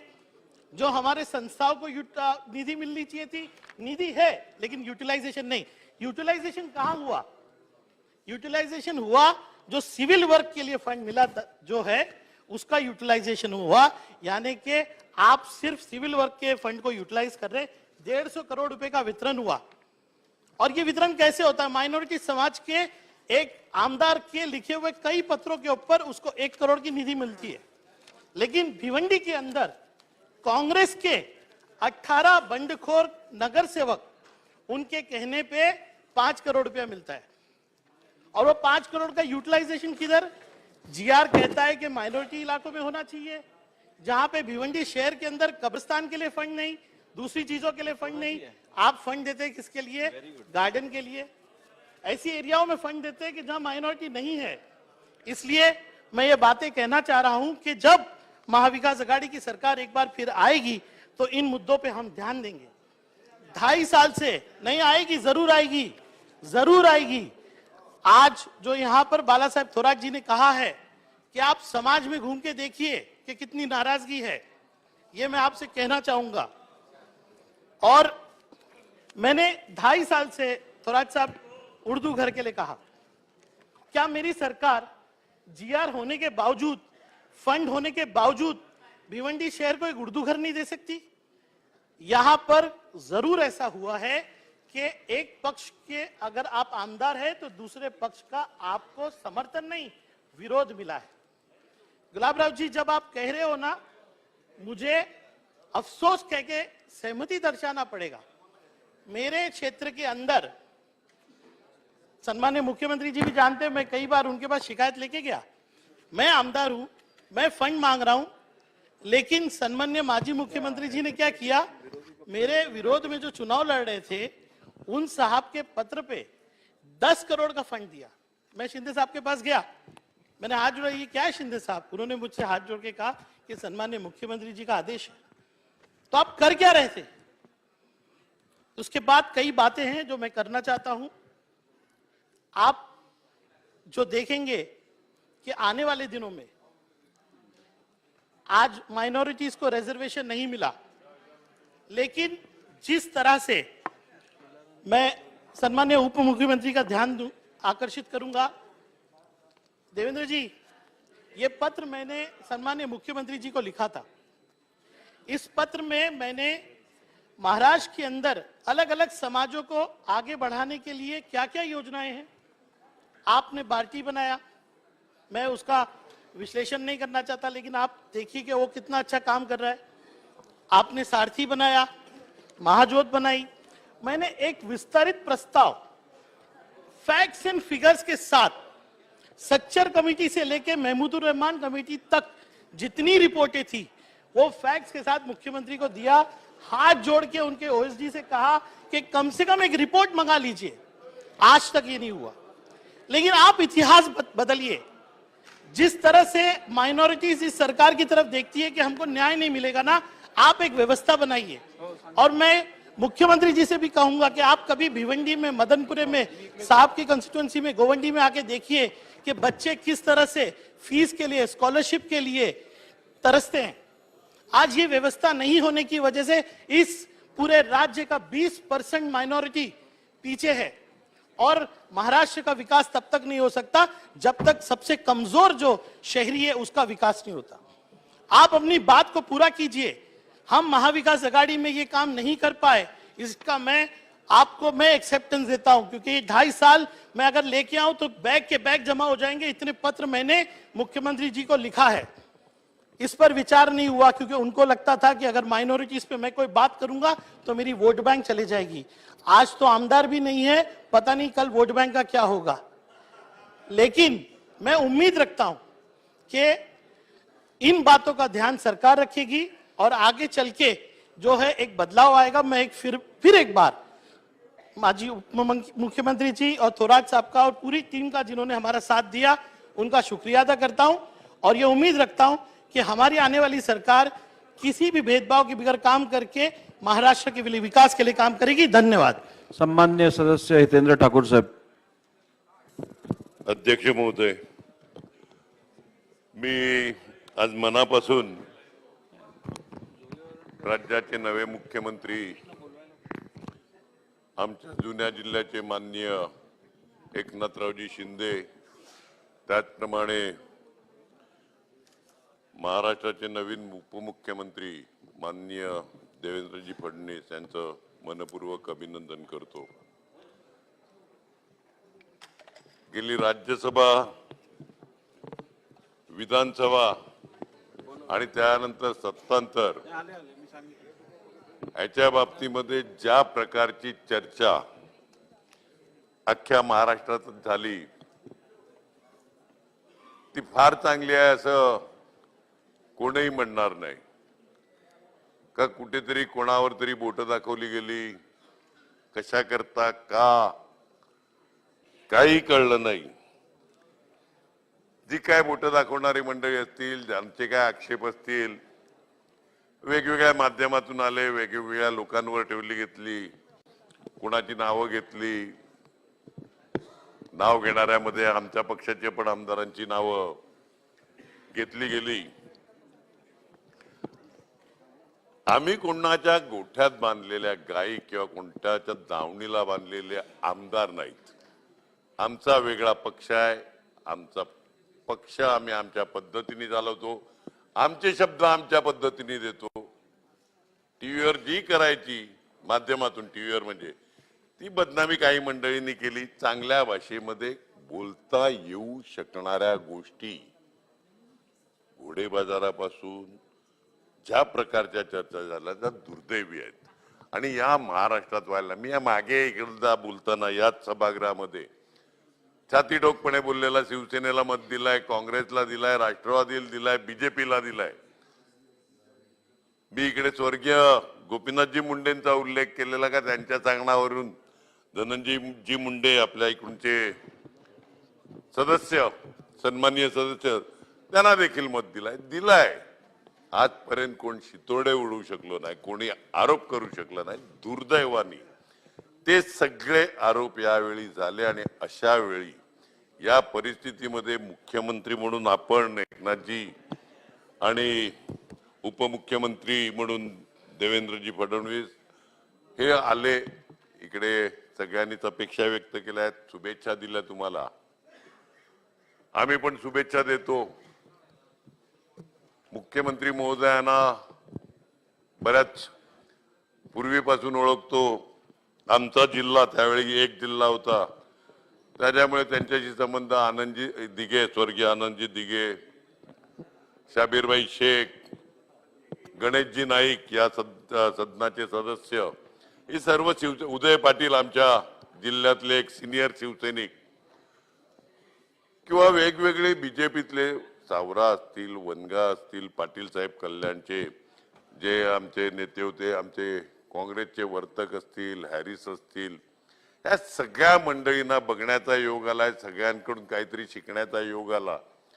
आणि या लोकांनी ज्यावेळी शिवसेना अगोदर म्हणजे एकनाथजींच्या अगोदर देखील शिवसेनेतले हे नेते बघायचे. आनंद दिघे साहेबांचा वेगळ्या प्रकारे एक वावर होता, शाबीरबाईंचा वेगळ्या प्रकारे होता, गणेशजी नाईकांचा होता, किंवा उदय पाटलांचा उल्लेख केला का त्यावेळी गाडी घोडे अशा कोणत्याही गोष्टी उपलब्ध नसताना मिळेल त्या साधनांनी, वेळ प्रसंगी ट्रकनी, कोणाच्या तरी मोटरसायकलची लिफ्ट मिळणं पण मोठी गोष्ट आहे.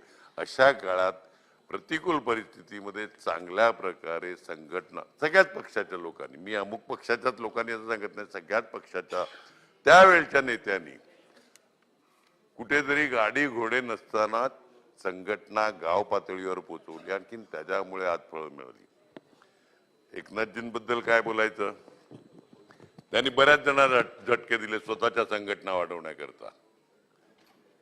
अगदी गेल्या विधानसभेच्या 19च्या विधानसभेच्या अगोदर पण वेगवेगळ्या पक्षातले बरेचसे आमदार घेतले, त्यातला आमचा पण आमदार घेतलेला. काय तुमचं कसं बसेल, काय कला आहे देवाला माहिती, पण घेतलं. त्याच्याबद्दल काय दुःख नाही. प्रत्येक पक्ष हे धंदे करतो, उपद्व्याप करतो, त्याच्यामुळे त्याच्याबद्दल वाईट. आता एकत्र आहेत, एकत्र प्रश्नच नाही. आपण संघटना वाढवण्याकरता गोपीनाथजी आपलं देवेंद्रजी तुमच्या बाजूला बसल्यात ना, तुम्ही असा हात करतायत मुख्यमंत्री महोदय, ते पण फक्त गोड बोलतात आणि तेच काम करतात, काय वेगळं करतात अशातला भाग नाही. लक्षात आलं की जो आपली संघटना वाढवतो अधिकार आहे. इकडे दादा असतील, दादा वेगळ्या पद्धतीने, दादांची भाषाशैली वेगळी आहे, बोलणं वेगळं आहे. दादांनी आज खुलासा केला, दादा तुमच्याबद्दल कोणच बोलणार नाही का तुम्ही काम केलं नाही, तुम्ही पैसे दिले नाही. आम्ही तर आयुष्यात बोलू शकत नाही. त्याच्यामुळे ठीक आहे हो, आता काही ठिकाणी काही वेळा एखाद्या व्यक्तीवर होतात, काहीतरी केले जातात दुसरे. पण सगळ्यांनी, मी माझ्या राजकारणाचा अनुभव आणि कशाकरता खोटं बोलायचं, आज सत्तेवर हे नाही मिळत, तिकडे आहे. काल ते होते, हे होते, परवा हे होते. शेवटी सत्ता येते जाते. रिलेशन कसं ठेवतात तुम्ही, कशा प्रकारे वागतात. आज कोणतरी सत्तेतून पाय उतार झाला म्हणून त्याच्याबद्दल काहीतरी बोलणं हे माणुसकीला किंवा राजकारणाला धरून मिळतच नाही.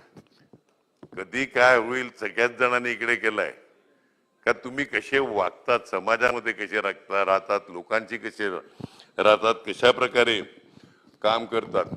मी शिंदे साहेबांना एकच विनंती करेल का अतिशय अग्रेसिव्हली तुम्ही तुमची संघटना वाढवली, जे तुमचं कर्तव्य होतं. पण तिकडे बसल्यावर तुम्ही ज्या 1 नंबरच्या खुर्चीवर बसल्या त्यावेळी तुम्ही तुमची संघटना आणि सरकार याच्यातला फरक करा.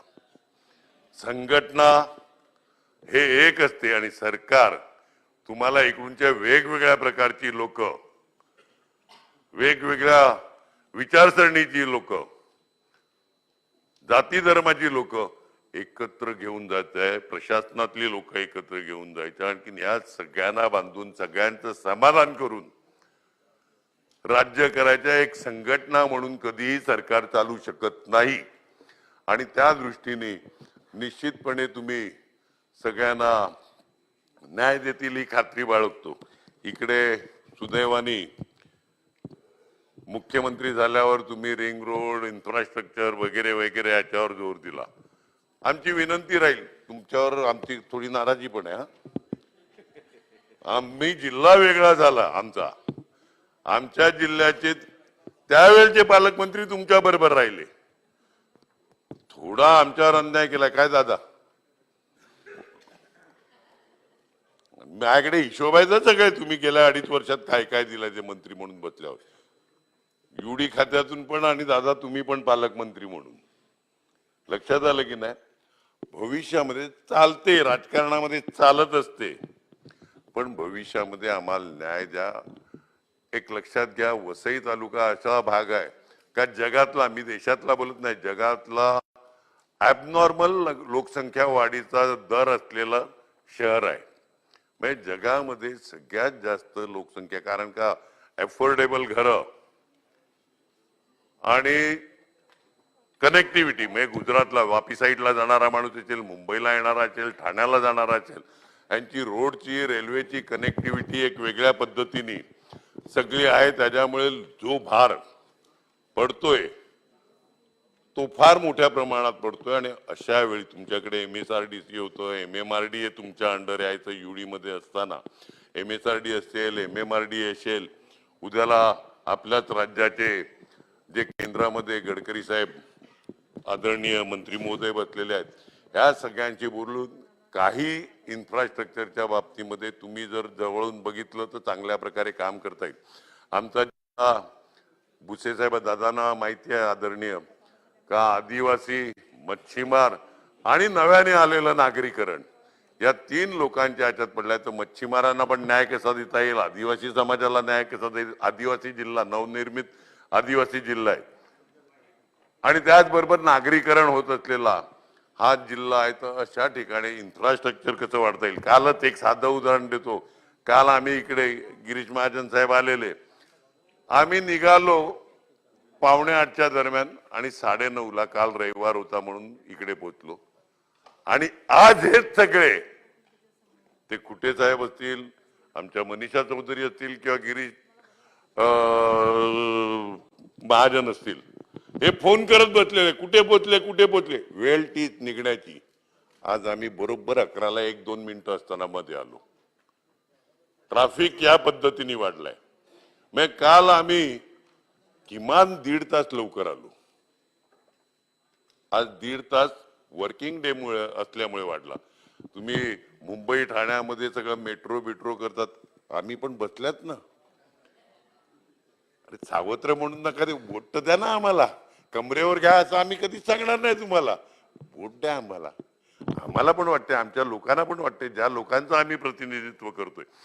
अपेक्षा आहे तुमच्याकडून, अपेक्षा आहे आमची तुमच्याकडून. सगळ्याच बाबतीमध्ये अपेक्षा आहे. तुम्ही अपेक्षा पूर्ण करतील, दिलेले शब्द पुरे करतील, खात्री बाळगतो. तर त्याच्यामुळे शुभेच्छा देतो. तुमच्या संघटन कौशल्य, लोक कार्यकर्ते जोडण्याचं, सगळ्यांना मदत करण्याचा करोना काळ असेल, अन्य काळ असेल, बघितलेला आहे मी. सगळ्यांनीच उल्लेख केलाय, त्याच्याबद्दल बोलणार नाही.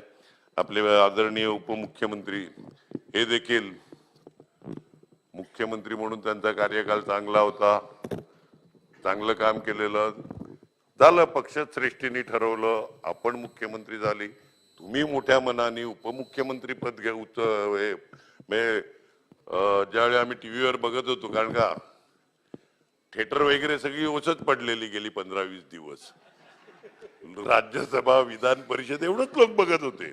आणि त्यानंतर हे सत्तानाट्य, कारण का थिएटर होत, आणखीन हेच सगळे कार्यक्रम म्हणजे एंटरटेनमेंट चॅनल हे कोणतं तर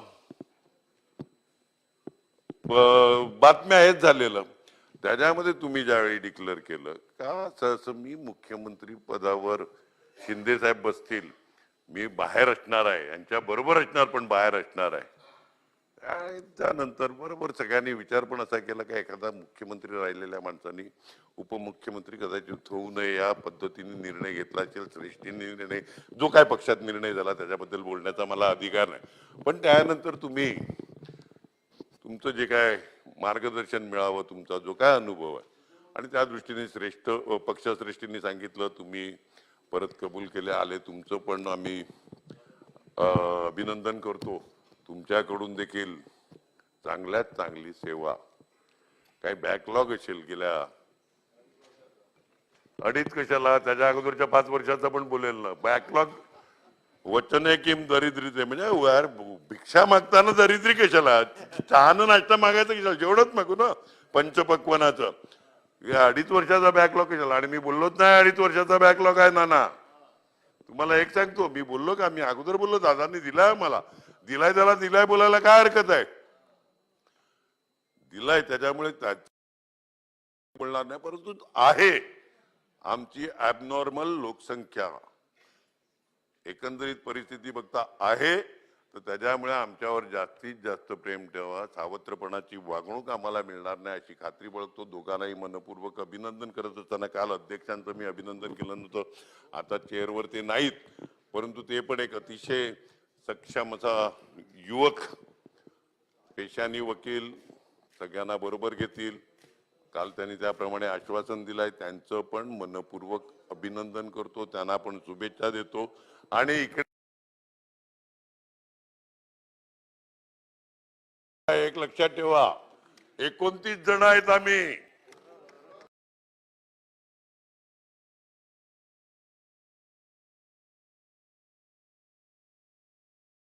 लहान मोठे बारके पक्ष,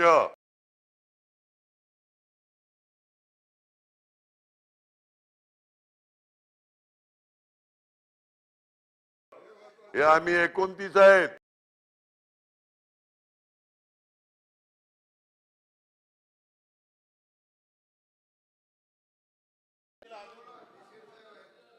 डिसेंबर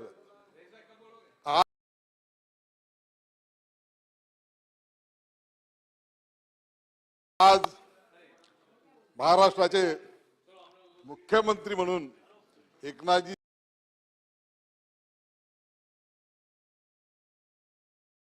महाराष्ट्राच्या मुख्यमंत्र्यांचा सहवास लाभलेला आहे. आणि हे खरं आहे की एखादा व्यक्ती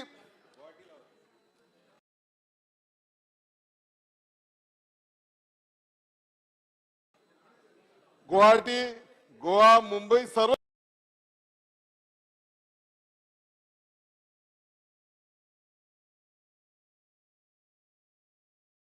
ठिकाणी झालेलं. दादांनी सांगितलं पर्यटन कसं झालं.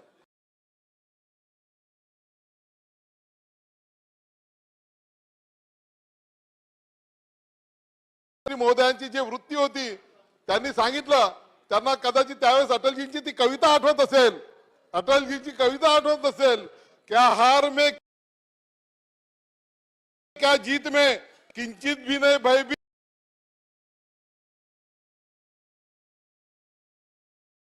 में, कर्तव्य पथ पर जो भी मिला ये भी सही वो भी सही, हार नहीं मानूंगा वरदान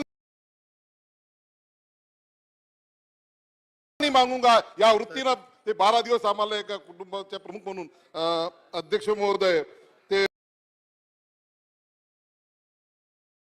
ओ ताई बोलू द्या ना अपक्षांना, ओ अमीन भाई, अरे बोलने दो ना भाई हमको, फिर क्या 2 मिनट तो देते फिर अध्यक्ष घंटी बज जाएंगे, डिस्टर्ब कर रहे हैं आप। अरे 29 लोग अभी आपा ने बताया ना कि अशांत टापू है, ये अशांत टापू लोगों को शांत रखना चाहिए।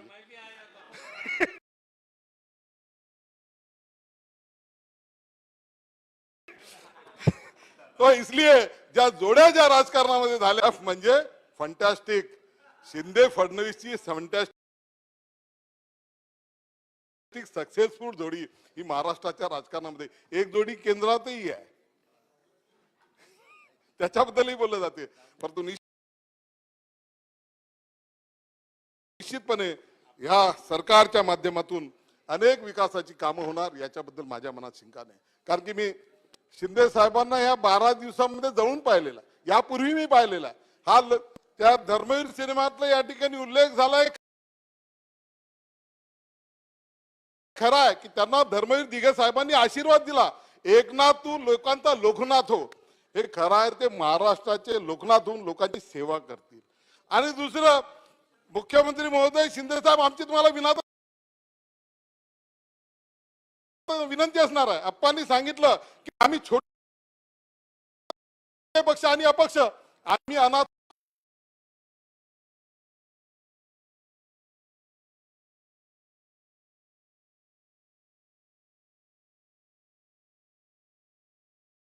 तो महाराष्ट्रामध्ये सर्वाधिक वीज उत्पादन करणारा जिल्हा आहे, सर्वाधिक वीज उत्पादन करणारा जिल्हा आहे, 5000 मेगावॅट पेक्षा जास्त अधिकची वीज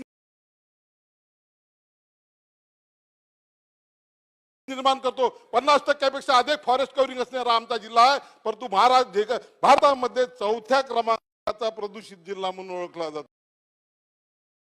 म्हणून आमची मागणी अशी असणार आहे, तुम्ही सांगितलं मुख्यमंत्री महोदय की आपण काही लोकप्रिय घोषणा करणार आहोत, लोकप्रिय गोष्टी करणार आहोत, त्यामध्ये महत्वाची अशी भूमिका असली पाहिजे की जे वीज उत्पादक 9 जिल्हे आहेत, त्या 9 वीज उत्पादक जिल्ह्यांमध्ये 200 युनिट घरगुती वापराची वीज ही मोफत मिळाली पाहिजे आणि तिथल्या उद्योगधंद्यांना ही स्वस्त दरामध्ये वीज दिली पाहिजे, ही भूमिका आपण ठेवली पाहिजे। निश्चितपणे मला माहिती आहे तुम्ही आता बेल वाजवणार आहात, त्यापूर्वीच मी आपलं या ठिकाणी थांबवतो, पुन्हा या सरकारच्या माध्यमातून लोकोपयोगी काम व्हावं ही सदिच्छा व्यक्त करतो। जय हिंद, जय महाराष्ट्र, जय चंद्रपूर। अध्यक्ष महोदय, मी आपला आभारी आहे की आपण मला संधी दिली। अध्यक्ष महोदय, नाव घेतलेलं आहे, अपक्ष आहे, मी अपक्ष आहे।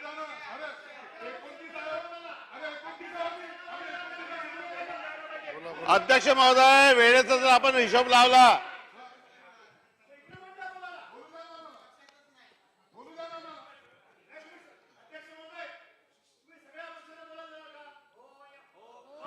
एक अपक्ष आहे, एक अपक्ष।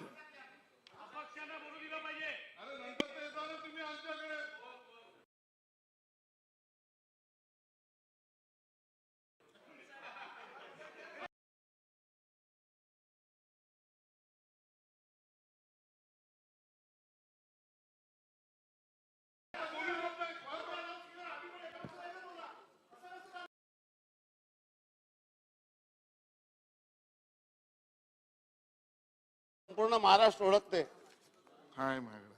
गरिबीचे चटके सहन करून अहोरात्र लोकांसाठी काम करून लोकांच्या हृदयामध्ये आपल्या कर्तृत्वातून आणि कामातून आपलं स्थान निर्माण करून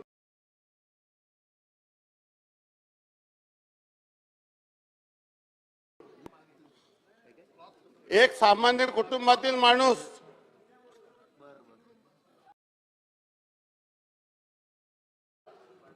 आणि निश्चितच मी अत्यंत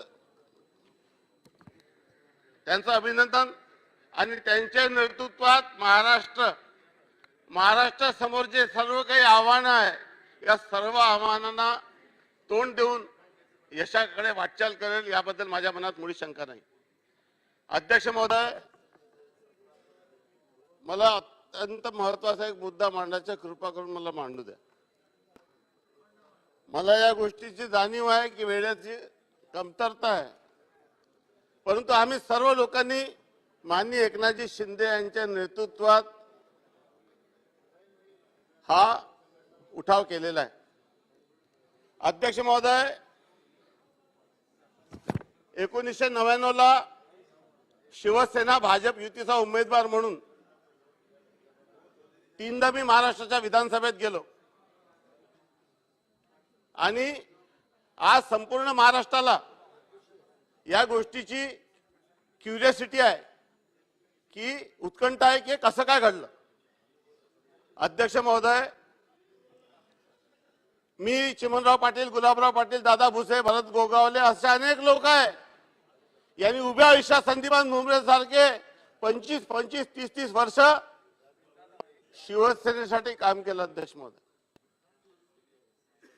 माननीय दादा या ठिकाणी उपस्थित आहे. आम्ही विरोधी पक्षात होतो 15 वर्ष. सत्तेची लालच आम्हाला कधी पक्ष परिवर्तन करायला बाध्य करू शकले नाही. माननीय दादा या ठिकाणी उपस्थित आहे. माननीय दादांनी मला अध्यक्ष महोदय 2014च्या निवडणुकीमध्ये काँग्रेसची मी त्यांना नम्रपणे मनाई केली की मी लढेल तर अपक्ष लढेल, हारेल जिंकेल त्याची चिंता नाही, परंतु निवडणूक लढेल, जे काही होईल ते होईल. माझ्या भवितव्याचा निवडणूक लढलो, जिंकलो आणि पहिला पाठिंबा शिवसेनेला दिला. अध्यक्ष महोदय, मला भावना व्यक्त करू द्या. अध्यक्ष महोदय, आणि अध्यक्ष महोदय 15 वर्ष विरोधी पक्षात असताना कधी आम्ही सत्तेसाठी आपल्या पक्षाची बेईमानी केली नाही. बेईमानी आमच्या मनात राहिली असते अध्यक्ष महोदय तर राज्यसभेच्या निवडणुकीत माननीय संजय राऊत हे निवडून आले नसते आणि विधान परिषदेमध्ये आमचे दोन्ही आमदार जे सभागृहात नाही त्यांचं नाव घेऊ नका, कृपया करून. टीका करत नाही अध्यक्ष महोदय. अध्यक्ष महोदय, माझ्या भावना मला व्यक्त करू. ठीक आहे, आम्ही वारंवार एकनाथ शिंदे साहेबांकडे गेलो, त्यांना आमच्या वेदना सांगितल्या. त्यांनी सांगितलं थांबा. 2.5 वर्ष आम्ही काहीच केलं नाही. 2.5 वर्ष आम्ही शांत बसलो. 2.5 वर्ष अध्यक्ष महोदय आम्ही शांत बसलो आणि हे सर्व काही एकत्रित घडलं नाही. अध्यक्ष महोदय, हे सर्व काही एकत्रित घडलं नाही. अध्यक्ष महोदय, मला धन्यवाद. बोलू द्या. असं समाप्त करा. करून मला डिस्टर्ब करू नका. मला शेवटचा वक्ता मला बोलू द्या. समाप्त करा. अध्यक्ष महोदय, आम्ही प्रयत्न केला. माननीय भास्कर जाधव साहेब आता या ठिकाणी बोलले. आम्ही प्रयत्न केला. आम्ही वर्षाला होतो 3 दिवस. आम्ही समजावत होतो की अजून काही वेळ गेली नाही, सांभाळा. राजेश पायलटचं जसं प्रकरण घडलं तसं तुम्ही सांभाळा इतक्या दिवसानंतर. परंतु काही लोकांनी अजून आगे ते लोटलं अध्यक्ष महोदय आणि सांगितलं की कारवाई करा.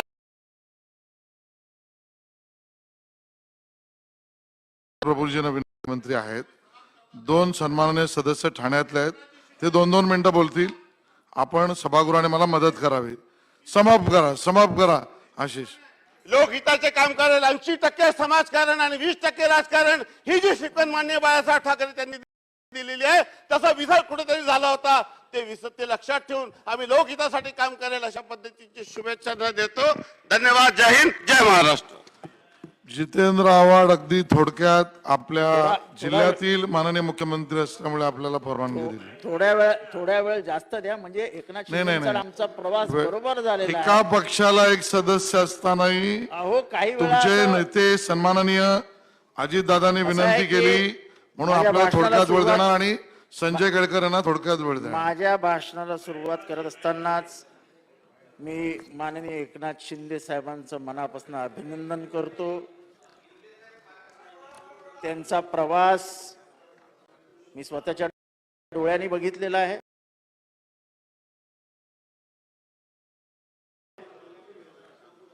साधारण 90 साली दोघही राजकारणात आलो. 97 साली ते आणि प्रताप सरनाईक एकत्र ठाण्याच्या सभागृहात आले.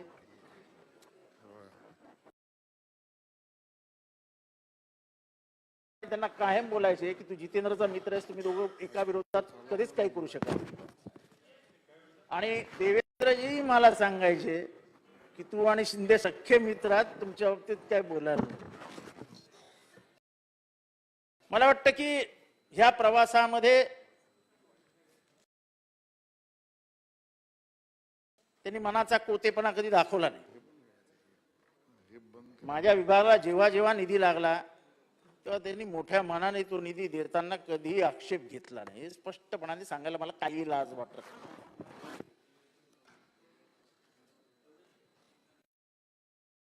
आठवण म्हणून सांगतो, आनंद दिघेंचा मृत्यू झाला. तुम्ही विसरले असाल शिंदे साहेब. खूप जणांवर आरोप किल द्यावा लागला तर आमचं कंबरड मोडेल. तेव्हा शृंगारी कमिशनर होते आणि गृहमंत्री हे साहेब होते. मी सांगितलं तसं काय होणार नाही, आपण बोलूया. आणि तुमच्या म्हणण्याप्रमाणे तसं झालं. आपण एकालाही जामीन द्यावा लागला नाही आणि त्याच्यानंतर वकिलाची केस लागू दिली नाही. त्याच्यातनं होणारा आर्थिक घडी जी बिघडणार होती ती आपण बिघडू दिली नाही. आपण कायम एक दुसऱ्याला सहकार्य केलं. आता गेले ते हे ठाकूर साहेबांनी एक चांगली फिलॉसॉफी सांगितली की संघटना आणि सरकार वेगवेगळं करा. आणि देवेंद्रजी तुम्ही सांगितलं की विद्रोहाचा आवाज दाबू नका.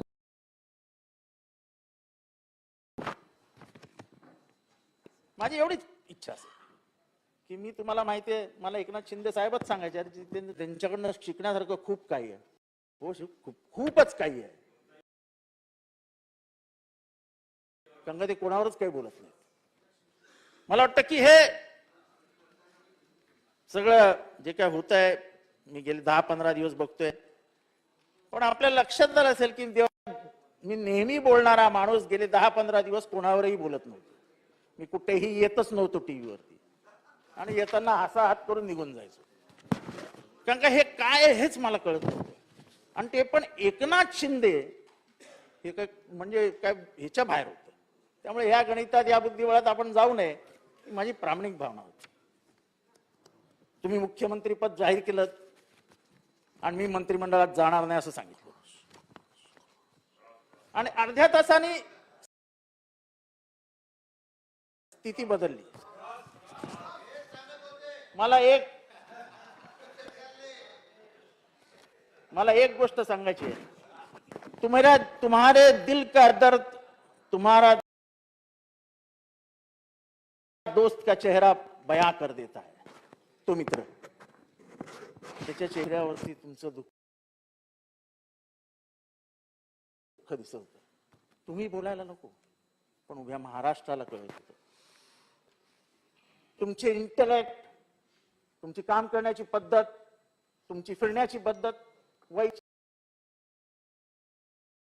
दृष्ट्या तुमचा माझं जमत नसेल, तुमच्या द वॉइस ऑफ डिसेंट जो तुम्ही म्हणालात की हा जिवंत ठेवला पाहिजे, हा जिवंत ठेवला तरच सरकार चालतील. आज आम्ही इथे आहोत. ते गेल्याचं मला तर काही दुःख सुख काही वाटतच नाही. सत्ता आली काय आणि गेली काय. पण मी सत्तेत असताना असं एक काही उदाहरण नाही. तिथे भातकळकर बसलेले आहेत, तिथे आळवणी बसलेले आहेत, मंगलप्रभात लोढा बसलेले आहेत, इथे कोळंबकर बसलेले आहेत. सत्ताधारी पक्षातल्या समोरच्या कुठल्याही आमदारांनी उठून सांगावं की गृहनिर्माणमध्ये मी गेलो आणि जितेंद्रनी माझं काम नाही केलं, असं एक जरी उदाहरण दिलं तर त्या सदस्याची माफी मागून बाहेर निघून जाईल.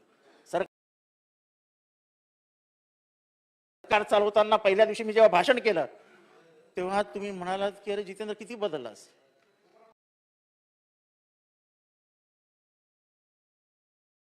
अध्यक्ष महाशय, आमचे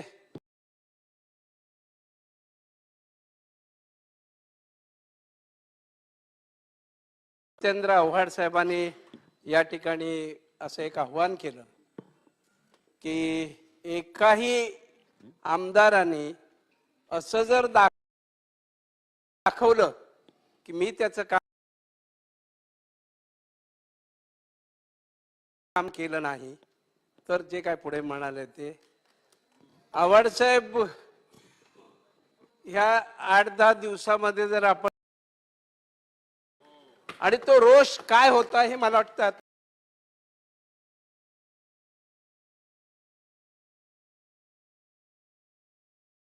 इथे मला सांगावं लागेल. अध्यक्ष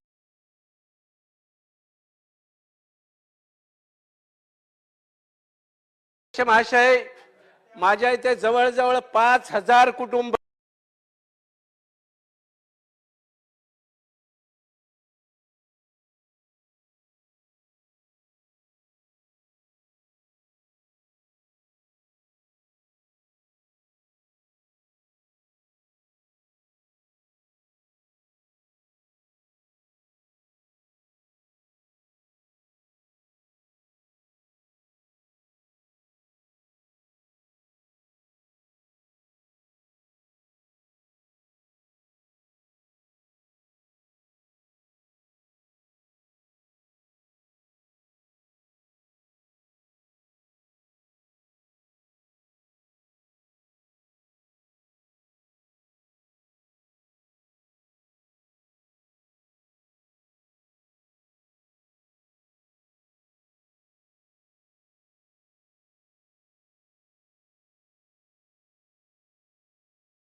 ठीक आहे. साहेब,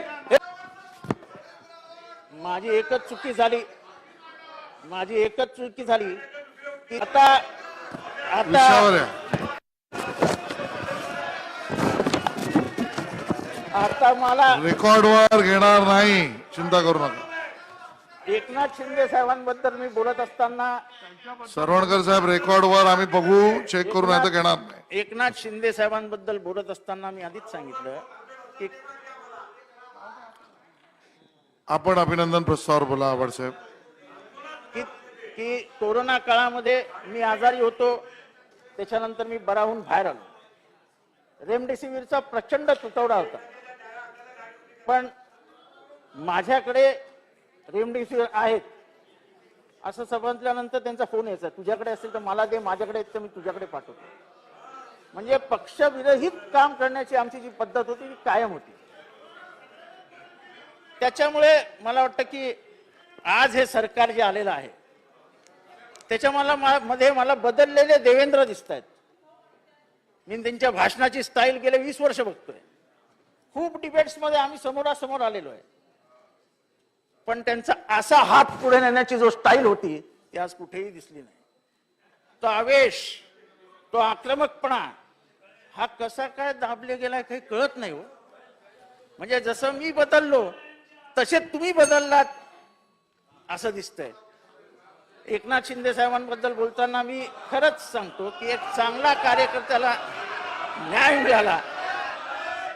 आता एवढीच अपेक्षा आहे जी ठाकूरांनी व्यक्त केली की तुमच्या विरोधात चला कन्क्लूड करा. 30 वर्ष संघटना म्हणून उभं राहिलो, आमदार म्हणून उभा राहिलो, पण कधीही मनात वैरभाव न ठेवता जे देवेंद्रजींनी सांगितलेलं आहे की कुठेही सूड आकस हे कुठेही ठेवणार नाही, तीच अपेक्षा तुमच्याकडनं व्यक्त करतो. माझ्या धन्यवाद. मतदारसंघामध्ये भरभरून मदत कराल जी तुम्ही कायम केली आहेत. नाही ते त्यांच्याकडनं सूड वगैरे काही नसतं. सन्माननीय सदस्य संजय केळकरजी त्यांच्याकडनं थोडक्यात. सूडबीड काही नसतं. तुमच्याकडनंच आता प्रेमाची अपेक्षा आहे, मतदारसंघाला मदत मिळेल अशी अपेक्षा आहे, आपण ती कराल असा विश्वास बाळगतो. आपल्याला सुयश चिंतितो, वेळेत तिथे विरोध थोडक्यात आणि बोला, तिथे केळकर साहेब. असेल तिथे सहकार्य. अध्यक्ष महोदय, थोडक्यात केळकर आज साहेब. महाराष्ट्र राज्याचे मुख्यमंत्री माननीय एकनाथराव शिंदे साहेब आणि देवेंद्र फडणवीस साहेब यांचं अभिनंदन करण्यासाठी मी उभा आहे. अध्यक्ष महोदय, शिंदे साहेब मुख्यमंत्री झाल्यामुळे तमाम महाराष्ट्रात तर खुश झालेलाच आहे, परंतु ठाणेकरांच्या तर्फे मी त्यांचं विशेष असं अभिनंदन करतो की मुख्यमंत्र्याचा पहिला मान गेल्या 75-60 वर्षामध्ये हा ठाण्याला मिळालेला आहे आणि त्याच्यामुळे तमाम ठाणेकरांच्या तर्फे मी त्यांचं अभिनंदन करतो. आदरणीय देवेंद्र फडणवीस साहेबांचं देखील अभिनंदन करतो. अध्यक्ष महोदय, खरं म्हणजे त्यांच्या सगळ्या प्रवासामध्ये मी साक्षीदार आहे. त्यांचं 1980 सालापासून काम सुरू झालं, आणीबाणीच्या काळामध्ये माझं काम सुरू झालं आणि त्याच्यामुळे मी पण टेंभी नाक्यावरच राहणारा असल्यामुळे शिवसेना, हिंदुत्व, शिवसैनिक हे अतिशय जवळून पाहण्याचं काम हे मला सातत्याने त्या ठिकाणी बघायला मिळालं. शिंदे साहेब हे खरं म्हणजे संघ विचाराकडे काम करणारे सुरुवातीला होते, परंतु धर्मवीरांचं ज्या वेळेला त्या ठिकाणी ठाण्यामध्ये काम सुरू झालं त्यावेळेला हिंदुत्वाचं एक आक्रमक रूप धर्मवीरांच्या रूपाने त्याने बघितलं आणि त्यावेळेला ते धर्मवीरांच्याकडे माननीय आनंद दिघे साहेबांच्याकडे टेंभी नाक्यामध्ये आकर्षित झाले. परंतु खरं हिंदुत्वाचं रोप जे आहे, तो विचार जो आहे, तो संघाच्या शाखेमध्ये, संघाच्या विचारसरणीमध्ये त्यांच्यामध्ये निर्माण झाला आणि आज मला अभिमान वाटतो की बाळासाहेबांचा हिंदुत्वाचा विचार घेऊन त्यांनी हा जो उठाव केला त्याचं देखील हा एक ठाणेकर त्याच्यामध्ये निघाला की हिंदुत्वाचा उठाव करण्यामध्ये बाळासाहेबांचं हिंदुत्व समोर आणण्याकरता त्यांनी अतिशय महाराष्ट्राच्या हिताचं काम या ठिकाणी केलं. अध्यक्ष महोदय, एका बाजूला सेवा आणि संघर्ष तर सगळ्यांनी बघितलेलंच आहे, परंतु समन्वयाची भूमिका देखील त्यांची जी काही आहे ती देखील साधारणपणे राजकारणातल्या माणसाला आकर्षित करणारी आहे. कोणाला कधी पटवतील, कम्युनिस्ट पार्टीच्या माणसाला देखील ते पटवू शकतात, अशा प्रकारचं त्यांच्याकडे एक हातोटी आहे आणि त्याच्यामुळे सेवा, संघर्ष आणि समन्वय याचा अतिशय चांगला मिलाप त्यांच्यामध्ये आपल्याला बघायला मिळतो.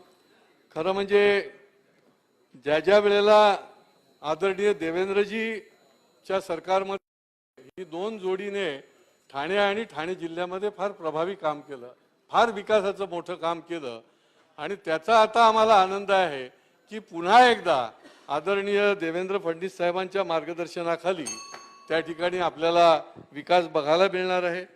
दिवस रात्र काम करणारा, अशा प्रकारचा शांतपणे कोणालाही विरोध न करणारा, कारण की गेली 2.5 वर्ष आम्ही सारखी टीकाच करत होतो, परंतु त्या टीकेवर कुठल्याही प्रकारचं उत्तर त्यांनी कधी दिलं नाही. शांतपणे त्यांचं जे काम करायचं ते त्यांनी चालू ठेवलं. माझी शेवटी एकच विनंती राहणार आहे की आज या महाराष्ट्राच्या मुख्यमंत्री पदावर शिंदे साहेब आहेत आणि या निमित्ताने जी कामं म्हणून या ठाण्याच्या विकासाची आणि ठाणे जिल्ह्याच्या विकासाची, महाराष्ट्राची तर आहेतच, परंतु ही जी कामं आहेत या कामाला एक मोठ्या प्रकारचं पाठबळ देण्याचं काम देखील या निमित्ताने या पूर्ण MMR रिजनमध्ये मिळेल असा मला विश्वास वाटतो.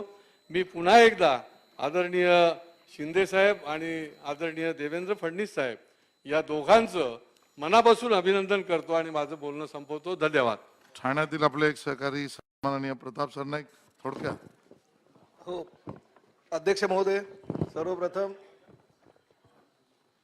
ठाण्याची शान आणि ठाण्याचं भूषण असलेले आदरणीय एकनाथ शिंदे साहेब यांची महाराष्ट्राच्या मुख्यमंत्रीपदी निवड झाली आणि आज विश्वासदर्शक ठरावामध्ये आपण सगळ्यांनी त्यांना मंजुरी दिली, त्याबद्दल या सभागृहाचं एक ठाणेकर आमदार म्हणून मी मनापासून अभिनंदन करतो. आणि त्याचबरोबर राज्याचे उपमुख्यमंत्री म्हणून आदरणीय देवेंद्र फडणवीस साहेब सुद्धा अतिशय चांगल्या प्रकारे ह्या महाराष्ट्राची धुरा वाहत आहेत. खरं तर मी बोलणार नव्हतो, कारण आमच्या सगळ्यांच्या भावना ज्या आहेत त्या गुलाबराव पाटलांनी एवढ्या तीव्रपणाने चांगल्या प्रकारे या सभागृहात मांडल्या की भल्या भल्या बोलणाऱ्यांची तोंड आज त्यांनी बंद केलेली आहे. हे का घडलं, कशामुळे घडलं याची माहिती तर त्यांनी दिलीच, परंतु शिंदे साहेबांनी आम्ही जितेंद्र आव्हाड, संजय केळकर, आम्ही सर्व ठाण्याचे लोकप्रतिनिधी आणि शिंदे साहेबांचा आणि माझा तर राजकीय प्रवास एकत्रच चालू झाला. म्हणजे 97 साली आम्ही महापालिकेमध्ये नगरसेवक म्हणून सुरुवात केली आणि हळूहळू शिंदे साहेब एक एक पावलं पुढे टाकत होते. जितेंद्र आव्हाड आणि मी बालमित्र, NSU आणि युथ काँग्रेसच्या माध्यमातून आम्ही पुढे जात होतो. मध्यंतरीच्या कालावधीमध्ये त्यांचं आणि माझं थोडंसं, अजितदादा माझ्या सोबत असताना सुद्धा मला पक्षातून निलंबित व्हावं लागलं, परंतु त्यावेळेस खरा मायेचा हात आणि पाठीमागे ठामपणे भूमिका जर कोणी निभावली असेल तर त्यावेळेस एकनाथ शिंदे साहेबांनी. आणि 2008 साली माझ्या मागे पुढे कोणी नसताना फक्त एकनाथ शिंदे माझ्या पाठीमागे ठामपणे उभं राहिलो, म्हणून आज मी तिसऱ्यांदा या सभागृहाचा सदस्य म्हणून आपल्या समोर आहे. अध्यक्ष महोदय, अनेक प्रकरणे ह्या काळामध्ये घडत गेली. मगाशी भास्कर जाधव बोलत असताना खरोखर मला बरं वाटलं की आज तुम्ही माझ्याबद्दल एवढ्या तीव्रतेने बोलताय, यामिनी ताईंबद्दल बोलताय. परंतु ज्या वेळेस आमच्यावर हा प्रसंग घडला, भास्कर शेठ, फक्त प्रताप सरनाईक नाही तर प्रताप सरनाईकच्या संपूर्ण कुटुंबावर तो प्रसंग घडला. ठाकरे परिवाराचे अतिशय जवळचे म्हणून प्रताप सरनाईकांचं नाव घेतलं जायचं. आदित्य आणि माझी मुलं लहानपणापासूनचे मित्र, रश्मी वहिनी आणि मी शाळकरी वर्गामध्ये एकत्रितपणे काम केलेलं असताना सुद्धा जसं पाहिजे तसं सहकार्य त्यावेळेस शासनाकडून किंवा आपल्या सगळ्यांकडून मला मिळालं नाही. मला फार अतिशय वेदनेनं सांगावंसं वाटतं अध्यक्ष महोदय की ज्या वेळेस हा प्रसंग माझ्यावर घडला त्यावेळेस माझे फोन कोणी घेत नव्हते. कोणाच्या बाजूला जर बसलं तर फोटो काढायला लोक घाबरत होते. अशी परिस्थिती आज त्यावेळेस माझ्यावर निर्माण झाली होती. महापालिकेमध्ये 3 वेळा नगरसेवक आणि ह्या विधानसभेचा 84,000चा मताधिक्य घेऊन आलेला आमदार असताना सुद्धा माझ्यावर जर हे प्रसंग आले, मी ईश्वराकडे प्रार्थना करत होतो असे प्रसंग कुणावरही येऊ नये. ईडीच्या नावानं आता मगाशी खूप घोषणा होत होत्या, परंतु ईश्वराच्या कृपेनं सुप्रीम कोर्टानं, हायकोर्टानं मला प्रोटेक्शन दिलं म्हणून आज ह्या ठिकाणी मी उभा आहे. परंतु असे प्रसंग कुणाही वर येऊ नये आणि कुणाच्या कुटुंबावर येऊ नये. अशा कठीण काळामध्ये जो माणूस सोबत राहतो, जो माणूस सोबतीला राहतो, त्यापैकी फक्त आणि फक्त एकच एकनाथ शिंदे माझ्या सोबत होते. याचा मला अभिमानाने आज उल्लेख करावा लागेल. राजकारणामध्ये अनेक प्रसंग घडत असतात, परंतु ते प्रसंग घडल्यानंतर सुद्धा पाठीवर मायेची थाप कोणी मारणारा व्यक्ती असेल तर ते एकनाथ शिंदे आहे. आणि मला अभिमान आहे की राजकीय सुरुवात जरी त्यांची माझी एकत्र झाली असेल तर या महाराष्ट्रामध्ये ठाणेकर नेतृत्व करताय महाराष्ट्राचं, त्याचा मला सार्थ अभिमान आहे. अशीच त्यांची कार्यपद्धती आणि त्यांच्यासोबत देवेंद्रजी आहे. मी परवाच म्हणजे खरं मला वाक्य बोलायचं होतं की ईडी म्हणजे एकनाथ शिंदे आणि देवेंद्र फडणवीस ही जोडी 1774 साली महादजी शिंदे आणि नाना फडणवीसांनी 20 वर्ष जसं राज्य केलं होतं तसंच राज्य ह्या दोघांनी महाराष्ट्रावर करावं अशी आई जगदंबेच्या चरणी प्रार्थना करतो आणि शुभेच्छा देतो. जय हिंद, जय महाराष्ट्र. माननीय मुख्यमंत्री.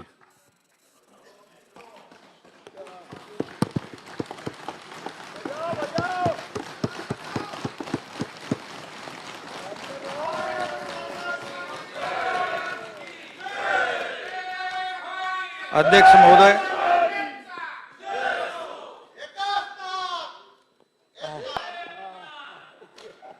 अध्यक्ष महोदय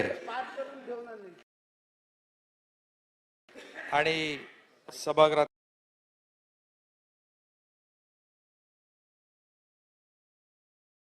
सर्व सन्माननीय सदस्य,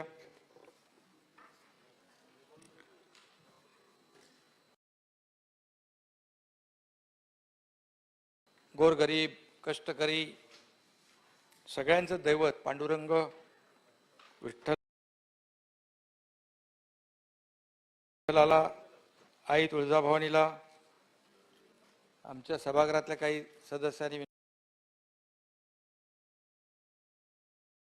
बाळासाहेब ठाकरे आणि धर्मवीर आनंद दिघे साहेब यांना विनम्र अभिवादन करतो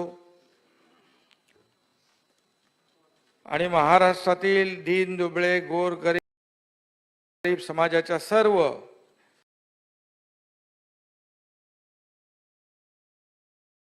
घटकांची आणि महाराष्ट्राची प्रगती हो अशी सुरुवातीलाच मी प्रार्थना करतो. अध्यक्ष महोदय,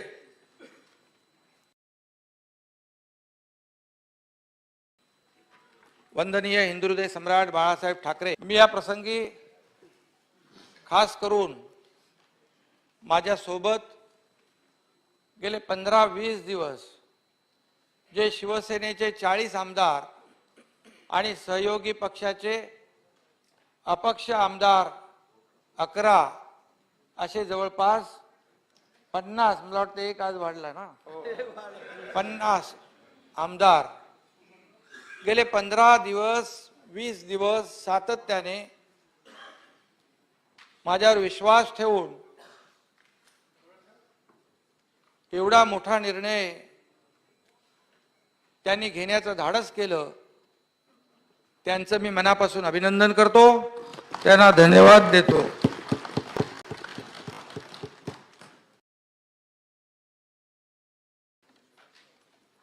मला आताही वाटत नाही, विश्वासही बसत नाही की मी आज या सभागृहामध्ये मुख्यमंत्री म्हणून बोलतोय. कारण आज आपण जर पाहिलं तर या महाराष्ट्रातल्या अनेक घटना आपण जर पाहिल्या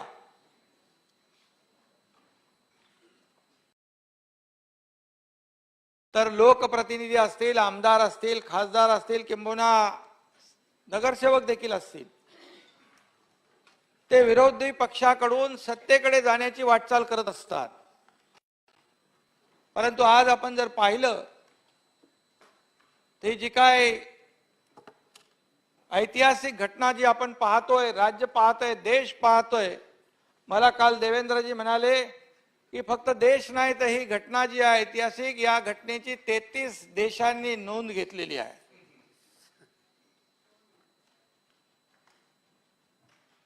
अशा एवढ्या मोठ्या ज्या काही ही घटना घडली आहे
सरकारांना सांगितलं होतं तुम्ही कधीही चिंता करू नका.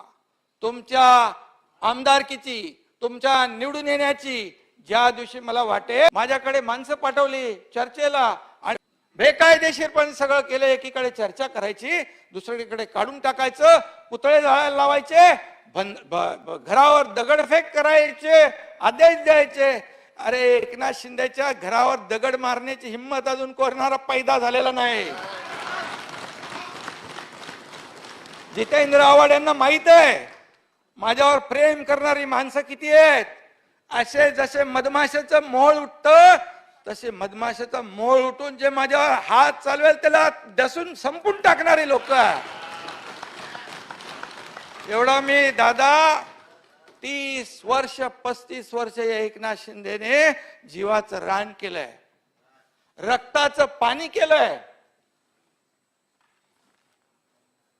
मी 17 वर्षाचा होतो, बाळासाहेबांच्या विचारांनी मला वेडं केलं आणि त्या विचारांनी मी प्रभावित झालो आणि शिवसैनिक झालो.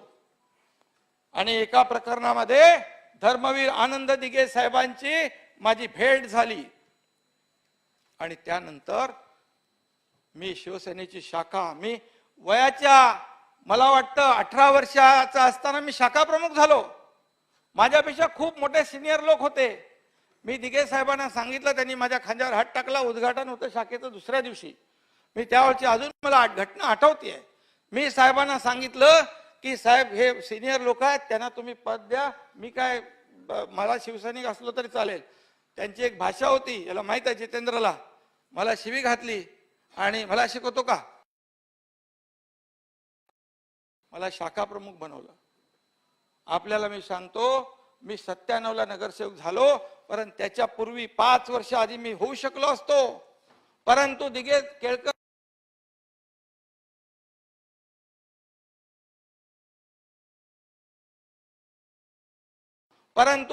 केळकर संजय केळकर इकडे आहेत. दिगंबर धोत्रे नावाचा भाजपचा इथला कार्यकर्ता होता.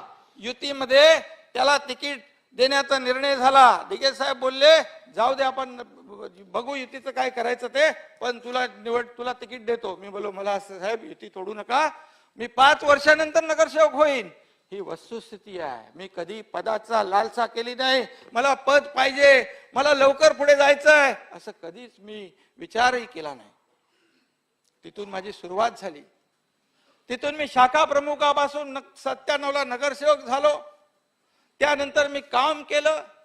मी कधी मागे वळून पाहिलं नाही. मी कधी कुटुंबाचा विचार केला नाही. मी कधी घरच्यांचा विचार केला नाही. मी रात्री घरी जायचो. त्यावेळेस आमचे बाप काढले, बापाचं नाव घेतलं. कोणी रेडा म्हणाला, कोणी प्रेत म्हणाले, कोणी पोस्टमार्टम म्हणालं, कोणी काय म्हणालं, काय म्हणाले. बळी द्यायचे 40 लोक. आमच्यावर महिला आमदार होत्या, वेश्या म्हणायचं. कुठल्या थराला चाललोय आपण? आम्ही एकही शब्द काढला नाही. मी तर असा माझं थंड रक्त तुम्हाला माहित आहे. मी शांत आहे, एकदम मी शांत असतो. पण जेव्हा अन्याय होतो त्यावेळेस मात्र मला शांत राहता येत नाही. माझं काम केसरकरांनी हलकं केलं. केसरकरांना सांगितलं बाबा ते मीडियाला तुम्ही बोला, जे काय बोलायचं ते, माझ्याकडे काय ते काम होणार नाही. मी आपल्याला सांगतो दादा, बाप काढले. मी आपल्याला सांगतो, माझाही बाप जिवंत आहे, माझे वडील जिवंत आहेत, माझी आई गेली. मला एकदा उद्धव साहेबांनी गावी फोन केला होता. मी गावी होतो आणि माझ्या आईला मी सांगितलं उद्धव साहेबांचा फोन आहे. मी उद्धव साहेबांना सांगितलं आई आहे. तर फोन आईने घेतला. माझी आई साधी होती. फक्त आईने माझ्या सांगितलं उद्धव साहेबांना, माझ्या बाळाला सांभाळा. उद्धव साहेब म्हणाले एवढा मोठा झाला तरी बघ तुला बाळच म्हणते. बोला त्याच्यासाठी मी बाळच आहे. माझे वडील खूप कष्ट करून पुढे आलेत. कष्ट करून मला त्यांनी इथपर्यंत आणले, त्यांचे आशीर्वाद आहेत. पण आपल्याला मी सांगतो, मी जेव्हा घरी जायचो तेव्हा माझे वडील आई झोपलेली असायची. मी जेव्हा उठायचो तेव्हा ते कामाला गेलेले असायचे. हे कधी आम्ही महिन्यातून 15 दिवसातून कधीतरी भेटलो तर भेटलो. तीच परिस्थिती माझ्या श्रीकांत बरोबर झाली. श्रीकांत डॉक्टर झाला पण मी त्याला वेळ देऊ शकलो नाही. मी रात्री यायचो आणि तो सकाळी जायचा. मी उठायच्या आधी तो जायचा. दादा, कधीही मी त्याचा बाप म्हणून कधी वेळ देऊ शकलो नाही त्याला. ही वस्तुस्थिती आहे. मी संघटनेला वेळ दिला, मी शिवसेनेला वेळ दिला, मी शिवसैनिक हेच माझं कुटुंब मानलं. माझ्या जेव्हा आयुष्यामध्ये जो दुःखद प्रसंग आला, माझी 2 मुलं माझ्या डोळ्यासमोरून गेली.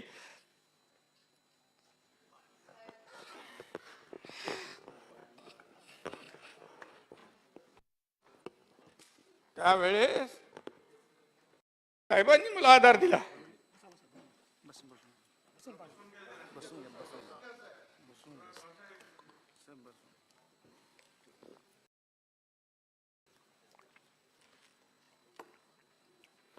माझं कुटुंब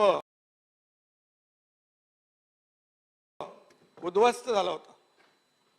कशासाठी जगायचं, कोणासाठी जगायचं. मी ठरवलं आता फक्त माझा श्रीकांत आणि माझी पत्नी आणि आई वडील यांच्यासाठीच मी जगतो आता. बस माझं आता काही राहिलं नाही. मी तिथून बाहेर त्या ह्याच्यामधून कोलमडून पडलो का, तर मला माहित होतं की आता माझ्या कुटुंबाला माझी आवश्यकता आहे. मी साहेब माझ्याकडे एकदा, 2दा, 3दा, 5 वेळा आले दिघे साहेब घरी. साहेबांना मी सांगितलं आता मला शक्य नाही, मी नाही उभा राहू शकत. मी तुम्हाला तुमच्या संघटनेला न्याय. डोळ्यातले अश्रू तुला पुसावे लागतील. दुसऱ्याच्या डोळ्यातले अश्रू ना अश्रू येऊ नयेत याचा प्रयत्न तुला करावा लागेल. तू आता स्वतःसाठी नाही तर समाजासाठी तुला जगायचं. मी साहेबांना म्हणलो आता परिस्थितीत नाही आहे. पण त्यांनी मला जो काय आग्रह होता तो मी त्यांना देव मानत होतो. बाळासाहेब आणि दिघे साहेब हे माझं दैवत होतं आणि मी त्यांना नाही म्हणू शकलो नाही. आणि मला त्यांनी सभागृह नेता बनवलं. राजन विचारे सभागृह नेता होता. त्याला सांगितलं एकनाथ शिंदेला सभागृह नेता बनवतोय आणि त्यांनी सभागृह नेता केल्यानंतर मी मागे वळून पाहिलं नाही. मी दिवस रात्र एक केले, मेहनत केली. सिंगानिया दिघे साहेब गेल्यानंतर माझ्या पाठी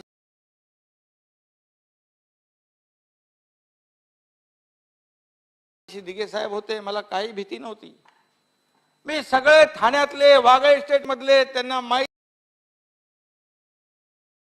आहे. केळकर साहेबांना माहित आहे त्यावेळेस लेडीज बारचा सुळसुळाट होता. एवढ्या प्रचंड प्रमाणामध्ये वेडी झाली होती, पैशाची उधळण चालली होती. मी पोलिसांना खूप प्रयत्न केला. अर्ज फाटे लिहून आम्ही थकलो. महिला आम्हाला सांगा 100 पेक्षा जास्तीच्या पोलीस केसेस आहेत. बंद करून टाकलं मी. मला हायकोर्टामध्ये माझ्या विरुद्ध पिटिशन फाईल झाली. मी घाबरलो नाही. त्यावेळेस मोठं गँगवॉर चालू होतं मुंबईमध्ये सगळीकडे. त्यांनी लक्षात घेतलं की हा एकनाथ शिंदे ऐकणार नाही, याला ठार करायला लागेल. मी दिघे साहेबांना सांगितलं, बोला असं असं ते करतात. दिघे साहेबांनी ते 4-5 शेट्टी लोकांना बोलवलं. तेव्हा माहिती आवड साहेबांना की काय त्यांचे कोण कोण होते तेव्हा शेट्टी. त्यांना म्हणाले क्या चल रहा है. बोले कुछ नहीं, एकनाथ को कुछ हो गया तो समझ जाओ और सुधर जाओ. एवढ्या भाषेत त्याला सांगितल्यानंतर माझा विषय संपला. हे मी का सांगतोय, मी आंदोलन केलं, शिवसेना वाढवली. काय साखरेचं आंदोलन असेल, तेलाचं आंदोलन असेल,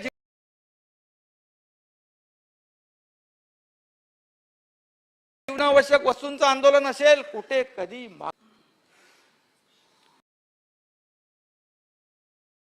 असं करत असताना जेव्हा धर्मवीर आनंद दिघे साहेबांचा मृत्यू झाला त्याच्यानंतर मी साप कोलमडून गेलो. परंतु मी त्यावेळेस पाहिलं की आता ही कोलमडून पडण्याची वेळ नाही, ही ताट कठोरपणे उभं राहण्याची वेळ आहे. सगळे सैरावेरा झाले होते. आता आपला बाप गेला, आपला आधार गेला, आणि अशा परिस्थितीमध्ये जितेंद्र आव्हाड जे मगाशी म्हणाले ते खरं आहे.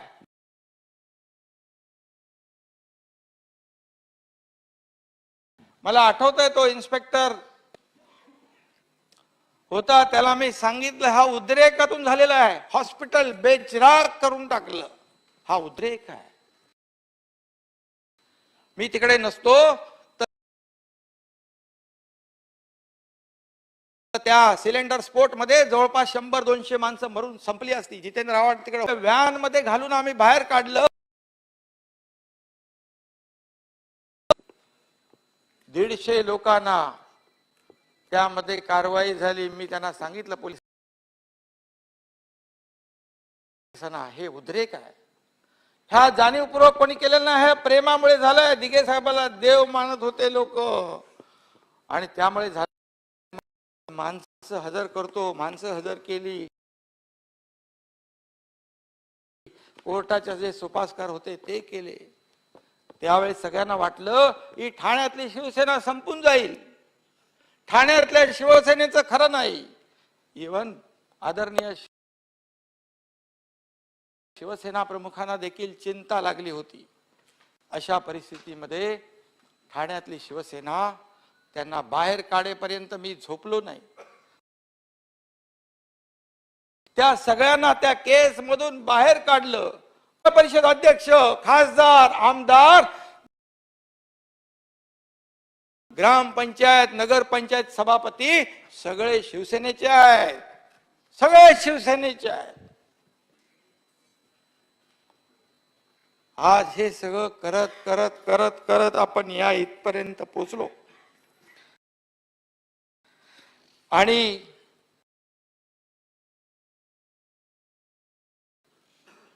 ज्या पद्धतीने मी आमदार झालो, नंतर मंत्री झालो, मला त्यावेळेस मुख्यमंत्री देवेंद्र फडणवीस साहेबांच्या सोबत काम करण्याची संधी मला मिळाली. त्यांना मी सांगितलं, 2-3 वेळा मी राजीनामा दिला होता माझ्या पदाचा, मंत्री पदाचा, कारण 6,500 कोटी रुपये ते डेफिसिट होतं, कर्ज होतं. मला फडणवीस साहेब म्हणाले, शिंदे साहेब चिंता करू नका, तू ते खातं देण्याचं काम यांचं नव्हतं, खातं देण्याचं काम यांचं नव्हतं, परंतु त्यांनी खातं जे बुडीत झालं होतं त्याला ताकद दिली आणि समृद्धी महामार्ग आज पूर्णत्वास जातोय. आपल्याला दादा मी सांगतो, मी स्वतः तिथे फिरलो. मला फडणवीस साहेब म्हणाले, हा माझा ड्रीम प्रोजेक्ट आहे, तुम्हाला करायचं आहे.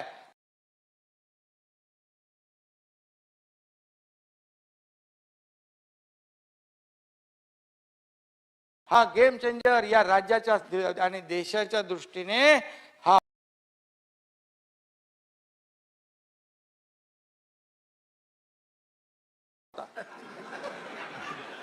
आमचा कार्यक्रम आटपणार होता.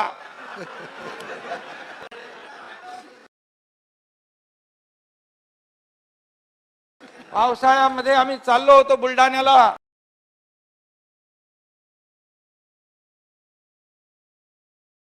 मी स्वतः सही केली विटनेस म्हणून आणि सांगत होता आणि ते घुसवला त्या ढगामध्ये.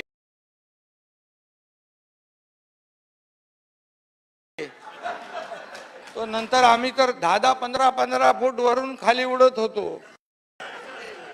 तो नंतर त्याला तो असं उतरलं असं करतो मला, बोला आता काय वरती गेलं.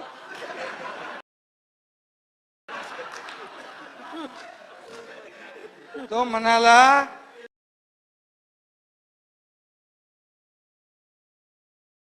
की मला काही पर्याय नव्हता त्या ढगामध्ये गेल्याशिवाय, तर आमच्या मागून मी फडणवीस साहेबांचं मनापासून इथे अभिनंदन करेन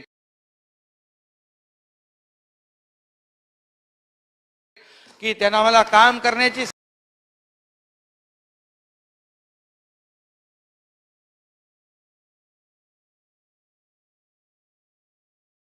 संधी दिली.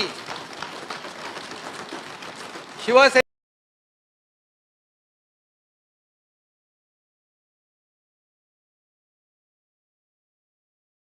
कारण मला माहित आहे ते पद घेणारच नाही आम्ही, पण मला द्यायला पडेल म्हणून मी काही रिॲक्ट झालो नाही झालो, मी गप्प राहिलो. मला माहित होतं. एक पार्श्वभूमी तुम्हाला सांगतो, म्हणजे तुम्ही जे म्हणालात ना दादा तिथे की असं का केलं. आता प्रॉफिट मध्ये आपण MSRDC आणले, त्याच्यामध्ये आणखी आम्ही ते बांद्रा कुठला वर्सोवा सीलिंग करतोय, आणखी पुणे रिंग रोड ताजाचे पण करतोय. करणार दादा, चिंता करू नका. तुम्ही तिकडे असले तरी करणार, तुम्ही आमचेच आहात.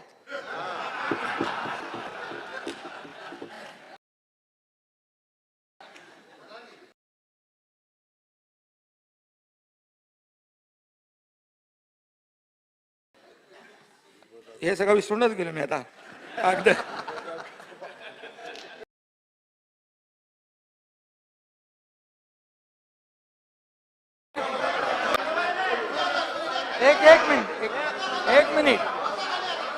एक मिनिट भास्करराव बसर, तुम्हाला नाही म्हणालो.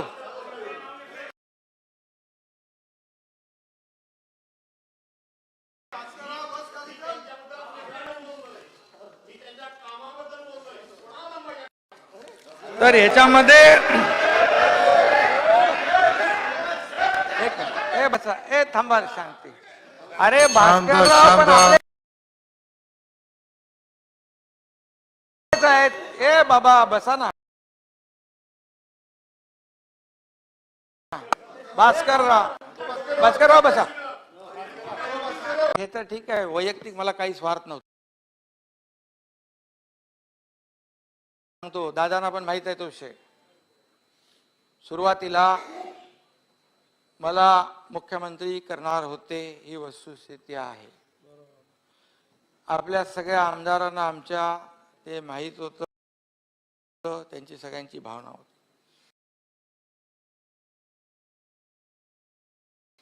परंतु अजितदादांनी आणि कोणी सांगितलं की एकनाथ शिंदे नको, तुमचं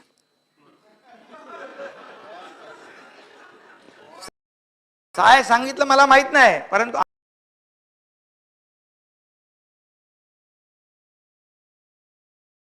आम्हाला सांगितलं गेलं की ही जबाबदारी तुम्हालाच घ्यायची आहे. आमचा किस्सा सुरू होता अपघाताचा. मग मी त्यांना बाजूला घेऊन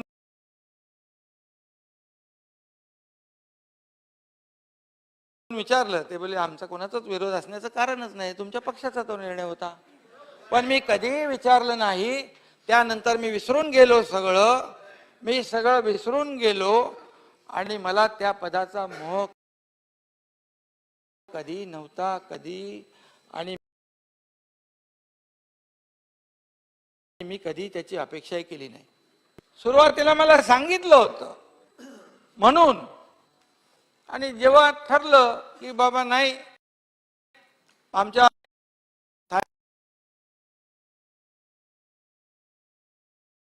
उद्धव साहेबांना सांगितलंय, पवार साहेबांनी की तुम्ही वा, नो प्रॉब्लेम. मी एकाही याच्या मागचं कारण ज्या पद्धतीने जे काही सुरू होतं, कोणी वैयक्तिक हा दादा जयंतराव घेऊ नका, जे वैयक्तिक कोणी घेण्याची आवश्यकता नाही. आमदार जे निवडून आलेले आमदार आहेत त्यांच्या अस्तित्वाचा प्रश्न निर्माण झाला होता. पुढची निवडणूक जिंकू किंवा काय कसं होईल या सगळ्या विवंचनेत सगळे होते.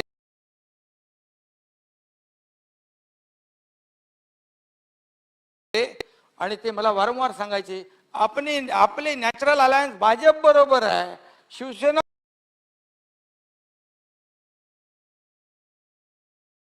5 वेळा हा प्रयत्न केला, 5 वेळा हा प्रयत्न केला.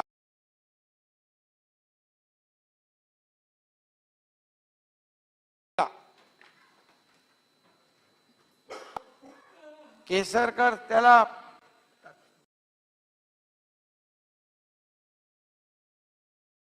साक्षीदार आहेत. त्यांच्याबद्दल बोलू शकत नाही. काँग्रेस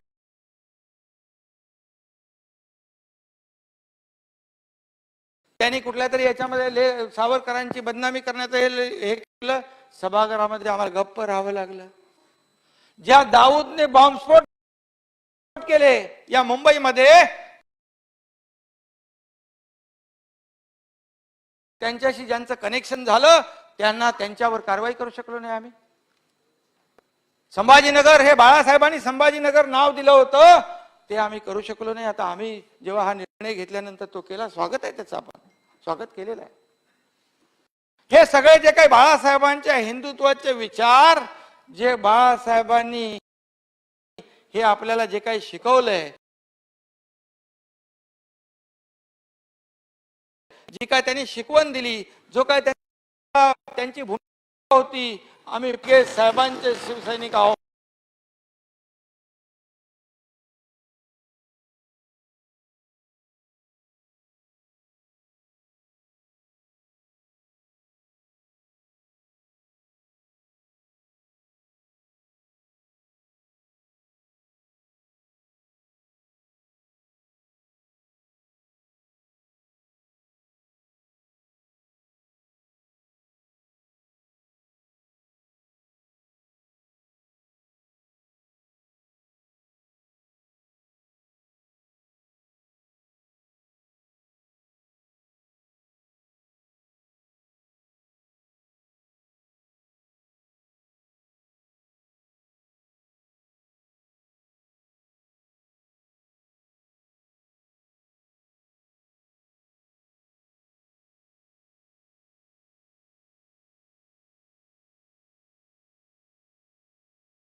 कशासाठी करायचं? पदासाठी? कधीच आम्ही करणार नाही.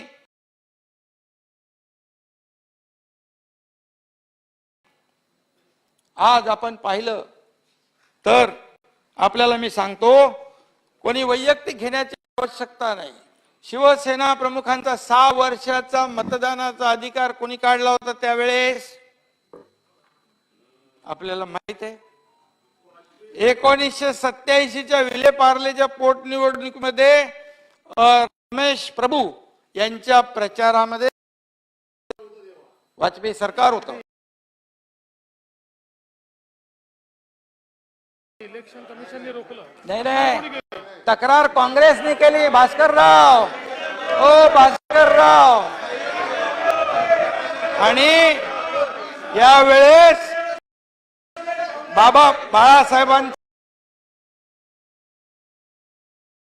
जरा आपापसात बोलू नका, शांतता राखा. तक्रार काँग्रेसने केली होती, तुम्हाला माहित आहे. आणि अशा हिंदुत्वाला नेहमी विरोध करणाऱ्या पक्षाबरोबर आमदार म्हणाले, कसं बसायचं, कसं बसायचं? बाळासाहेबांना अटकेचं नाही. ते नंतर मुंबई देशाने सगळ्यांनी छातीचा कोट केला आणि मुंबई बेचिराख होण्यापासून वाचवली. आणि त्यामध्ये आपण पाहिलं की म्हणजे आता मी मगाशी म्हणालो, ते सगळी तयारी केली होती परंतु ते करू शकले नाही. सगळी तयारी, निमलष्करी दर, हे ते सगळं आलं होतं. अशा परिस्थितीमध्ये देखील आपण कसं काय, हे आमदारांचं म्हणणं आहे सगळ्या, आणि आम्ही कुठला अजेंडा घेतलाय? बाळासाहेबांच्या हिंदुत्वाचा आणि दिघे साहेबांच्या ज्वलंत जी हिंदुत्वाची शिकवण दिली त्याचा घेतलाय. विकासाचा घेतलाय. या 50 लोकांच्या मतदार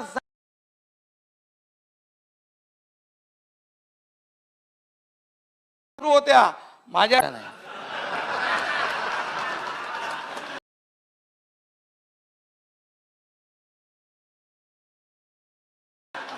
केला का विरोध? मी कधी बोललो?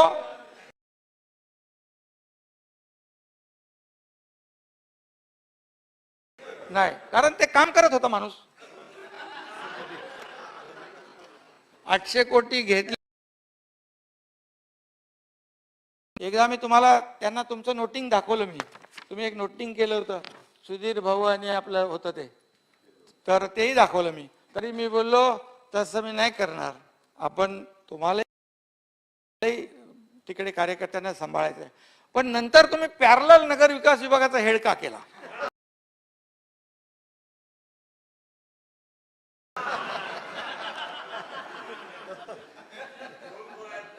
त्याच्यावर मी आक्षेप घेतला होता, परंतु नंतर दादा बोलले, एकनाथराव ठीक आहे आता एवढं पुरतं. मी लगेच मोठ्या मनाने बोललो की नाही, लगेच मी कदरू नाहीये, कदरू मनाचा नाहीये मी, कारण माझ्या डिपार्टमेंटमध्ये सगळे हस्तक्षेप करत होते, त्यामुळे मला काय चिंताच नव्हती. तुम्ही केलेलेच मला दुःखच नव्हतं बिलकुल, पण खूप हस्तक्षेप होता सगळं माहित आहे. पण तरी सुद्धा मी एक मंत्री, शेवटी माझ्यापेक्षा वरिष्ठ लोकांना अधिकार असतो, मला काय कधी कोणी काढू शकलं असतं, पण मी कधी घाबरलो नाही. काढा, काय पण करा, पण माझी जी काय हे आहे, माझा जो अजेंडा आहे तो मी कधी सोडू शकत नाही. त्यामुळे काही लोक आता सांगत होते की याच्यामध्ये आमच्यावर निशाणा सोडून कोणी काय गटार, कोणी नाल्याची घाण, कोणी आणखी काही, कोणी तिकडे देवी मा कामाख्या देवीला बळी देणार. पण मा कामाख्या बोलली, जो बोललाय तो रडा आम्हाला नको.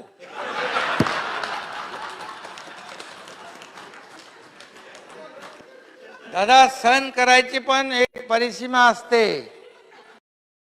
पण काही तोंडातून काढलं नाही. आम्ही बुक्क्याचा मार खाऊन गप बसत होतो.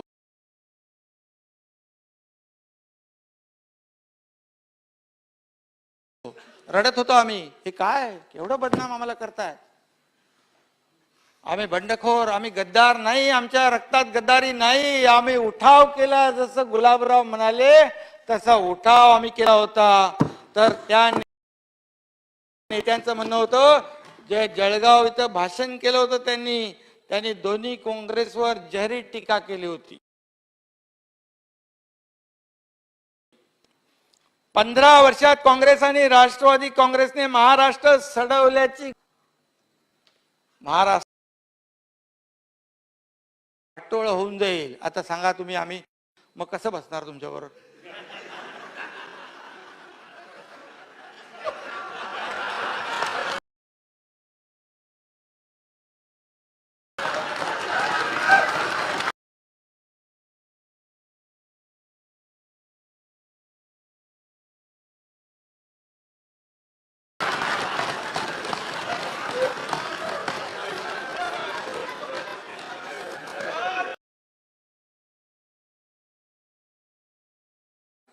इकडे सगळं घडवणारे हे आहेत.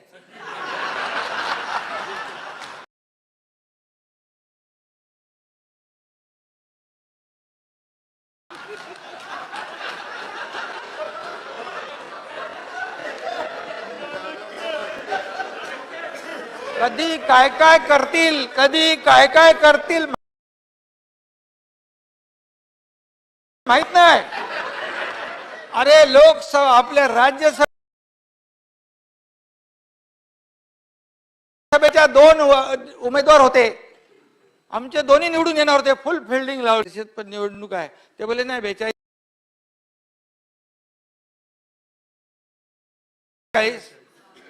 44 घेतली आणि दादानी घेतली 43, एकच जास्ती घेतलं.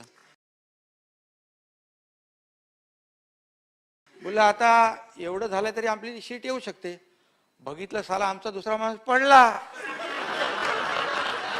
सॉरी साल म्हणजे शब्द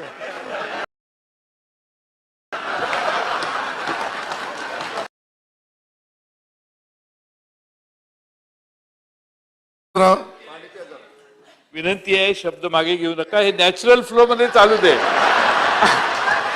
जे नैसर्गिक आहे ते आपण केलं पाहिजे, त्यात अडथळा करू नका. तुमच्या शेजाऱ्यांचा परिणाम होऊन देऊ नका. ही नैसर्गिक युतीच केली आम्ही, नैसर्गिक युती. तुम्हालाही ती मान्य आहे. तर पडला कसा बघितलं तर आम्ही कॅल्क्युलेशन केलं, आमचे सगळे मत इंटॅक्ट. सुनील प्रभू आणि बाकी सगळे आमचे हुशार माणसं होते, त्यांनी बोले आपले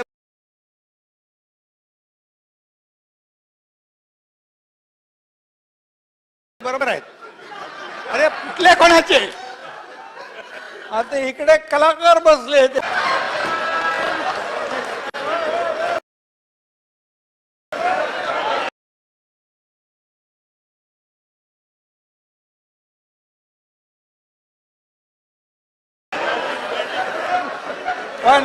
पण मी म्हणालो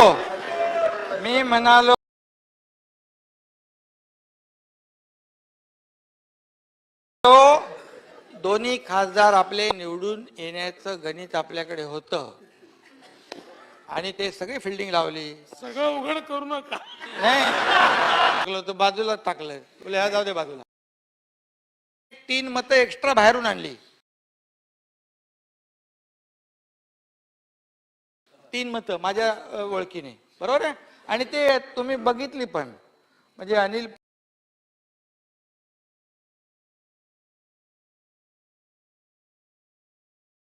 परबानी बघितली, तुम्ही बघितली, सुनील प्रभूंनी पण बघितलं ना बाबा.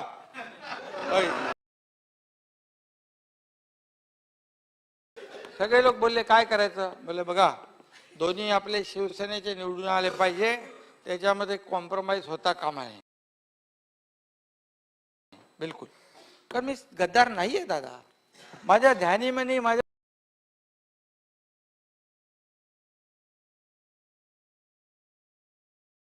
रक्तामध्ये कधी येणार नाही. मी कधी झोपेत असलो तरी सुद्धा काय दिले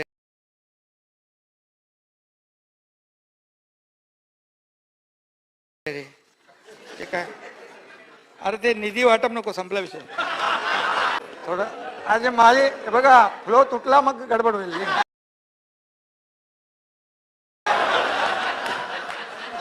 तर मी सांगितलं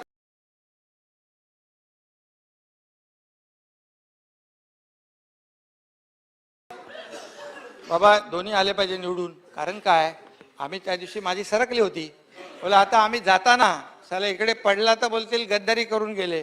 बोला दोन्ही निवडून आले पाहिजे. आणि तुम्हाला मी सांगतो दोन्ही आपले निवडून आले आणि आम्हाला फोन आले साहेबांचे,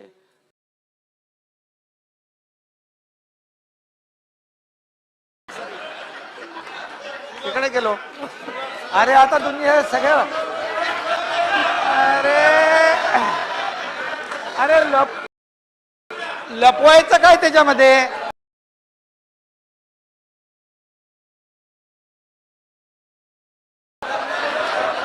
लपवायचं काय. तुमच्याकडे टॉवर लोकेशन सगळं आहे. फटाफट आम्हाला पकडलं तिकडे, म्हणजे माहीत पडलं. नाकाबंदी केली तिकडे. आयजीला सांगितलं नाकाबंदी करा. अरे पण मी पण काहीतरी कितीतरी वर्ष काम केलंय ना, मला पण माहित आहे नाकाबंदीतून कसं निघायचं असतं ते.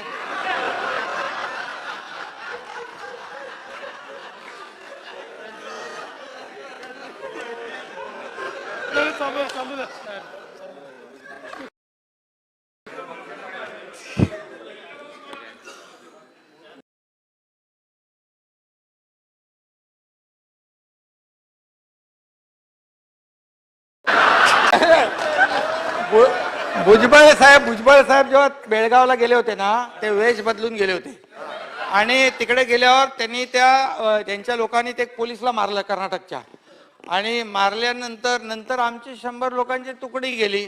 बाकी लोकांना सगळ्यांना ते बसमध्ये सोडून जंगलात सोडत होते. बोले शिवसेना काय, शिवसेना के लोक आहे, हे धर उपट मार मार मारले त्या लोकांनी. आणि डायरेक्ट जेलमध्ये टाकलं बेल्लारी.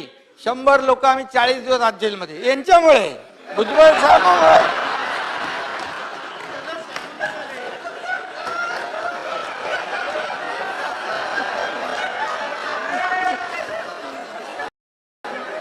आणि आम्ही जिकडे जेलमध्ये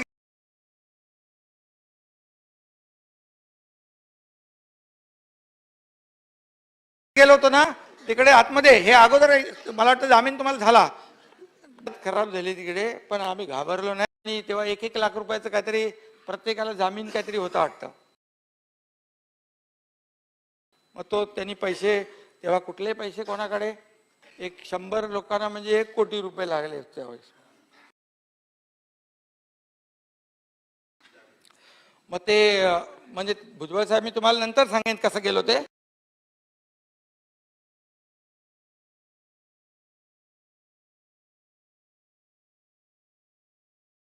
आता नको.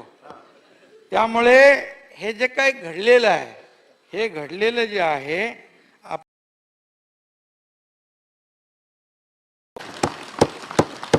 इस राज्य में सभी जाति पाति के लोग हैं, उनको लगना चाहिए ये राज्य हमारा है, ये आम जनता का राज्य है, ये पब्लिक का राज्य है. ऐसा हम लोग करेंगे. और मेरे साथ तो बड़े बुजुर्ग अनुभवी तजुर्बे वाले आदमी है बैठे.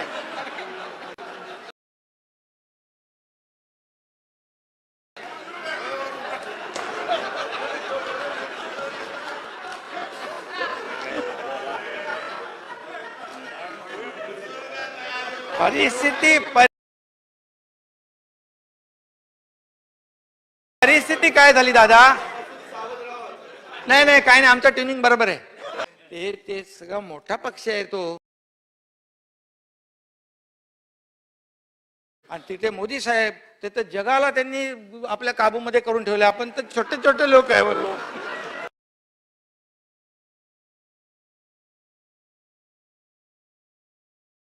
बोले दादा शांत राहा, बोललो प्रेमाने सगळं होईल. यांना तर माहित होतं काय होणार आहे. मग प्रेस कॉन्फरन्स मध्ये त्यांनी सांगितलं एकच शपथविधी होईल, बरोबर ना, एकच शपथविधी होईल. आणि ते खुश होते, कारण त्यांना काय माहित होतं ना सगळं काय करायचं ते. कारण आम्ही विचार कुठला घेतलाय, बाळासाहेबांच्या हिंदुत्वाचा, दुसरं काही घेतलंच नाही. त्यांचा आणि अजेंडा आमचा सेम आहे. उलट आता ज्यांनी हिंदुत्वाचा पुरस्कार केलाय तिकडे आम्ही गेलोय.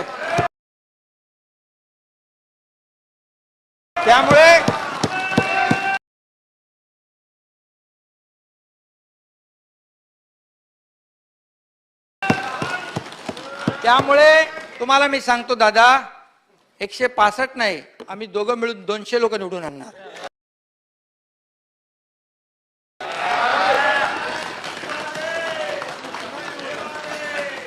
आमच्या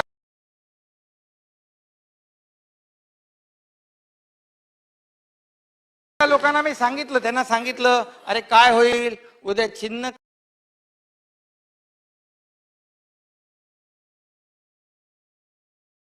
आम्ही दोघं मिळून शब्द आहे या सभागृहामध्ये,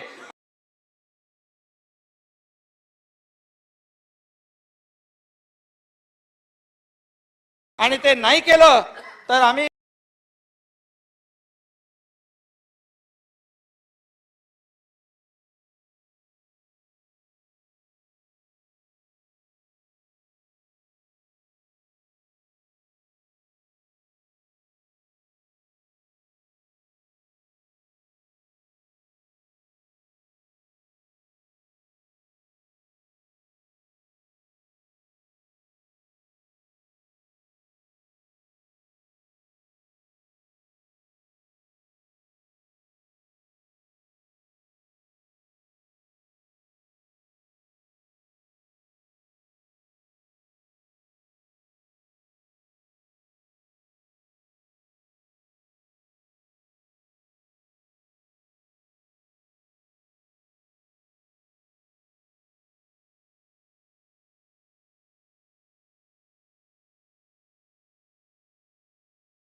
जेव्हा तुम्ही दादा म्हणालात की यांचे 120-15 असताना आम्ही 50 लोक फक्त,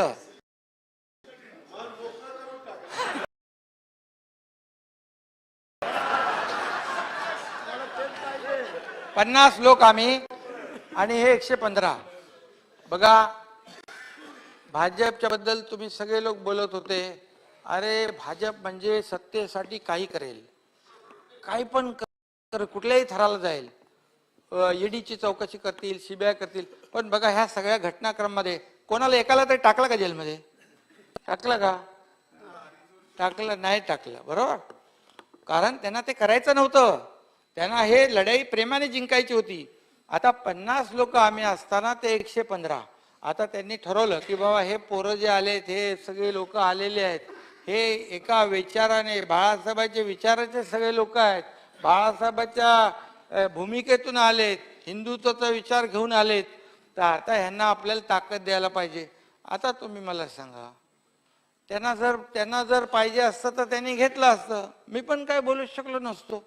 पण त्यांनी ठरवलं की त्यांच्याबद्दल जे काही लोक अँटिसिपेट करत होते, पब्लिक परसेप्शन तयार केलं होतं, अरे भाजपचाच मुख्यमंत्री होईल, त्या आमदारांना सगळ्यांना पण वाटत होतं भाजपचा. पण वरिष्ठ तुमच्या नेतृत्वाने विचार केला, हे हिंदुत्वाची एक ताकद जर आपली जवळ आली तर आपले 150 नाही 200 लोक येतील निवडून पुढच्या टायमाला. आणि जर आपण जर आधीचाच होणार, त्यामुळे आमचे सगळे चलवत होते, बोले अरे काय आहे, आघाडीत आहे आपण कशात आहे? बोले पुढचा आमदार त्यांचाच होणार. बोले होऊ शकतो ना त्यांचा. अरे बाबा, आमदार म्हणजे मुख्यमंत्री तो नंतर ना, 100 झाल्यावरच मुख्यमंत्री होणार ना. मग 100चं टार्गेट त्यांनी फायनल केलं होतं, बरोबर.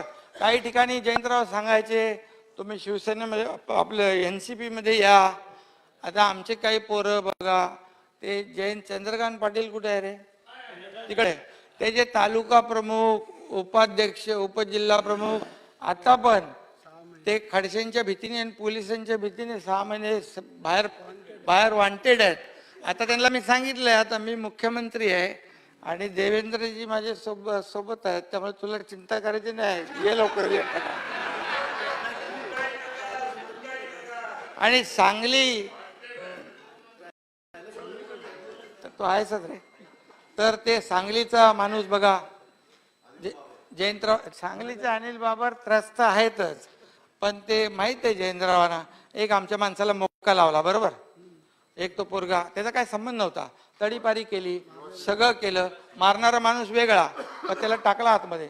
मी सांगितलं आमच्या वरिष्ठांना, परंतु डीजीने सांगितलं ते असं आहे तसं आहे तसं. आता फक्त मी असतो तर मी काय सांगितलं असतं, बाबा हा कार्यकर्ता हा निर्दोष आहे, त्याला याच्यामधून निर्दोष आहे, त्याला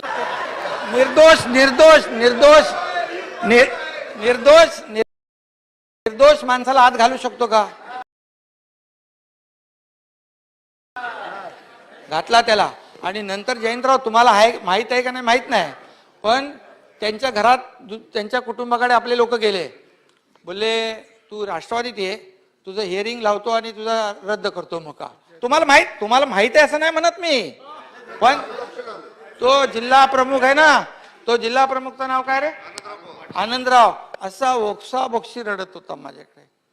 काय मिळालं शिवसेनेला सत्तेमध्ये? तडीपाऱ्या, खोट्या केसेस, वॉन्टेड. काय मिळालं? काहीच नाही मिळालं. या सत्तेचं शिवसैनिकाला काय मिळालं? काहीच नाही मिळालं. ते माझ्याकडे येऊन रडायचे, मला म्हणायचे आम्हाला सत्ता असून आम्हाला उपयोग नाही, तुम्ही एकटे आमचं ऐकता. आता मी मोकळ्यात असल्यामुळे ऐकत बसतो सगळ्यांचं.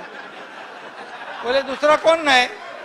आता मला काय फुल टाइम असतो, मी रात्री उशिरा 2-3 वाजता जातो घरी, ऐकत बसतो. तर बोले एकच माणूस तुम्ही आमचं दुकान ऐकताय.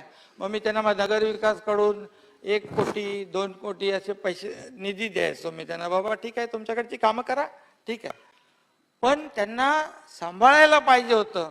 सत्तेचा फायदा जो आहे शिवसैनिकाला, मुळाशी कार्यकर्त्याला, जिल्हा प्रमुख, तालुका प्रमुखाला, शाखा प्रमुखाला, विभाग प्रमुखाला व्हायला पाहिजे होता. मी एकटा जेवढं माझ्याकडून व्हायचं तेवढं मी करायचो, पण एकटा मी काय करणार? मला पण मर्यादा. मग ती जे आहे ते तेवढं मी केलं. पण आज ज्या पद्धतीने दादा म्हणाले मगाशी की शिवसैनिक जे आहेत, शिवसैनिक तुम्हाला मी सांगतो, आम्ही भूमिका घेतली जेव्हा त्यांना कळली आता ही भूमिका बाळासाहेबांच्या हिंदुत्वाची आहे, ही कुठली वेगळी नाहीये. आता तुम्ही बघा त्यांच्या मनामध्ये काय आहे. आम्हाला ऍफिडेव्हिट घ्यायला गरज लागत नाही त्यांचं.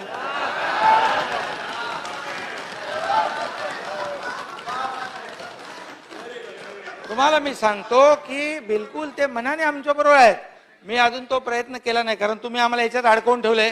रोज कोर्टामध्ये जाता. आज 9:30ला पण कोर्टात तुमचे माणसं गेले, दिल्लीच्या सुप्रीम मध्ये. परवा पण गेले, तेरवा पण गेले. अरे ते कोर्ट म्हणाला तुम्ही एकाच विषयावर का बार बार येत आहे?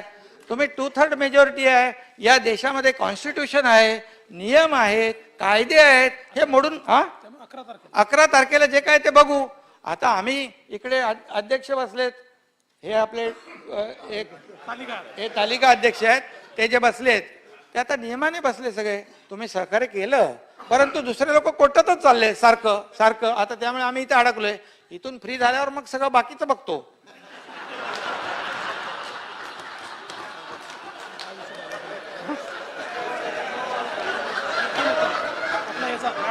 हा तर ह्याच्यामध्ये ओ आव्हाड साहेब, त्यांना काय सांगू नका तुम्ही.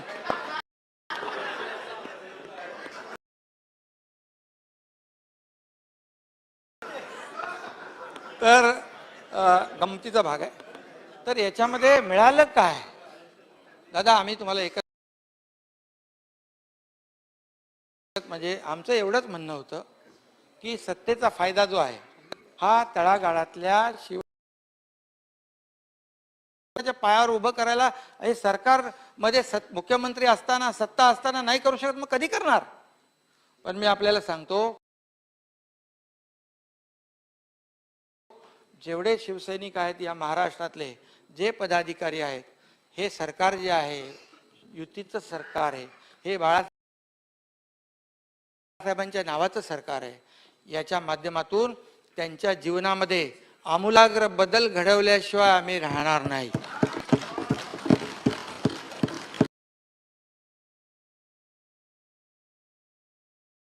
बिलकुल जेवढं काय त्यांना आपल्याला मदत करता येईल त्या माध्यमातून मदत करू. तसा त्यामुळे आम्ही कुठेही काय त्याच्यावर कुठे रिॲक्शन दिली नाही. शेवटी बघा, आम्ही 50 लोक आहेत. प्रत्येक ठिकाणी एक प्रत्येक जण एक 1.5 70 80 हजार मतं घेऊन निवडून आलेला आहे. आणि प्रत्येकाकडे स्वतःचे 1000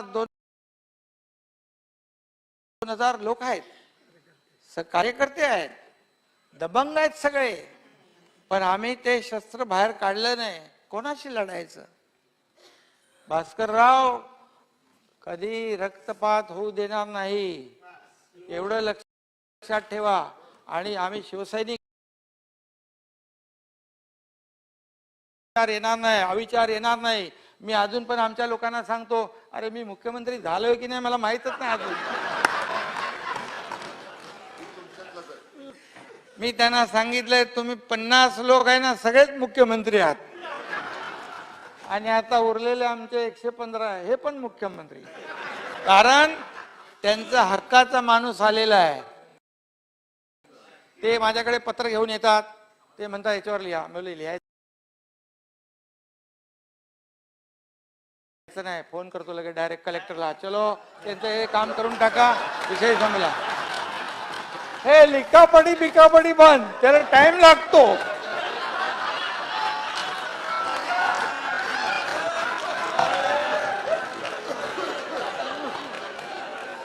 त्यामुळे सिस्टीम आपल्याला बदलायला लागेल. या सत्तेचा वापर सर्वसामान्य माणसाला झाला पाहिजे. शेवटच्या घटकापर्यंत या योजना पोहोचल्या पाहिजेत. तुम्ही जलसंपदा खातं तुमचं एकदम चांगलं आहे. ते आता काय का कुठे रखडले ते सांगा, तेही आपण पूर्ण करू, काही प्रॉब्लेम नाही. तुम्ही जे सांगाल ते करू. भुजबळ साहेबाचं पण काय ते थोडंसं आता काय आमचा कांदे इकडे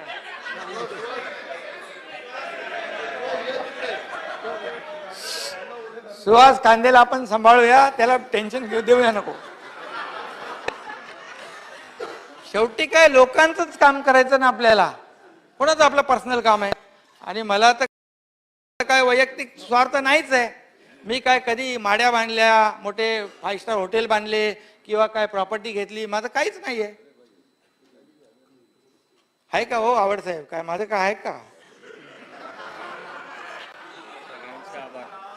त्यामुळे मी आपल्याला एकच सांगतो, याच्यामध्ये अजितदादा मगाशी म्हणाले त्या बाबतीमध्ये मी सगळं नीट हे केलं. पण अजितदादा ज्या पद्धतीने बोलत होते, पहिलं पण एकदा तुम्ही बोलले शिवसैनिक असा करतो तर रस्त्यावर उतरतो, म्हणजे शिवसैनिकांची निष्ठा जी आहे तुम्ही बरोबर सांगितली. पण कधी शिवसेनेची भूमिका धोरण सोडून जर दुसरीकडे गेले तर तो पकडतो आपल्याला. पण तुम्ही तसं असं म्हणजे बोलत होता की तुम्ही एकदम कट्टर 40 वर्षाचे शिवसैनिक आहात, असंच तुम्ही बोलत होता. आता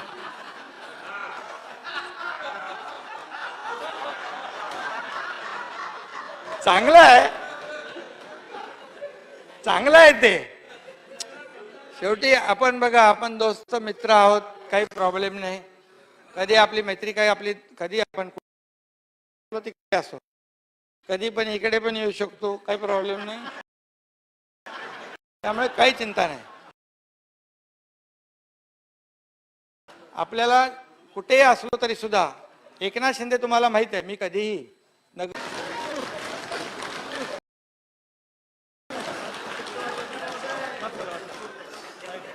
त्यामुळे तो काही ती काही अडचण नाही. पण जर कागद जास्ती झाली तरी कागद जाऊ दे. हा, तर आता एकच सांगतो मी, हे सरकार जे स्थापन झालेलं आहे हे बाळासाहेबांच्या विचारांचं, आमच्या गुरुवर्य दिघे साहेबांचा आशीर्वाद आहे.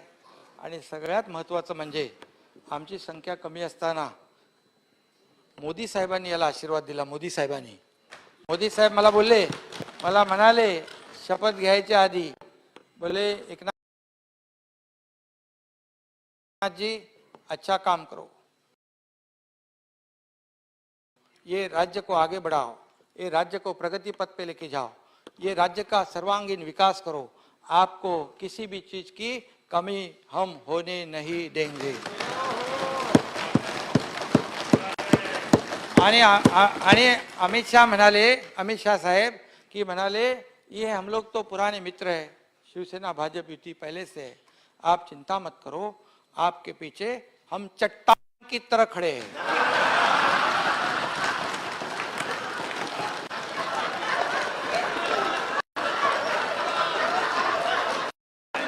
अरे भास्कर राव, जे खरं आहे ते बोलायला पण हिम्मत लागते ना.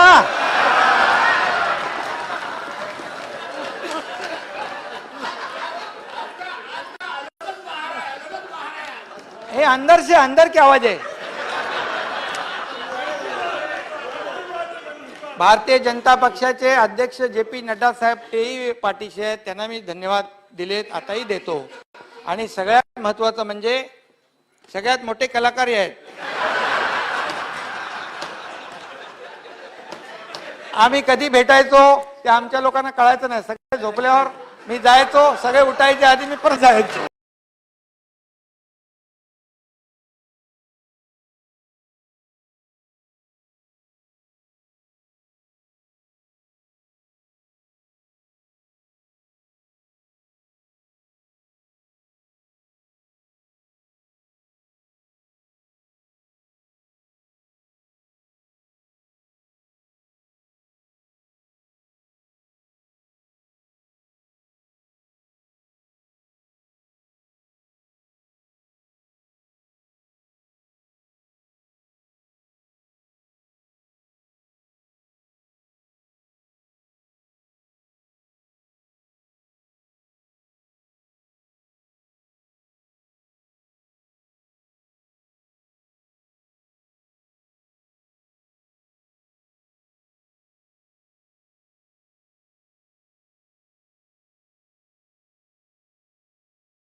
म्हणजे मोदी साहेबांच्या विरुद्ध जो बोलतो त्याला जनता त्याचा हिसाब किताब बरोबर करून टाकते.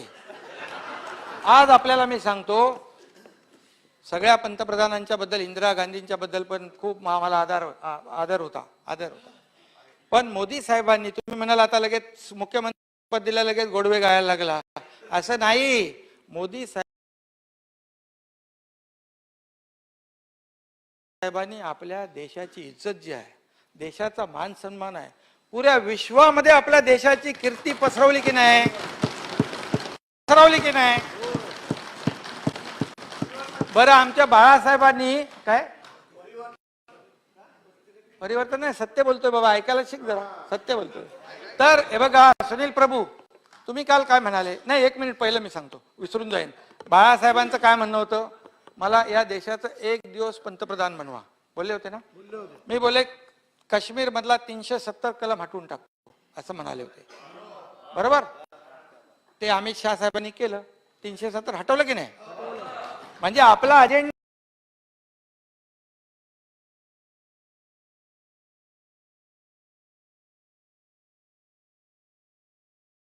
जो आहे हा बाळासाहेबांचा आणि हिंदुत्वाचा अजेंडा. पण असं नाही. जे वस्तू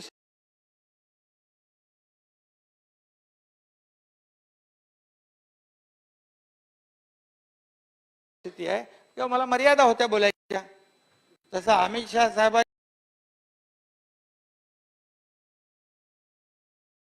आणि माझी थोडी अगोदरपासून थोडी ओळख होती.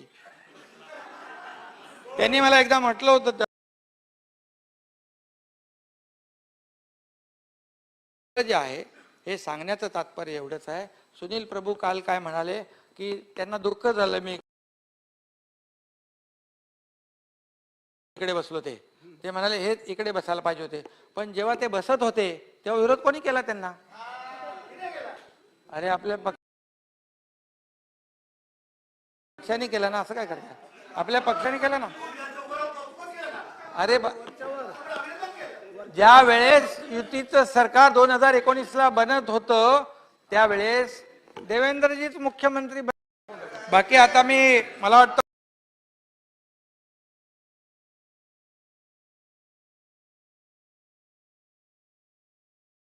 बस झालं ना आपलं. नंतर कधीतरी आपण उरलेलं बोलूया. तर आपल्याला मी सांगतो, असं जरी असलं, किती शक्ती, ताकद, सगळ्या गोष्टी आणि स्थिर सरकार जे आमचं 170 ते आणखी वाढत राहील संख्याबळ, तरी वाढलं तरी सुद्धा आपण एक लक्षात ठेवा, हे सरकार सूडबुद्धीने काम करणार नाही, आकस बुद्धीने काम करणार नाही. तुम्ही घेतलेले निर्णय आमच्या डोक्यामध्ये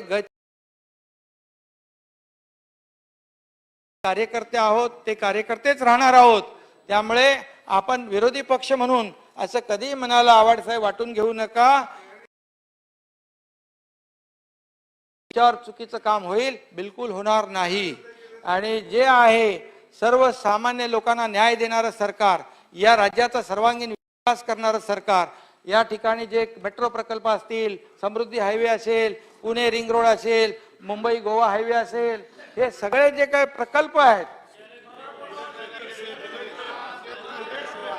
हे सगळे प्रकल्प जे आहेत हे मार्गी आपण लावू, या राज्याला प्रगतीपथाकडे घेऊन जाऊ, केंद्राची आपण मदत घेऊ आणि या राज्याचा सुजलाम सुफलाम करू. आपल्याला मी एवढंच सांगतो, मला वाटतं आपण सगळ्यांनी मिळून आता जे काय आहे ऍक्सेप्ट केलं पाहिजे. शेवटी लोकशाहीमध्ये नंबर्स आणि बहुमताला महत्व असतं.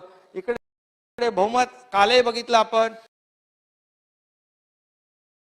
आजही बघितलं, कालच्या मध्ये एक आणखी भर पडली, असं भर पडत जाईल.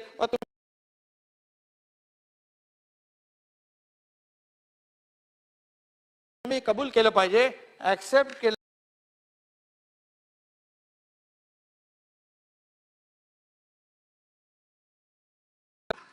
एक भरत आमचे गोगावले आहेत, त्यांचं मुख्य प्रतोद, त्यांनी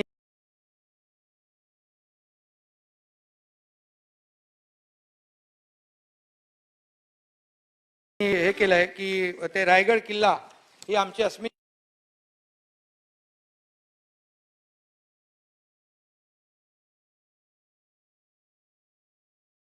त्याचबरोबर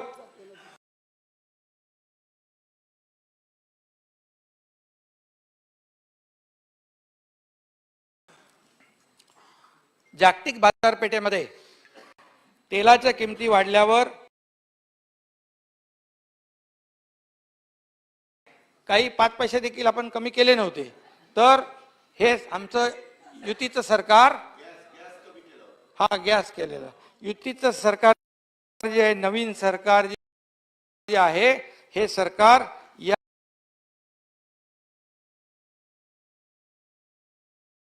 या व्याट कमी करण्याचा निर्णय लवकरात लवकर करून टाकेल आणि लोकांना जो देण्याचं काम आहे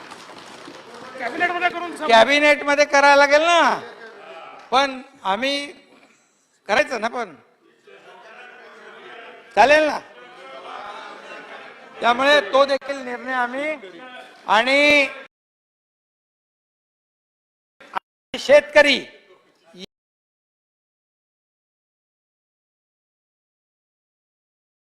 या राज्यामध्ये सगळ्यात महत्वाचा घटक जो आहे बळीराजा, म्हणून त्याच्यासाठी राज्य सरकार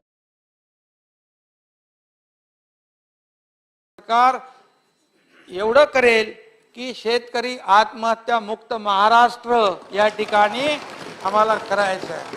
त्यासाठी विरोधी पक्षाचं सगळ्यांचं योगदान, सहकार्य या ठिकाणी आम्हाला लागेल. आपण दोघंही मिळून सत्ताधारी आणि विरोधी पक्ष हातात हात घालून आपण काम करूया. दादा, तुमची माझी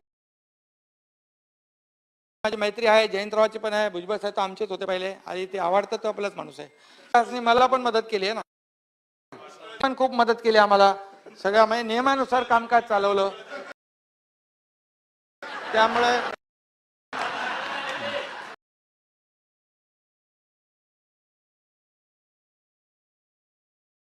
सगळ्यांचा मी आभारी आहे. आमच्या शिवसेना पक्षाचे आमदार आहेत, त्यांचाही मी आभार आहे. अपक्ष आमदार जे आहेत, आता त्यांची नावं घेत नाही, आप्पा आहेत इथे, आप्पा आहेत, बच्चू कडू आहे आणि जोरगेवार वगैरे सगळे सगळे, आशिष आहे, बोंडेकर आहे, क्षितिज आहे, सगळे, हा राजेश आहे, सगळ्या अपक्षांचं, सहयोगी पक्षांचं तुम्हाला मी सांगतो. आप्पा, तुम्ही जे म्हणालात, आता तुम्हाला इथून पुढे शिकायत का मौका नाही मिलेगा. आणि मी सगळ्यांचे खूप खूप ज्यांनी या अभिनंदनपर याच्यामध्ये भाषण केलं आणि माझ्या आज मला आपण जे काही इथे सगळ्यांनी प्रेम दिलेलं आहे, आपण जो काय उत्स्फूर्त असा प्रतिसाद दिलेला आहे, त्याबद्दल मी आपल्या सगळ्यांचा ऋणी आहे. आणि आपले सगळे पहिल्या रांगेचे सगळे सिनियर मंडळी, दादा आहेत, विखे पाटील आहेत तिकडे, हा सगळ्यांचं, अरे गणेश नाईक साहेब, सगळ्यांचंच, आपल्या युतीचे जे सगळे आमदार आहेत, नेते आहेत, यांचं देखील मी मनापासून सगळ्यांना धन्यवाद देतो. मनापासून आपल्या सगळ्यांचे आभार मानतो. धन्यवाद. विश्वासदर्शक प्रस्तावावरील आभार प्रदर्शनावरची चर्चा समाप्त झाली. श्री दीपक केसरकर, डॉक्टर संजय कुट्टे, विधानसभा सदस्य यांचा 22 नियम 23 अन्वये प्रस्ताव. महोदय, मी आपल्या अनुमतीने पुढील प्रस्ताव मांडतो. महाराष्ट्र विधानसभेचे अध्यक्ष ॲडव्होकेट राहुल नार्वेकर यांचेवर ही विधानसभा पूर्ण विश्वास व्यक्त करीत आहे.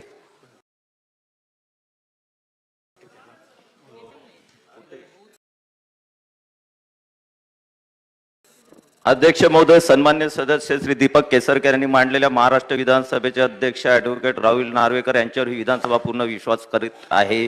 या प्रस्तावाला मी अनुमोदन करतो. प्रस्ताव असा आहे की